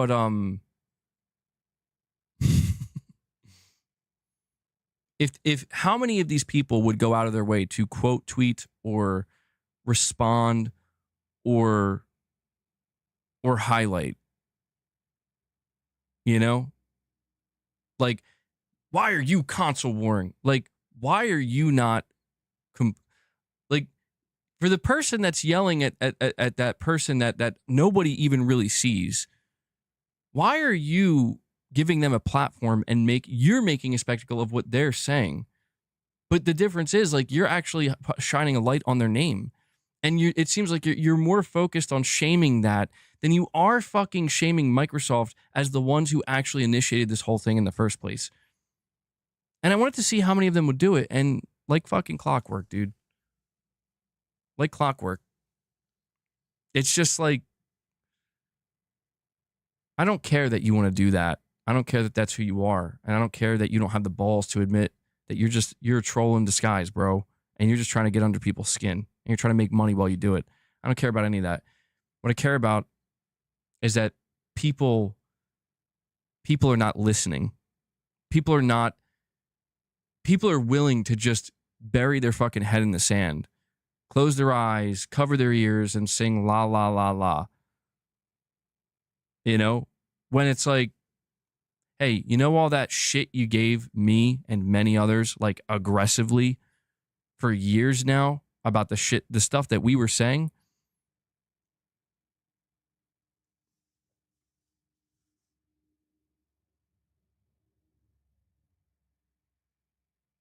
Yeah. Not all of it was true, but a fair amount of it. It's like I always tell you guys. I always tell you, if you ever want to put in perspective, I always try to keep this in mind. And I try to keep this in mind because it serves as a reminder of, like, this is how it is, man. I don't know. I reference it every now and again. And at moments like this, it's worth referencing just to prove to you how fucking insane it actually is. I remember back in November of 2023, I was talking about how Microsoft might go third party now that they have ABK. And they said that they're considering it because of higher profit margins. And I specifically referenced the next Doom. And I said, don't be surprised if you see the next Doom on PlayStation, because that's what's going to make Microsoft the most money. And they need that money. They just dumped $68 billion into Activision Blizzard. And this is what I was saying. And I made it very clear, like, that's very likely what's going to happen. Do not be surprised at all. I said, you're going to see people that are going to deny that and say that's not possible, but that's the most likely outcome. I got torn to fucking shreds.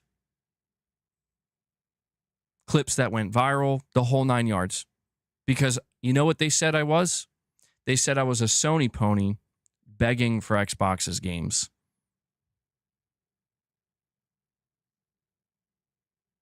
And let me tell you, what I said and the way I said it didn't matter. What mattered is that that's what people said it was, so that's what it became. But you know what the irony of it is? I was dead ass right, dude. I couldn't have been more right. There's no begging. There was no, I hope your games come to PlayStation. I want your games. No, it was just me stating clear cut. Microsoft's interested in money. Doom is already multi-platform. There are going to be people who hope it's going to be exclusive to the Xbox to sell units and drive people to Game Pass. Probably going, and a Microsoft executive just said they're considering maybe going more multi-platform. And I was 100% right. And it just goes to show that it's more important for these groups of people to twist, manipulate, and convince, again, the ignorant, the uneducated. Oh, MVG's not right. He can't be right. He's just a fucking Sony pony. I was right. And I don't mean to take this stance of, like, I don't even care about being right. It's like, to me, that's not the end all be all. What I care about is when people are fucking out here twisting, desperately trying to do damage to our community and to my reputation, where it's like, dude, you can call me out all day, every day. You can throw past tweets up in my face. You can show me the receipts. And when I look at it and say, yup, that's the thing I said and did, take the L. You're right. I'm wrong. No problem. Can we move on now? But the fact that when I'm right, and for once I'm not wrong, and there are quite a few instances of this in recent memory, they can't do that. And I always try to highlight to people, and this is the fucking killing, this is severing the jugular right here. You have to ask yourself, why is that? Can you guys stop? Jesus. Boss, stop. You have to ask yourself, why is that? And hey. Boss is getting real aggressive over here, bro. Boss is feeling the energy in the room right now. He's like, you know what? You know what, though? What I'm trying to say, and this is the last thing this is the last point I want to make. They need to continue to try and excess, bro, and make sure that the manipulation and the twisting and the, like, even if you're right, we're just going to say you're wrong anyway. They need to keep that going because they're making money off of that. People think I'm over here making the most money off of the console wars. Dude, I make the most money on my channel talking about PlayStation. I've made quite a bit of money talking about Xbox, and I still can make money talking about Xbox. But the reality is I make the most money on my channel when I talk about PlayStation because that's what the channel is and that's what people subscribe for. In fact, it gets to a point where parts of my own audience are like, please, God, stop talking about Xbox. But it's difficult for me sometimes to move on from talking about Xbox because these people are always hounding me. And I realize, like, that's the thing, dude. They need me to continue to do exactly what this is. They need me to keep it going for their sake because they're the ones making money off of not what they're saying, what I'm saying. It's quite the pickle. Quite the pickle. And I don't care that people want to make money off of what I'm saying. I don't even really care about that. What I care about is the fact that they're manipulating, they're deceiving, they're lying, they're cherry picking, and that's how they're making their money. That I don't fucking appreciate. That I actually really get pissed off about. And that's why this does start to kind of feel a little bit personal, where it's like, dude, I'm not trying to make a bigger deal out of this than it has to be. We are talking about video games, but why the fuck? Why is it that people can just straight up lie? Just lie and say, no, this is what you said and this is what you are. And they get people that are like, yup. It's like, you're all literally wrong. Not subjectively wrong. You're literally objectively wrong in this instance and in many other instances. And you know, there would be no greater proof of that than if they were to show the whole picture. Show the whole picture. Show them everything. Show them. Because you know what the truth is at the end of the day, guys? And this will be my grand conclusion. They will point the finger at you. They'll point the finger at me. And they'll say, you need to stop console warring. You damn fucking console warring fanboys. That's what they'll do. But in reality, what they're doing is, keep this shit up, bro. This is breaking in the rage bait. Do you know how much money I'm raking in from this? Do you know how many views I'm getting? How many clicks I'm getting? Keep it going. I need this shit. That's really what they're saying. That's really what they're saying. And unfortunately, that's just how too many things go these days. It's quite sad. Quite sad indeed.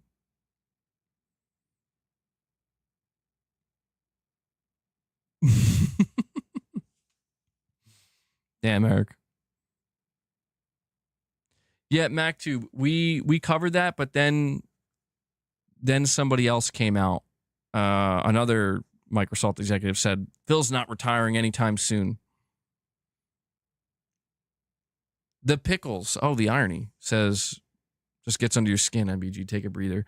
I know. Like, I mean, at the end of the day, man, like, people need to understand that there is no celebration here except for one thing.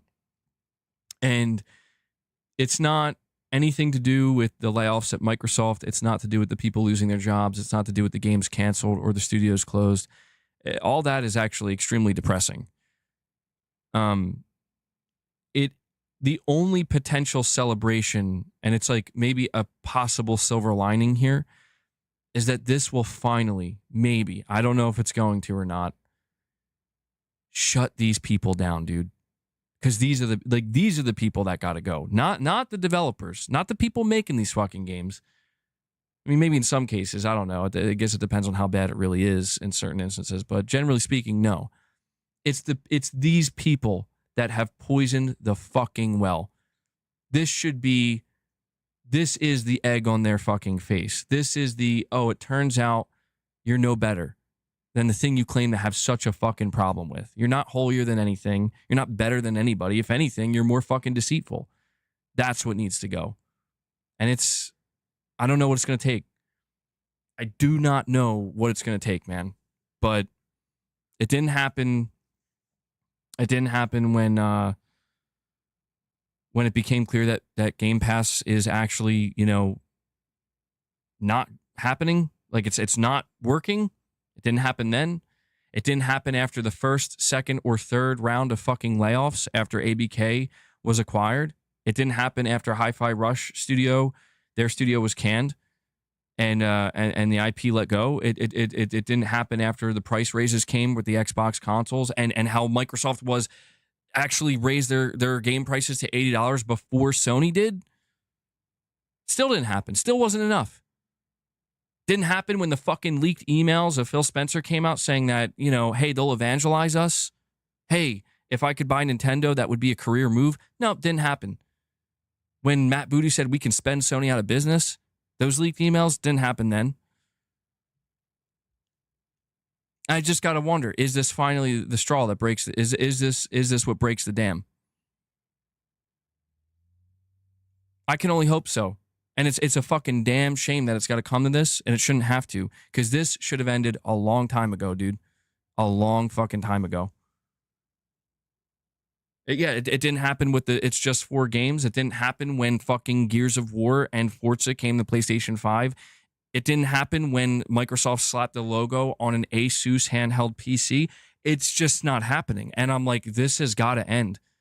Not what they're doing, because I'm not the one telling you Xbox is dead. And anybody who's saying Xbox is dead, no offense to the people here that have said that, but that's not, you need to add context. This is what I'm talking about, the education factor. Who's actually worth listening to? If you say Xbox is dead, please elaborate. No, the Xbox console as we knew it and the traditional model is dead. Xbox as a brand, here's what they're doing now. And trust me when I tell you, it looks nothing like what Xbox was any year before. What does Xbox is dead mean? Nobody wants to explain this shit. And anybody who tries to explain it in a potentially negative light, because it's like there are some cons here, they get clowned on. They get clowned on, man. This isn't fucking console warring. Nobody's fucking console warring anymore, man. And anybody who is, flat out, is not really worth paying attention to, because it is over. It's been over. Like let me tell you this. I posted Mark Cerny's tweet yesterday where he said, we're entering a new partnership with AMD, and I'm going to read you a fucking look at this shit just to show you how I'm not even involved in some of these conversations, and it makes its way to my fucking doorstep. And I'm like, you got to be shitting me. Somebody says, and this is what I'm saying, where they're trolls, dude. Like, they're the ones trying to console war, not me.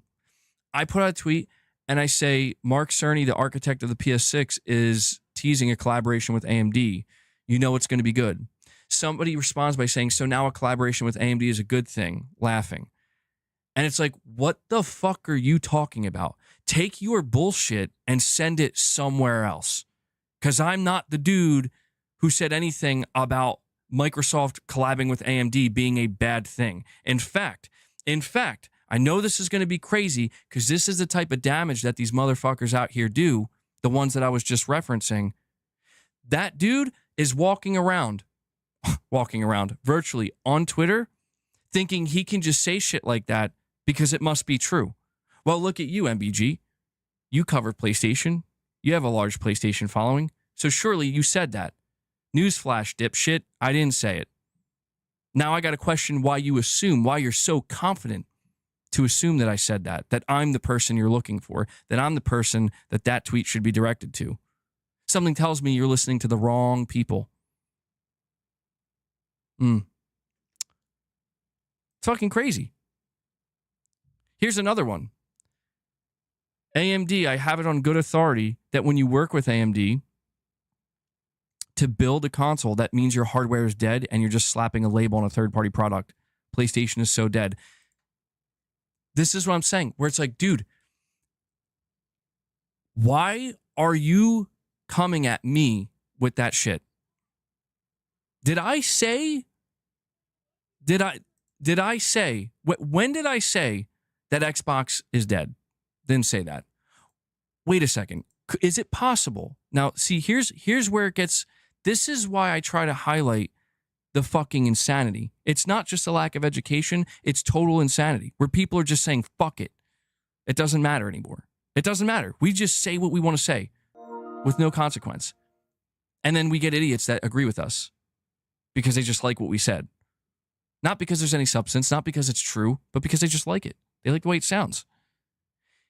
The reality is that person who left that comment, that means your hardware is dead if you're working with AMD and just slapping a label on a third-party product. You're talking, bro, you are talking about the Asus Xbox Ally X. That's what you're talking about. That's not AMD, you stupid fucking moron. That's not AMD. That's Asus. That is an Asus PC-built handheld that Xbox is slapping the logo on. Who I need to know, and this is where I need you guys to help me out. All right, I'm going to chill out. I need you guys to help me out. It's clear to me. What am I smoking? It's not that I'm not smoking anything. This is the delirium that starts to reveal itself after 4.5 hours of talking. I need to ask this question because maybe you guys actually have an answer for me. I talk about wanting to be a little bit more educated and, wanting to be aware. And Lux, I'll read what you said. I need to know, there's clearly either a person or just a few select people in the PlayStation space that are claiming that Microsoft is working with AMD and therefore it's not actually it's not a real, like, it's not that it's not a real console, but it's not a Microsoft console. It's not an Xbox console. It's a third-party product. PlayStation's dead. I need to know who's saying this. I need to know who's saying this because one of two things is true right now. Either, number one, these people I'm encountering are just flat out lying. That it turns out nobody said this. We're just going to make it seem like somebody said this and then use that made up unreality, that made up delusion to justify the snark, to justify being a dick to you. It's either that or there are some people out there with some level of authority. Because if they don't have any level of authority, I'm not sure why anybody would even be listening to them in the first place with such topics, in regards to such topics, or they did say that. And I need to know who they are. Because if that's true, whoever they are, they're wrong. And they should be called out where you're wrong. That's not true. AMD works with both Sony and Microsoft. They worked with Sony and literally AMD worked with Microsoft for the Series X and S.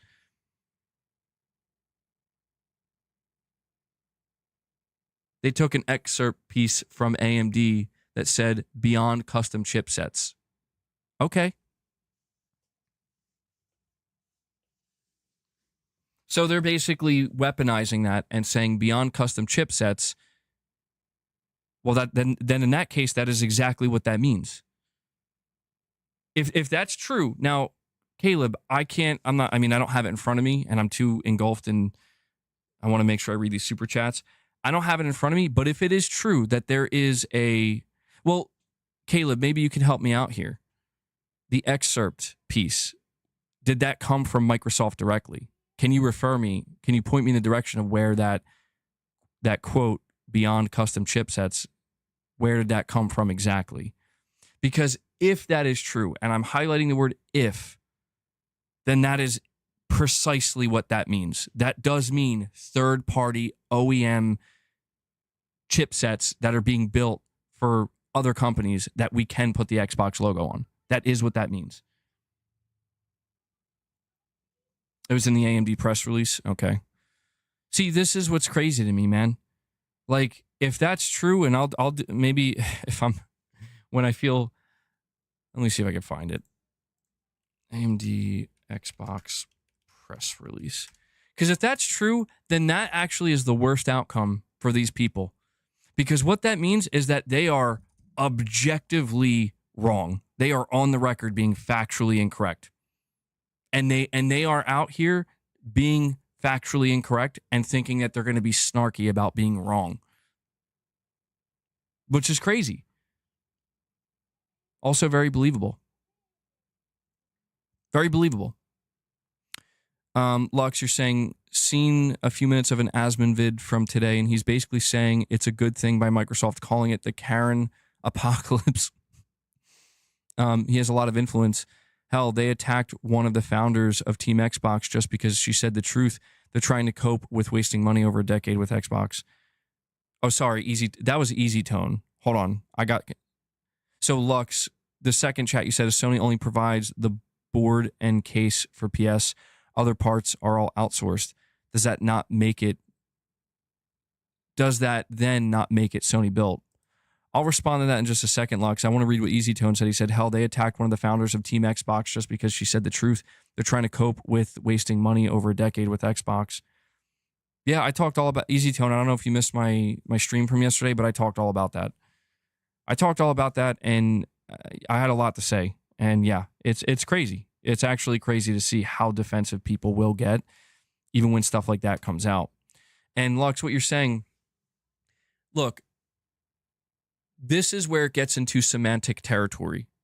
What I'll say to you, Lux, is that if Microsoft and Sony both come out and say we are working with AMD to produce our next consoles, I personally, I can't speak for anybody else out there, but I'm going to go on a limb and try to speak for.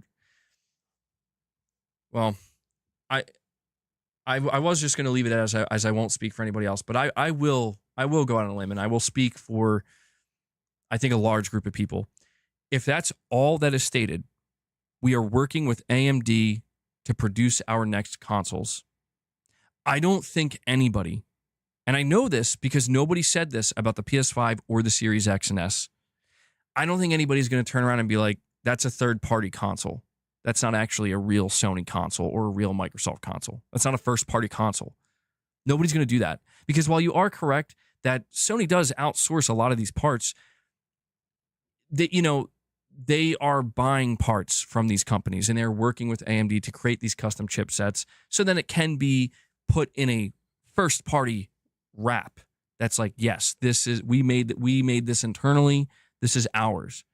And there is a difference between that and Asus or Dell made this box and this chipset, and we just basically licensed the logo. It's like the difference between a DualSense and a licensed third-party PS5 controller. It's like the exact same thing.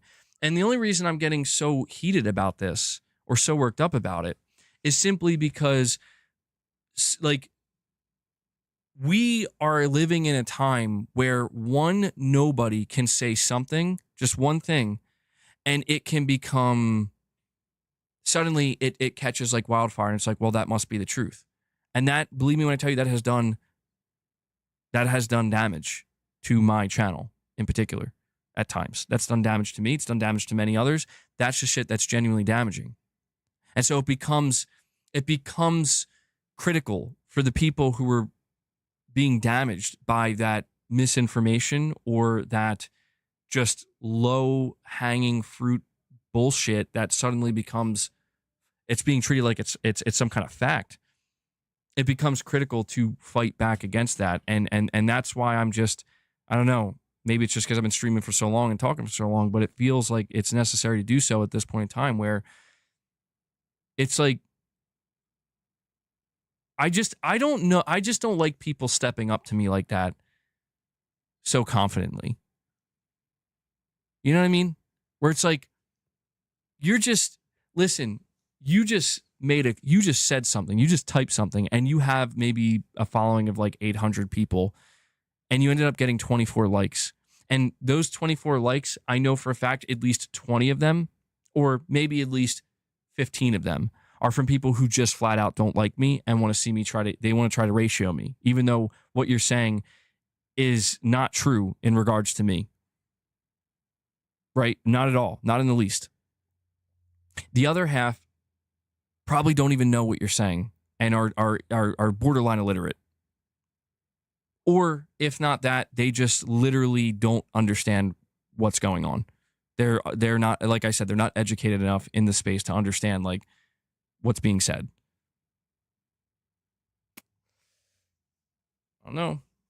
I'm sorry, BMed. I know I'm probably I'm a little bit all over the place, but it's just this is the type of shit that I'm hoping after today we might see a little bit less of, because it needs to fucking die. It needs to die because it's bad.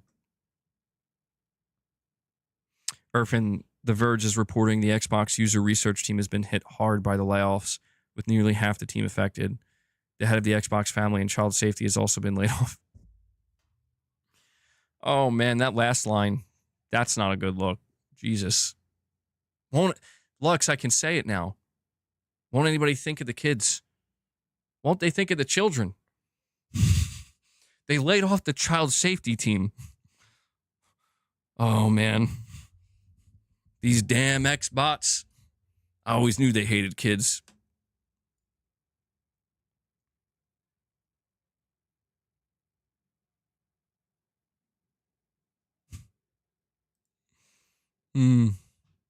Well, I'm shocked, dude. I have to admit, like, it's going on. It's beyond 4:30 in the. I mean, we're approaching the evening, and there's still reports coming out. That's kind of crazy.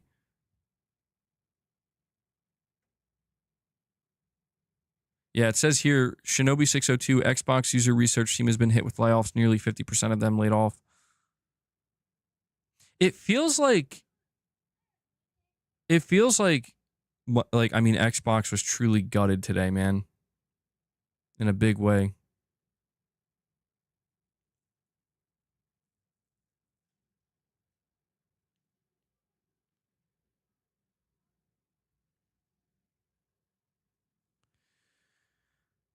All right. Well, yeah, I'm just gonna keep ranting, I guess. Just keep it going. I gotta log off soon and play and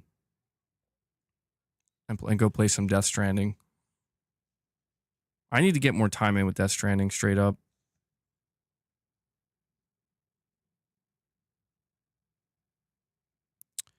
All right. Let's see.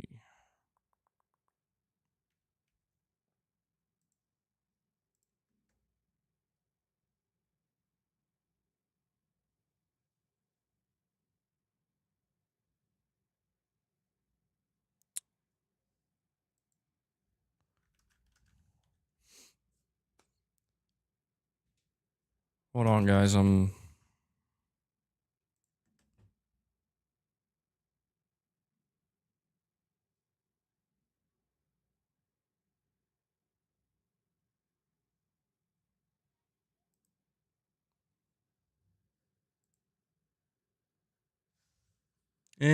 dude, you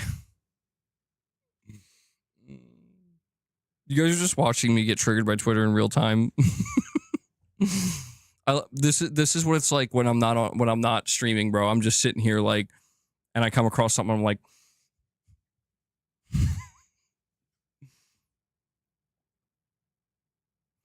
can't help but notice a serious lack of cat over there. This is unacceptable. I mean, Leia was there for a long time. She was there for a long time. Damn, Tyler, that's impressive.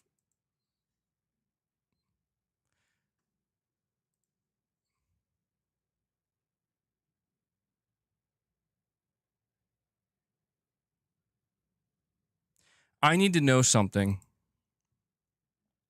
I have another question for you guys.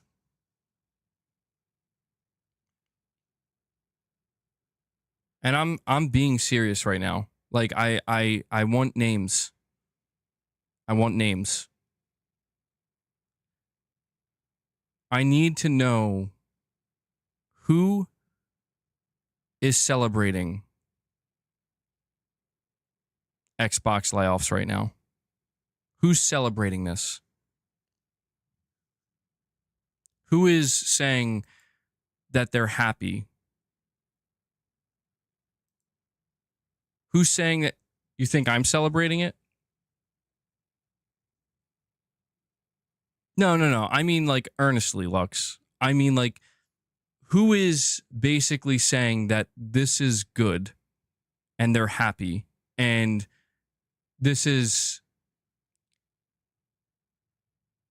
that it's okay that people are losing their jobs and studios are getting shut down and games are getting canceled? Who's doing that? Well, you're saying, well, that's why I'm asking for names. You're saying like the crazy ponies. I mean, I know I'm getting a little bit unhinged here by focusing on other fucking shit outside of the layoffs. That's getting me all worked up. But I just need to know because it's like, because I haven't seen that. I'm not saying it isn't happening. I'm just saying if there's somebody worth paying attention to, like I do believe that there are literal accounts, whether they be YouTube or Twitter, that are nobodies, just random people. I'm sure there are weirdos out there celebrating, but I'm talking somebody that's worth that, like somebody whose opinion or whose words actually hold some kind of weight. I need to know who this is or who they are, because I'm not kidding when I say that I'm seeing multiple people talking, communicating back and forth with one another, talking about it. They're talking back and forth about fanboys celebrating, and they haven't shown anything. Like, you know, they didn't have like screenshots with them, and I'm sure maybe at some point they'll show something.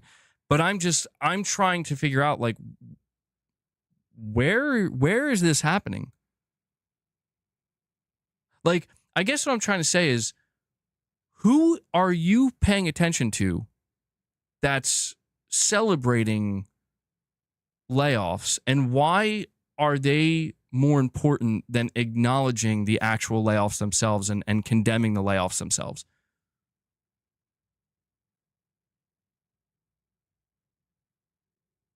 I I'm not saying it doesn't exist. I just need to know like who's treating this like it's a fucking a benefit. A benefit to Sony or to Nintendo or to the gaming industry.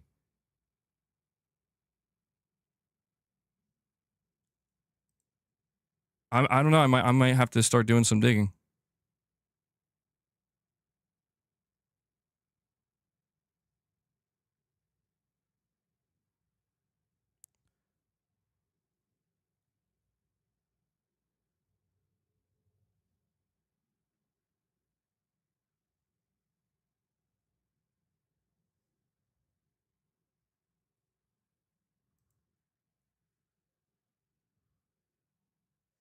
I'm still I'm looking, dude. I'm sorry. I'm trying to find it. I'm trying to find anything. I'm trying to find one person, one fucking person celebrating.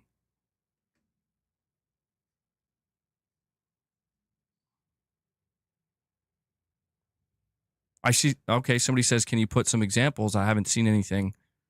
I haven't seen anything of the sort.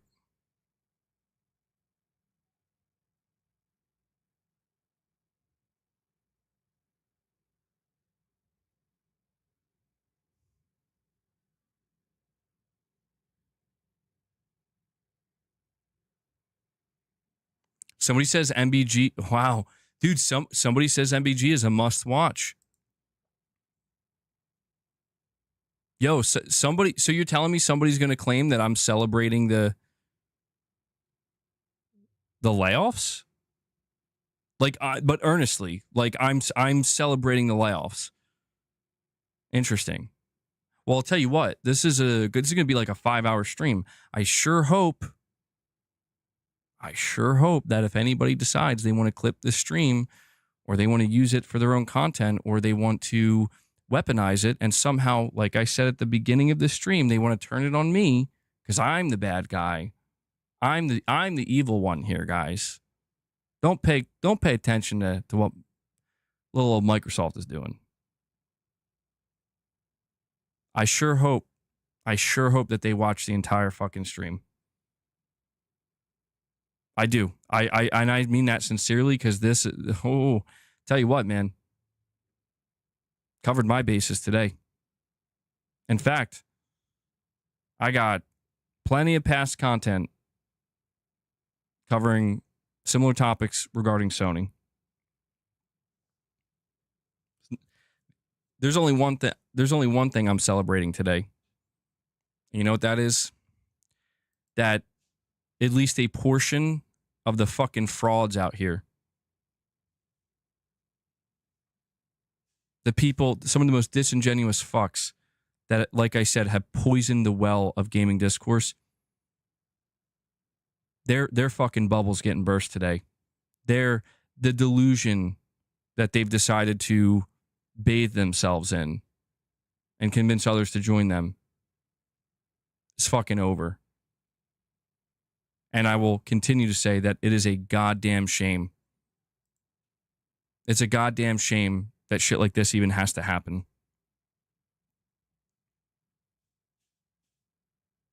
But you know what? Chances are they'll probably listen to that and say, what you just said, that's console warring. That's not console warring.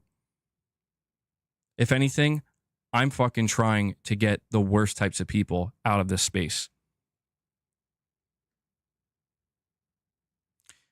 MEG Ecstasis says talk is starting to spread, and it's estimated that Microsoft Gaming layoffs could be between 3,000 and 4,000 people at Xbox. They have a total of 20,000 employees. Jesus. That's even more. If that's true, that's significantly more than estimated. Mr. Matty posted Xbox as a joke video, and he's a decent-sized Xbox fan. Yeah, I think I come across his content sometimes. He's pretty cool. I think he's like known for being more like Bethesda-oriented.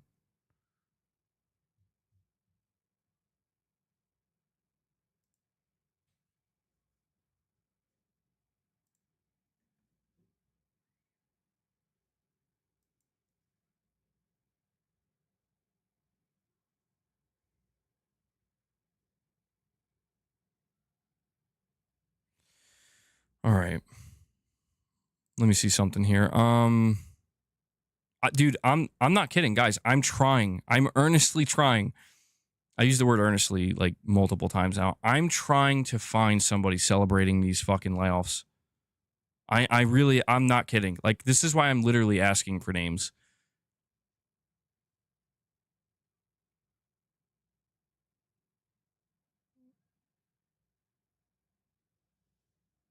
Tyler, bro. He's like, ban that guy. Unacceptable.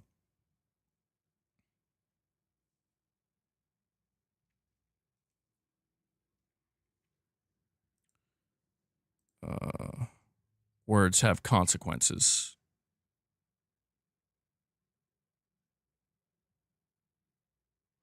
So the closest thing right now that I have found to, and I don't know that this would count as celebration. I don't know that this would count. Maybe just really rude or like cold, is somebody who replied to my post that Perfect Dark has been canceled and the studio shut down with LOL.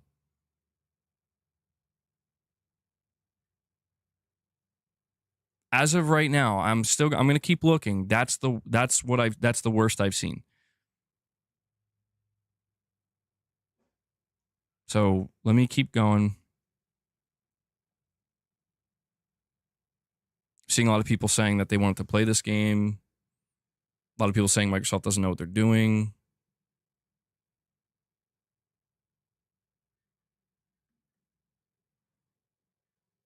This game was looking good. Oh my, okay, geez, that's somebody posting a unsavory image. Not celebration, but an unsavory image. Somebody says Xbox is dead. I guess that's kind of cold. I'm trying to find somebody celebrating this, dude. If I could find at least one person celebrating it, then I'll know it's at least real. Anybody got any names for me yet? J-Dub? All right, let me see.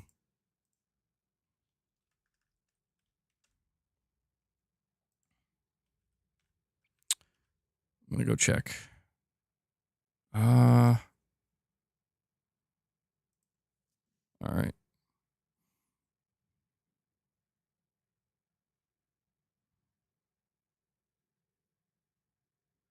He says Concord closing down wasn't so bad now after all. Bet we won't ever hear anymore. But what about Concord tweets?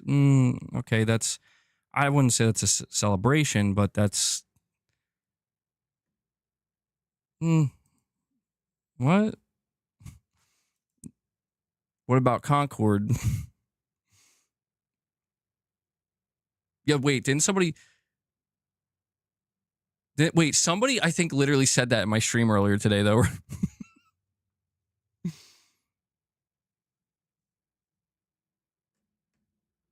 So you're saying the celebrations are those people celebrating being right.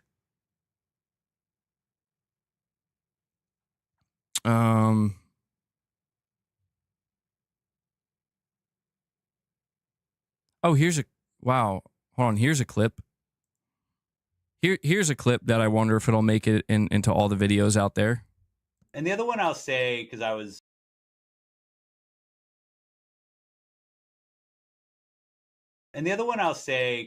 recently out at Rare, it's nice to see the team with Everwild and the progress that they're making. It's been a while. You know, it's another one that it has been. And we've been able to give those teams time in what they're doing, and which is good, and still have a portfolio like we have. Yeah.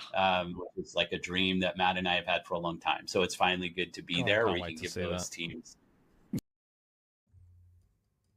That was from this year, by the way. So far, no celebration. I mean, I'll keep going. I'll keep looking. I'll keep digging. Let's find it.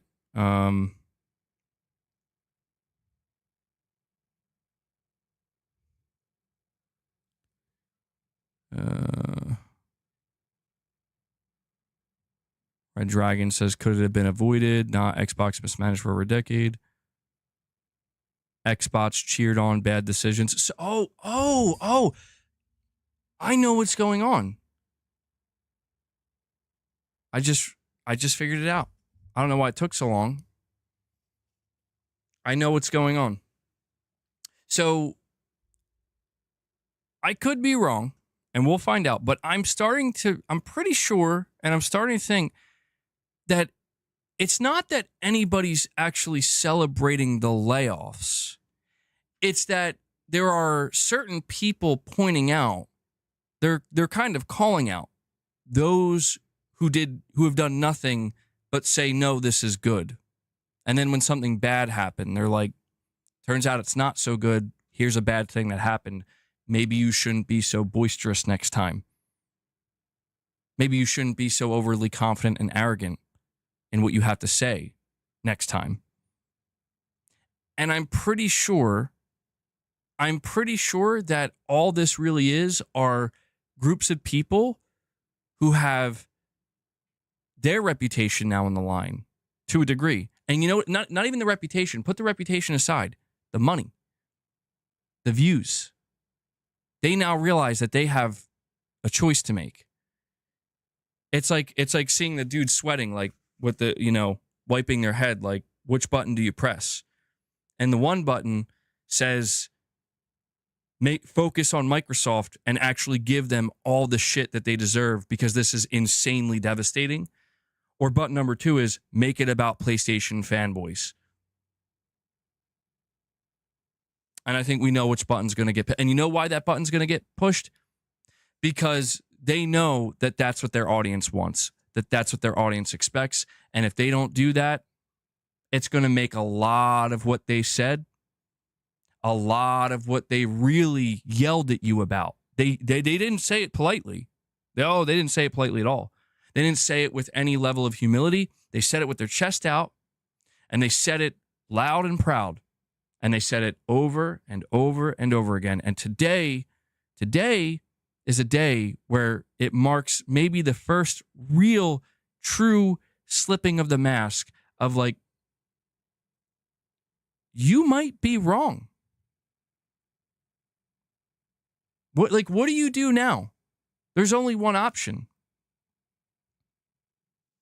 I mean, Piper, at the end of the day, no, it's not that serious. But as long as I'm involved here, as long as I'm here, engaged with it, and it keeps making its way to my, it keeps making its way to the forefront of what I'm seeing, Even when I try to avoid it, it still pops up. Yeah, I mean, I've been seeing it for a long time. So I'm going to keep going. Again, I'm trying to find the person celebrating. I'm trying to find that person, and I'm asking you guys to refer me. I don't care if they're small. Doesn't matter. Whether they're big, small, I don't know. I mean, really celebrating. When I say celebrating, I'm talking about dancing on the grave celebrating. I'm not talking about somebody saying, maybe here's a good thing, a good outcome that could occur. That's not celebration. I'm talking about the way that they're making it sound like, right? Like, oh, you got people out here pissing and dancing on the graves of developers and studios. I need to know where they're at.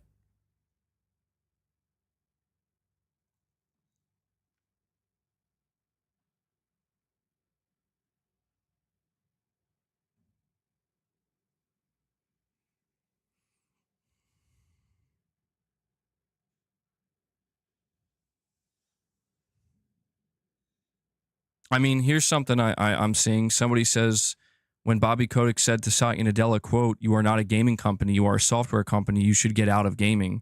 You don't belong in gaming." He was 100% right. That's not a celebration. That was a real quote. That was what Bobby Kotick said. And you're saying Asmongold is celebrating it? Lux, is this true? Is Asmongold straight up celebrating it? Is he dancing on the grave of the developers? Well, I need to ask, is this because, well, you said he called it the Karen apocalypse. What does that mean? What's the Karen apocalypse?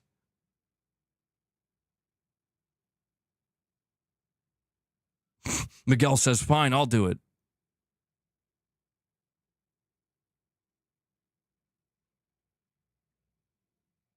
Oh, he's talking about DEI.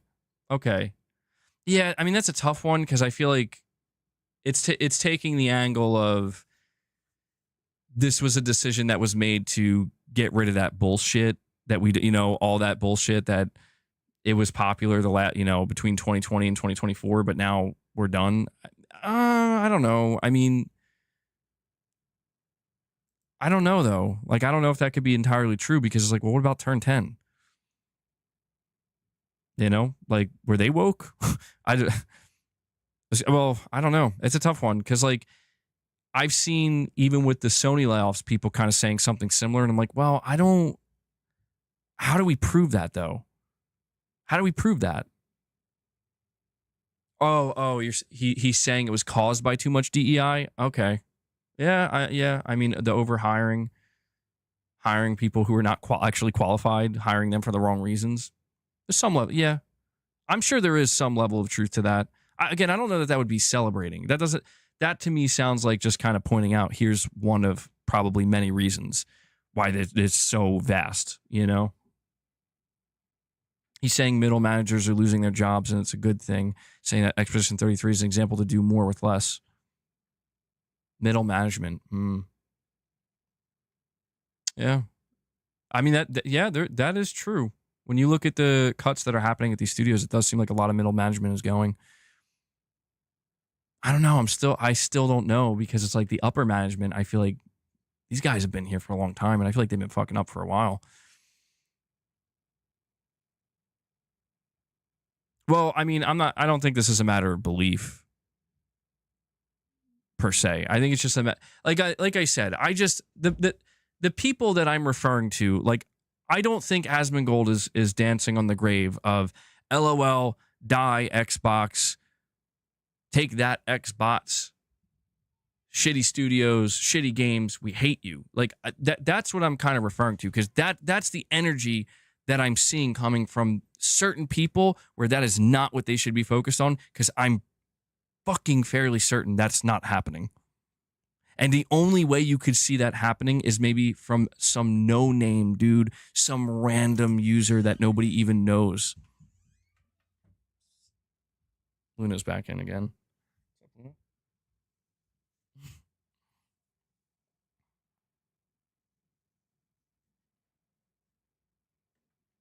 All right, hold on. I'm scrolling down further here. I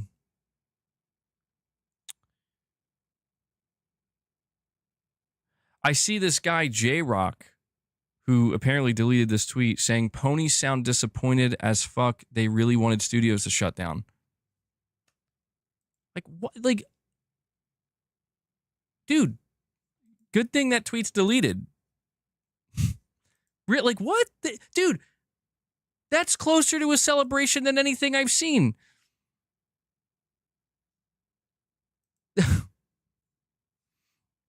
I don't get it. I don't get it, man.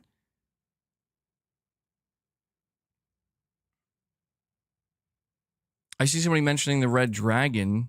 Actually, he popped up right here. He quote tweeted Jason Schreier saying, it'll be under Microsoft. We were right about everything, unfortunately.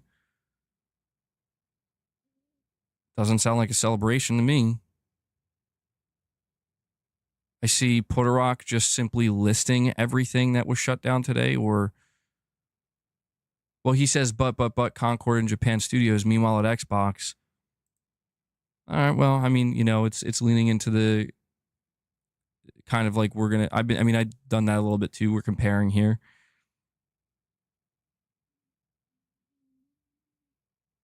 Saying, come on, MBG, you know why he's doing that. Stop it, dude. But listen, this is what I'm saying. This is what I want to say this. I want to say this last thing. Well, it's not the last thing, but I'm just going to say it. People tell me all the time, they're like, you got to stop acknowledging people that don't matter. Like, if you go out into the sea that is Twitter, right? If you go out into the sea that is Twitter, and it's like, you saw this person, Asmongold's going crazy. Bro, am I going to have to go check this out? You guys keep mentioning him. What's going on?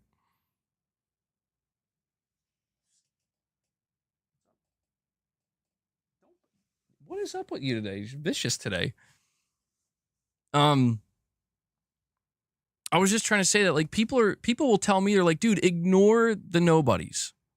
You're like, and I get that, because it's like, I go on Twitter, I go on YouTube, you read the comments, everybody's got a voice now, and you get deranged. You get derangement, man. People are nuts. I see the most whack shit that people are typing and saying earnestly, seemingly earnestly. And it's like, listen, I'll agree. Like, yes, let's ignore that. Let's shun that from these conversations and these discussions, because we need this space to be less toxified. But that's something that everybody has to agree to. in order for that to work. And I noticed that there's just so many people, they're not holding up their end of the bargain. Jay Barr was blaming layoffs on Game Pass. Was that like through a tweet? I mean, I could go check it out.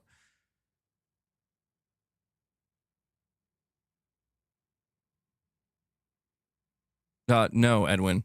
I'm just simple. I'm trying to say, man, that like if I'm supposed to ignore that shit, then why is it that other people who are causing the most chaos in this environment are going to pull out tweets and make content on people that don't fucking matter? You're making them matter. You're making them matter. And they do. This is the disingenuousness of it that I'm trying to speak of, where it's like you cherry pick, you pick what you want, you show what you want, you say this is how bad it is over here, and you don't show the full picture.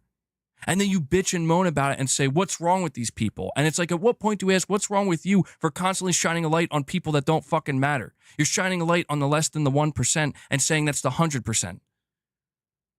My question is, why are people not acknowledging that? Why are people not acknowledging that? Because I'm looking around, and you know what? I found about 1,000 more fucking posts of people saying normal shit. Normal shit. Complaining about what the fuck's going on. Why is this happening?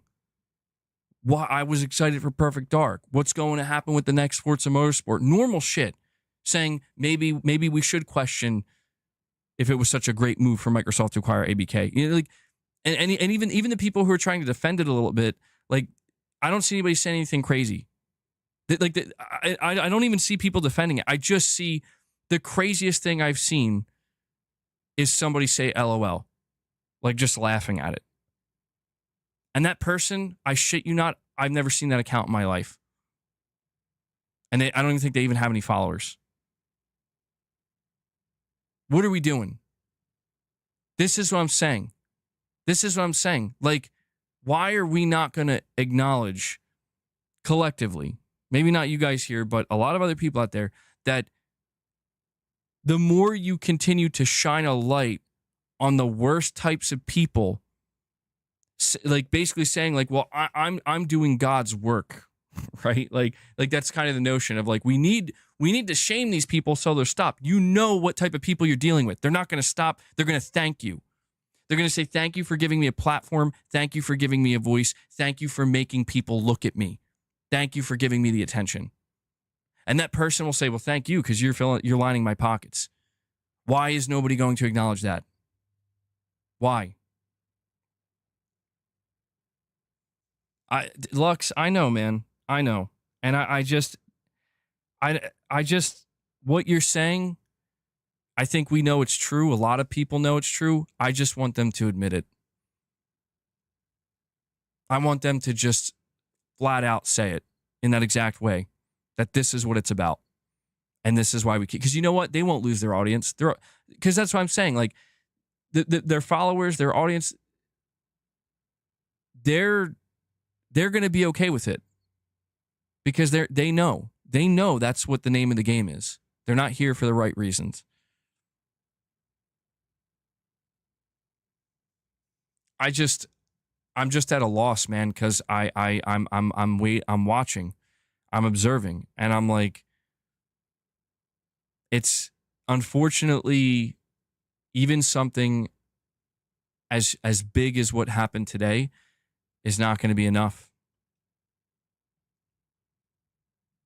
He's making jokes about devs having to work at McDonald's now. That's rough, dude. That's brutal.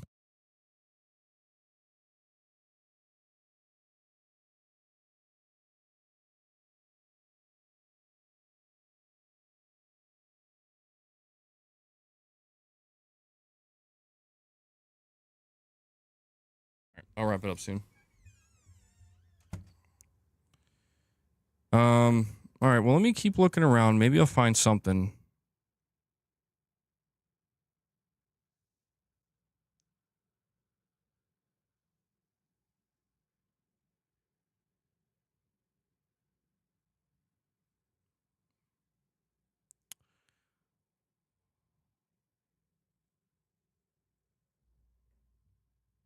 So you were saying that Jay Barry was blaming Game Pass?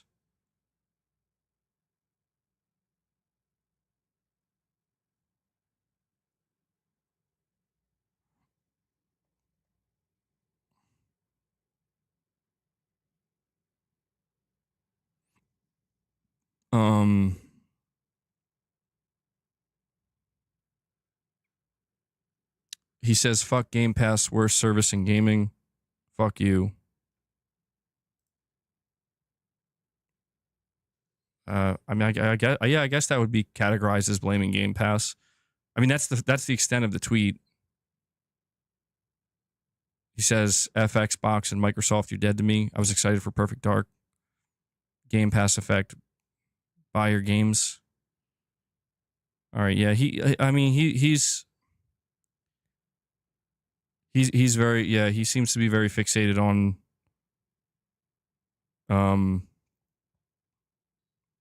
yeah, it's very much fixated on the on Game Pass.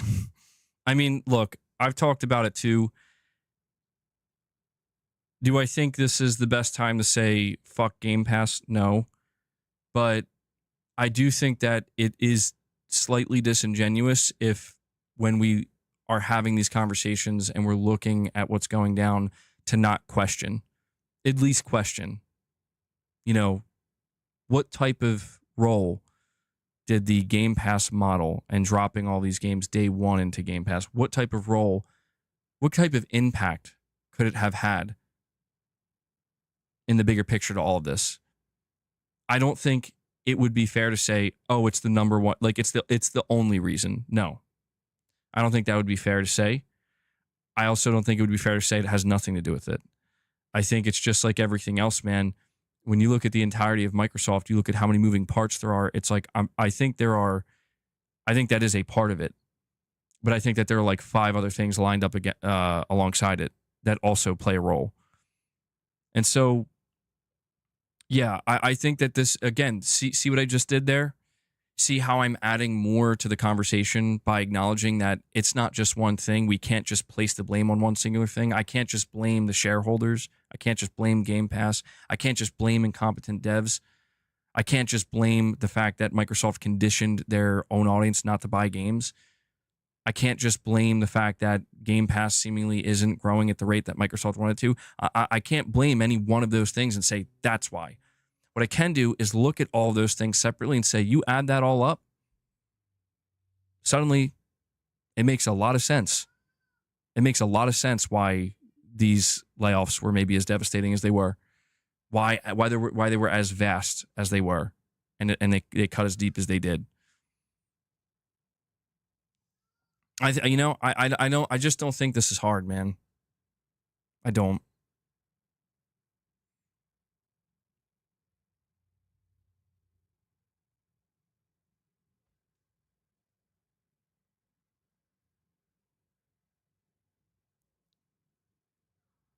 You know what I will say though? I see people like Jez Corden posting a picture.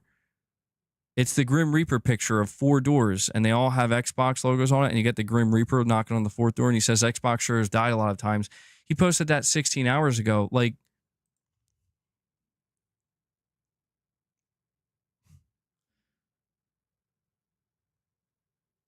what? Like, I'm not trying to like pick on him specifically, but it's just I just see it, scroll across my feed, and it's like, dude, this is crazy. Like, to me, it's stuff like that I'm seeing, where it's like, I'm actually seeing certain Xbox aligned people. It's like they want to shift the focus onto something else, man, where it's like, no, man, like, who gives a fuck about the guy saying Xbox is dead? Who cares? Because that guy's wrong. We all know he's wrong. Just like the guy who says PlayStation's dead. They're wrong. They don't know. They like that's all they can contribute to the conversation. And it's just crazy to me that it's like we got to make memes about it and shit. It's like I don't know. It's on the like on the eve of mass layoffs. It's just I don't understand. I'm telling you, man, I just don't understand. I don't understand. I don't get it. Lux, you're saying past year 30,000 layoffs in Western gaming. That's fucking crazy, dude. That sounds like some overhiring. That sounds like something. That sounds like a combination of overhiring, the industry contracting, AAA gaming going through some serious turmoil. It's bad. And yeah, COVID was probably a big reason for the overhiring. Whatever, man. Checking out after this, dude. I'll tell you what. I will tell you that. I'm seeing people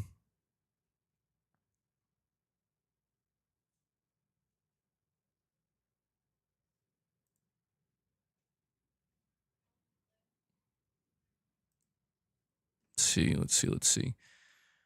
Yeah, dude. I mean, I'm gonna. I may have to just fucking check out after this, after today, because if I end up, if ultimately at the end of the day, it seems like this is just another. Like what I'm trying to say is, if this doesn't change the discourse that I am subjected to on a daily basis, being engaged on these different platforms in these different circles, if this doesn't change the discourse, I'm checking out. Not like, I'm not saying I'm not going to like, I'm still going to run the channel, of course, but I'm just saying it's like, I will give up. And that, you know what, guys? Xbox is the future. Microsoft is the future. Let's just keep being excited for what they got going on. Because it's clear that it's all been working out. It's only getting better. And that's what we should focus on. And you know what? You're right. It's going to be my 2 + 2 = 5 moment. And me saying, yep, you're right.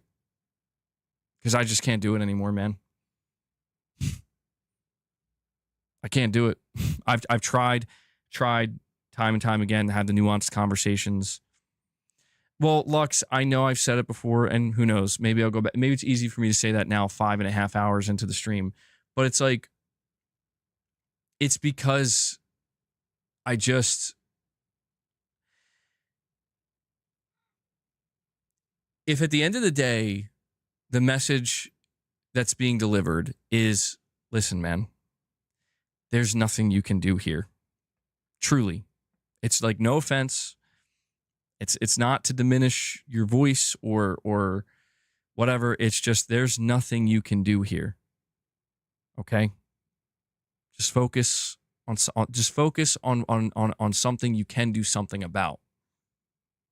If that's because one of the reasons why I've been kind of sticking around in this, or keeping this, not the conversation going, but people keep asking, like, why are you covering this? Why are you covering that? Why are you talking about it? Why did I put the X button from the Xbox controller in my thumbnail today? It's because, dude, I have refused, maybe up until this point, I have refused to have Microsoft, the company, not the fucking random Microsoft fan, the company, speak to me directly.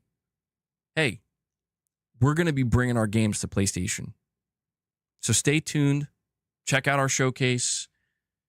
Stay tuned for more announcements. We're going to be releasing games on the console you play on and the platform you're invested in. I refuse to be treated by the radicalized fan base as if, and gaslit, as if, dude, you're not allowed to say what you're saying right now. You're not allowed to be critical because you are just a PlayStation fanboy. When that company that you are rallied around and radicalized by just basically gave me a phone call and said, we're going to be sending our games your way. You don't have to play them, but they're coming. So, yeah, when we put out that announcement that Forza Horizon 5 is releasing on PS5, you should talk about it. Like, you should talk about Xbox because your PlayStation 5 is an Xbox. I fucking refuse to be gaslit by these people where it's like, I've done my rounds. Like, I've done my time, essentially, where it's like, I think of this for a moment. Back in February of last year, when they held that Xbox podcast with, the whole just 4 games for now thing, I always admit that I went full tilt that day. That's when it's like, okay, bro, like, reel it in. You're looking like a crazy person. Now, granted, I guess it was entertaining, but yeah, I was like losing my mind, being like, you guys can't fall for this. Like I know what's going to happen after this stream. You're going to see people celebrating that it's only 4 games and laughing at people who are trying to sit here and tell you it's not just 4 games. And they're going to gaslight you to oblivion. And that's exactly what they did. And no amount of frustration I expressed on that stream changed that outcome. That's exactly what happened. And I remember around that same time, there was a report that went around that claimed that, Xbox is basically changing into Microsoft gaming. And I put that out there. And I said, guys, it seems like Microsoft is taking over and it's going to become Microsoft gaming. And people, the amount of blowback I got for that, just for it to turn out to be true. It's just like, I think I'm just dealing with crazy people at this point. Truly, like, just, this is why I feel like the fact that these types of people are able to kind of coexist with one another so well in this bubble where it's like, what's the name of the game? Gaslight till they ain't got nothing left to say, bro. Gaslight till they're twisted into a pretzel. That's the name of the game. Never back down.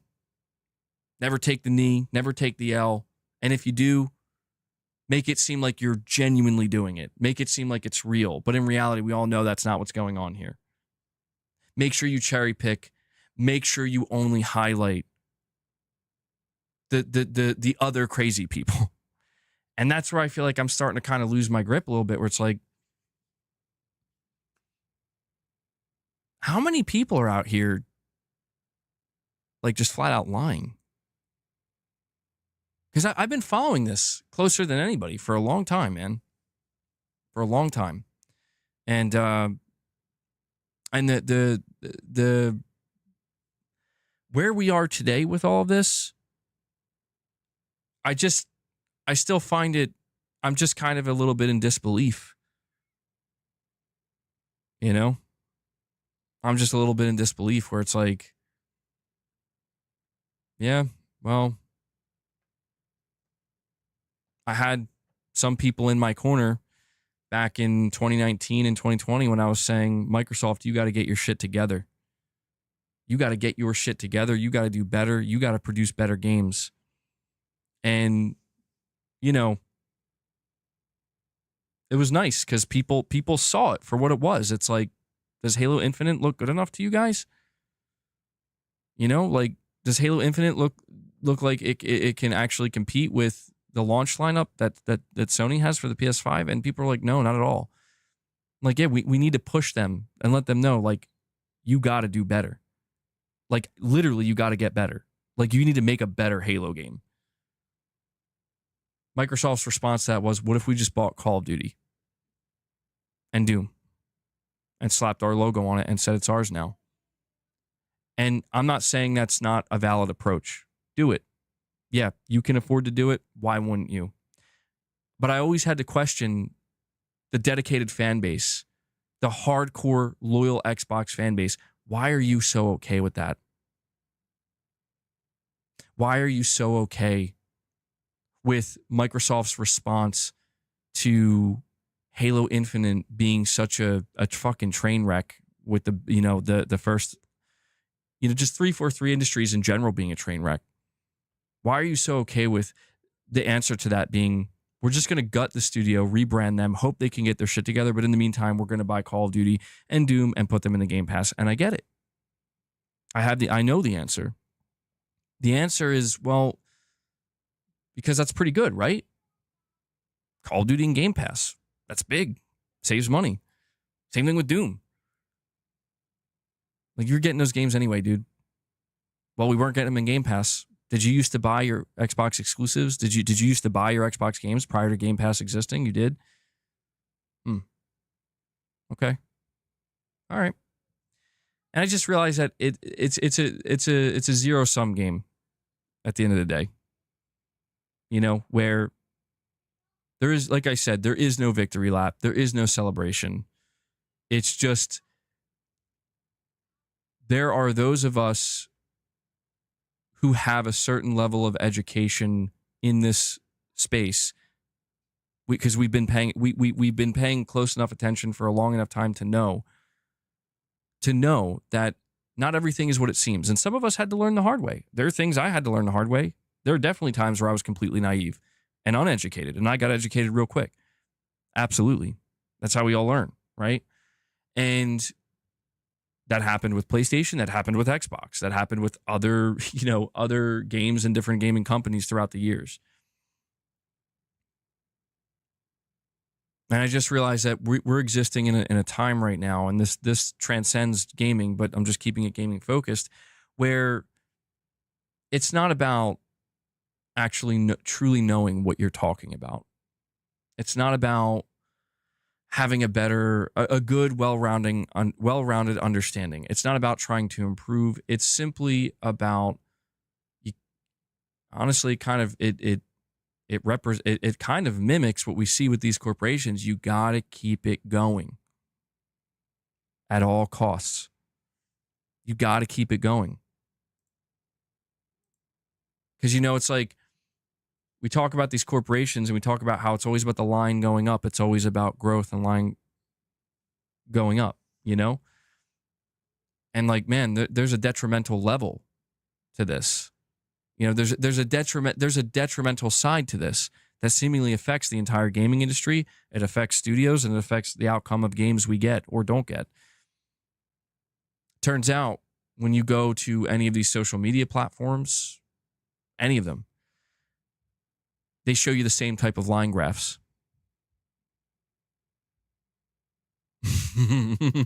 Yeah, I was looking at it like, hold up now. But that's the truth. And so what I realized is that it's all just one big game, man. Everything's been turned into a business. And there is a bit, trolling is now a business. Trolling used to just be done for the game, the love of the game. You used to troll just to troll. Now it's a business. It's been monetized. You used to rage bait used to be not as popular because it wasn't easily monetizable. People weren't as angry. People weren't, but now it's totally monetizable. It's been turned into a business. It's called the troll. So I don't know. I've been streaming for a very long time. I'm actually going to wrap this up momentarily. If you guys want to drop any more support, whether that be memberships, super chats, any of that, now would be the time to do it, because I'm going to wrap it up. I think what my fear really boils down to here, and obviously I gave all of my thoughts on what I could today, and oh my God, dude, what? I said, there ain't no way. I said, last call. If you want to drop any more support, now would be the time to do it. And Silent Spartan comes back. He was here earlier. He came back. And he dropped 50 memberships, dude. No effing way. Silent Spartan, I'm speechless, bro. Holy shit. He's not real. Am I hallucinating right now? Because, you know, I'm at that point of the stream where I could believe it. I could believe I'm hallucinating. No, but seriously, Silent Spartan, dude, I was not expecting that. 5.5 hours into the stream, he comes in, drops another 50 bomb. That was literally out of nowhere. Like, I was just like staring at the screen for a moment, like does that say 5? And like, no, that there's a 0 next to that. He's been, dude, Silent Spartan's been going crazy. He's been coming in here more consistently than I've seen anybody dropping 50 memberships at a time. And he's a good dude. Silent the membership monster Spartan is what I'm calling him now. You think the memberships are going to bots? I don't know, man. I think I've seen people who've been waiting to get memberships get them, but I've also seen people who've been waiting to get them not get them. Silent Spartan, huge shout out to you, my friend. You know, I don't want to go on and on, but you already know, dude. You've been coming in. You've been showing just massive, massive support to the community, to the channel, and you've been elevating the streams in a big way when it comes to dropping membership gifts and funding. So thank you so much for that. And the generosity is insane. So absolutely huge shout out to Silent Spartan for just goddamn just doing the heavy lift, man. And Broccoli Rob says only asking Silent Spartan for $1 from now on. Well, Broccoli Rob, you are a member. So, yeah, since he just dropped 50 memberships, by the way, if you are in the chat and you just got gifted a membership, or if you're watching this later on and you got an email saying you got a membership, we did a members lounge yesterday. There are previous members lounges you can check out. The last gameplay stream we did for members was Days Gone. We're going to have more members content coming. I want to encourage you guys to go check that out. And if you enjoy it, consider, you know, remaining. If you enjoy the membership perks, whether that be the badges, the emojis, the content, consider renewing your membership when the free month is up and support the channel directly. It really helps. But yeah, we'll have more members content coming later this week. And so, damn, you know, we're gonna be celebrating the layoffs in the members lounge, bro. It's a secret. Don't tell no one. That's what we're gonna do. I'm gonna have a whole cake. I'm gonna have streamers. It's gonna be a party. But yeah, that was kind of crazy. I was basically saying I'm gonna wrap up the stream now. Last call, and Silent Spartan drops somehow another 50. Another 50. Thank you again. And just yeah, just want to extend a big thank you to anybody who dropped any support today. We had other people coming in, dropping super chats, memberships, direct donations.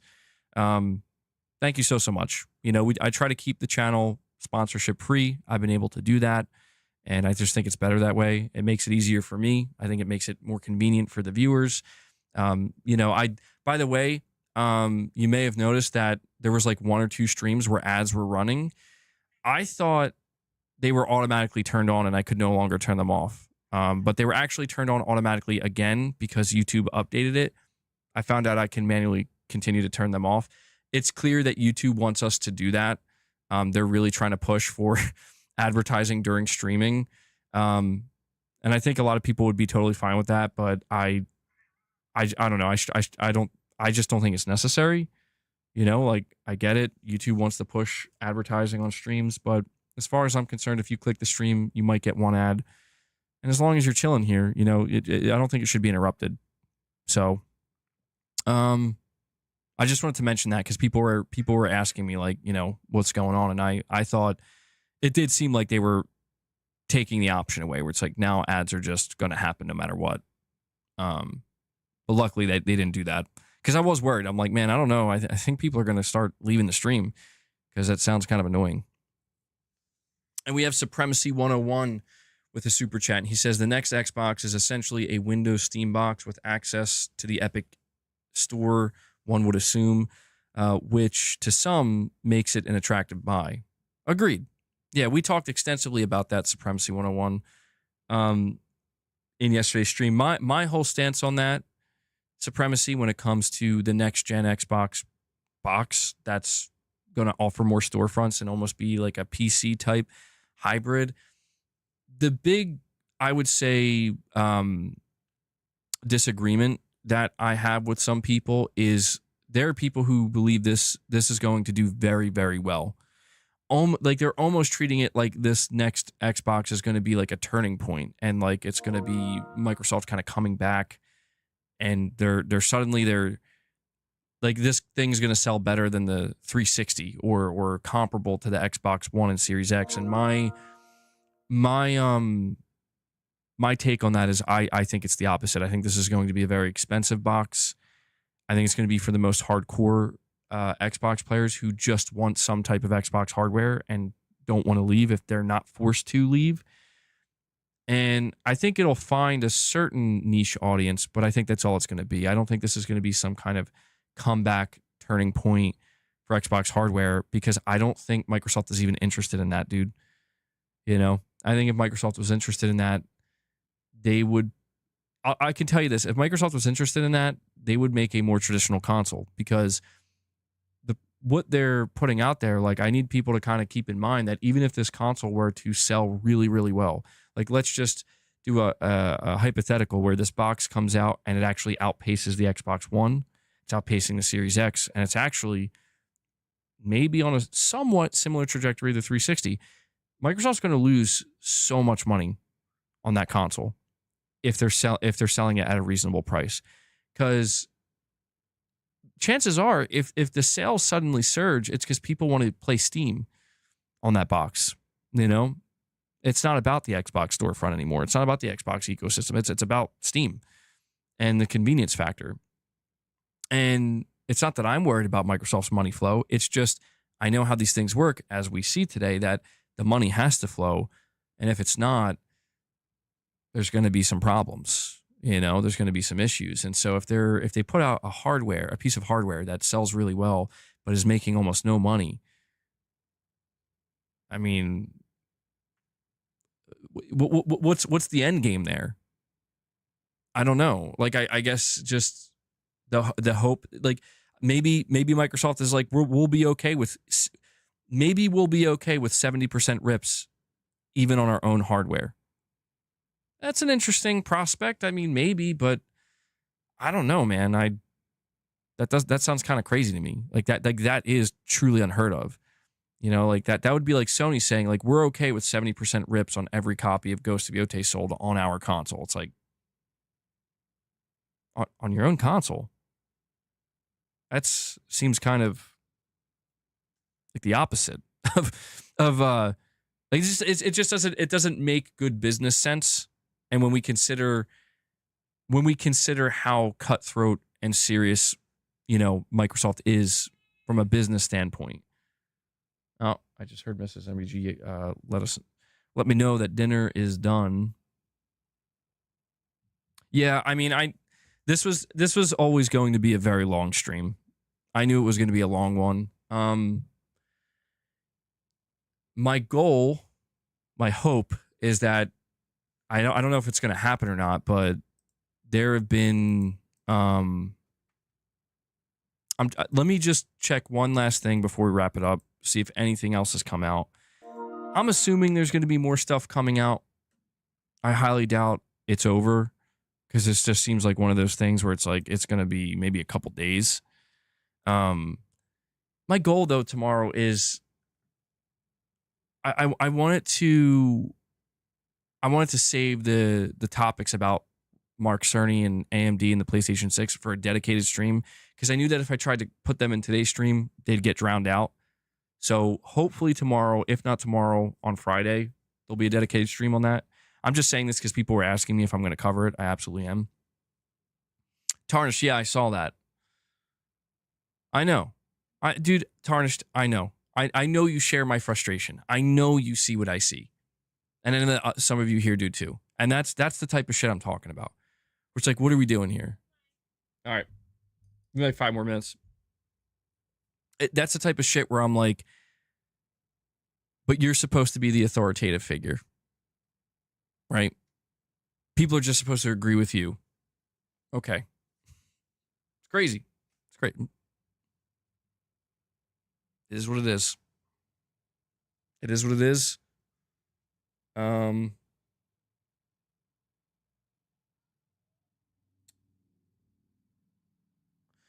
right. Supremacy 101 with another super chat saying maybe defeating the purpose of a traditional box is the strategy. I mean, they've been hinting at this for a while now. So if they price match the PS6 question mark, well, I mean, look, man, I will say this. I always try to make it clear that I can't predict the future, right? I may say certain things with confidence. Like, for example, I do feel confident that that's not going to happen, that this box is not going to price match the PS6, or maybe it will. It depends. I don't know how much the PS6 is going to be, but like if that is the strategy, I just don't think it's going to be a winning strategy because I don't think it's meant to be a winning strategy. I think it's just meant to be a alternative strategy to make sure they don't lose Game Pass subscribers, because that's the big thing that's worth keeping in mind here, Supremacy, is that if Microsoft, you know how people are like, they just want to leave the hardware space. I think Microsoft has a fundamental, I mean, you would hope they would have a fundamental understanding that if they were to just leave the hardware space, I mean, like overnight, like they're saying we're not doing a next gen console. We're done. Right? They're going to lose possibly upwards of millions of Game Pass subscribers overnight because Game Pass isn't available on the Switch. Pass isn't available on the PS5. It is available on PC, but you're talking about console owners, dude. Console owners are not going to want some of them might, but at least half of those console owners are going to be like, I'm going to the PS5 then. I'm going to the Switch. I'm not going to PC. That's what I think this box is, Supremacy. I think this box is a PC in a console looking wrapper and console shell to make those Xbox players feel like you're not really going to PC. You are still on Xbox, but you kind of are on PC, but it's still an Xbox, it's still a console. So you don't have to think about going to PlayStation. You don't have to think about going to Switch. And you don't have to think about going to PC. Everything's fine. Everything's the same. And that way they maintain I don't say illusion, but they make the console player on Xbox feel comfortable.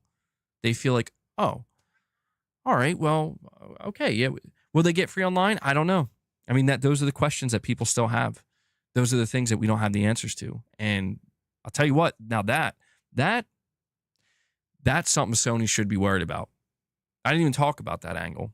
And maybe we'll discuss it in upcoming streams. But if Microsoft can come out and say, like, because this is technically a PC, like technically, no, you don't have to pay for. But from Microsoft's perspective, how much loss is that? How much revenue they're going to lose? Maybe that's one of the reasons why they still are making a box, because they're like, we want to be able to still charge for Game Pass Core or whatever. I don't know. But if they do come out and they say we're not charging to play online anymore, and we're offering Steam, that could, I mean, I will admit, that's something that Sony should have to be like, hold on. Whoa. You know, like, I don't know. That could be, now that could convince people, maybe, but we'll see, man. We'll see, Supremacy. I'll be honest, I enjoy the talk about the future hardware a lot more than today's talk. I mean, look, man, I know I get a little bit worked up, but you may have noticed a lack of excitement or energy. Maybe not energy, but just it is a bit of a somber feeling, because it's just like, look, man, people, I'll say this final piece and then I got to end it. I got to go eat dinner. People genuinely believe that I want to see the Xbox brand like genuinely collapse and be gone and done. And like that will never not bother me, because it's like I just wish that people could have that level of awareness. Like, dude, I have spent a good portion of my life in like playing on Xbox and having great memories playing on Xbox. And if it wasn't for Xbox, I wouldn't be, there's a good chance. Well, like one of my earliest memories with playing a game with my wife. Well, at the time, she wasn't my wife, but my girlfriend was playing Left 4 Dead on the Xbox 360 together online. Xbox made that happen, bro. Like, it means something to me. It's not, I don't look at it like, fuck you, Xbox. Like, I hate you and I hope you die. It's not about that. It's just, you know, what I did enjoy about, you know, what Xbox started to do over the years. I just thought that they were losing their way. And when I look at where we are today, I feel like they completely lost their way. I understand that they're a force to be reckoned with in terms of they're a massive company. They have a lot of IP. Like, they're not diminished in the sense of they're small and they're like, if anything, they're growing. Although that seems antithetical to what happened today, but you get what I'm saying. It's just that, like, you know, it's, I will always have that kind of imagination or that image in my head of like what could have been. And it's like, I'm just trying to imagine an alternate outcome where, you know, Microsoft somehow they figured it out, the stars aligned, and they came out swinging with the Xbox Series X, where it's like, you remember how people were complaining that we don't have those games, those must-have games during the Xbox One? Guess what? We got them with the Series X. And Sony is going to still do their thing, but we got them, and we're taking the fight to Sony. I think that would have been sick. I think that would have been awesome. I'll be out in just a second. And yeah, I just feel like I have to say that because there's no, this isn't about like, yeah, man, I'm glad to see that Perfect Dark was canceled. I'm not going to sit here and pretend that that was a game I was clamoring for. No, not going to sit here and pretend. But you know, it's just, it's not the outcome that I expected. The way all of this has went down. I know I got to go. There are tacos on the line, bro. All right. I know. This is what happens. Like, you know, they say like an object in motion tends to stay in motion. An object at rest tends to stay at rest. An object that is talking tends to keep talking. So please wrap it up. I'm feeling like Christopher Judge out here. All right. Guys, that does it. I almost just choked on another boss hair there. That's how you know I've been streaming too long. It's collected. That does it. That does it. It's 5-hour speech.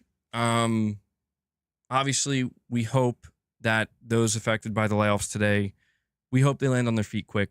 You know, I was scrolling through Twitter. I was seeing some people talking about how blindsided they are. I mean, I can't even imagine. Feel for them. Feel for their families. It's a damn shame. And so, yeah, hopefully all of them or most of them will land on their feet. It's the best we could hope for. And hopefully this will be the last time, dude, because this is pretty brutal. Pretty fucking brutal. So, all right. With that being said, thank you guys so much for your time today and for spending time on the stream.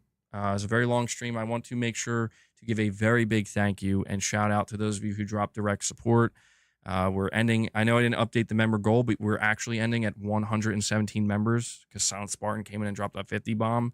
Thank you so much for that. Big shout out to anybody who dropped any super chats or direct donations. I can only do what I do here because you guys make it possible. You're the sponsors of the channel, and I'm very grateful for that. Tarnish, no, I'm not going to. We'll see what tomorrow brings. Just be on the lookout. I did put a video out there earlier, which did cover the PlayStation 6, so you can go check that out if you want like a bit of a teaser for an upcoming stream we're going to do. And shout out to Devil Shooter. Devil Shooter, I know it was a long one, bro. Thank you for doing the timestamps. If you guys see him in the comments, show him some love. Give him some thanks. I know he appreciates it. He does great work for the community. Shout out to my mods. Got to start doing that, thanking my mods. And only other thing I'm going to ask is as you're heading out, make sure you hit that like button. All right. But that does it. Enjoy the rest of your evening or night.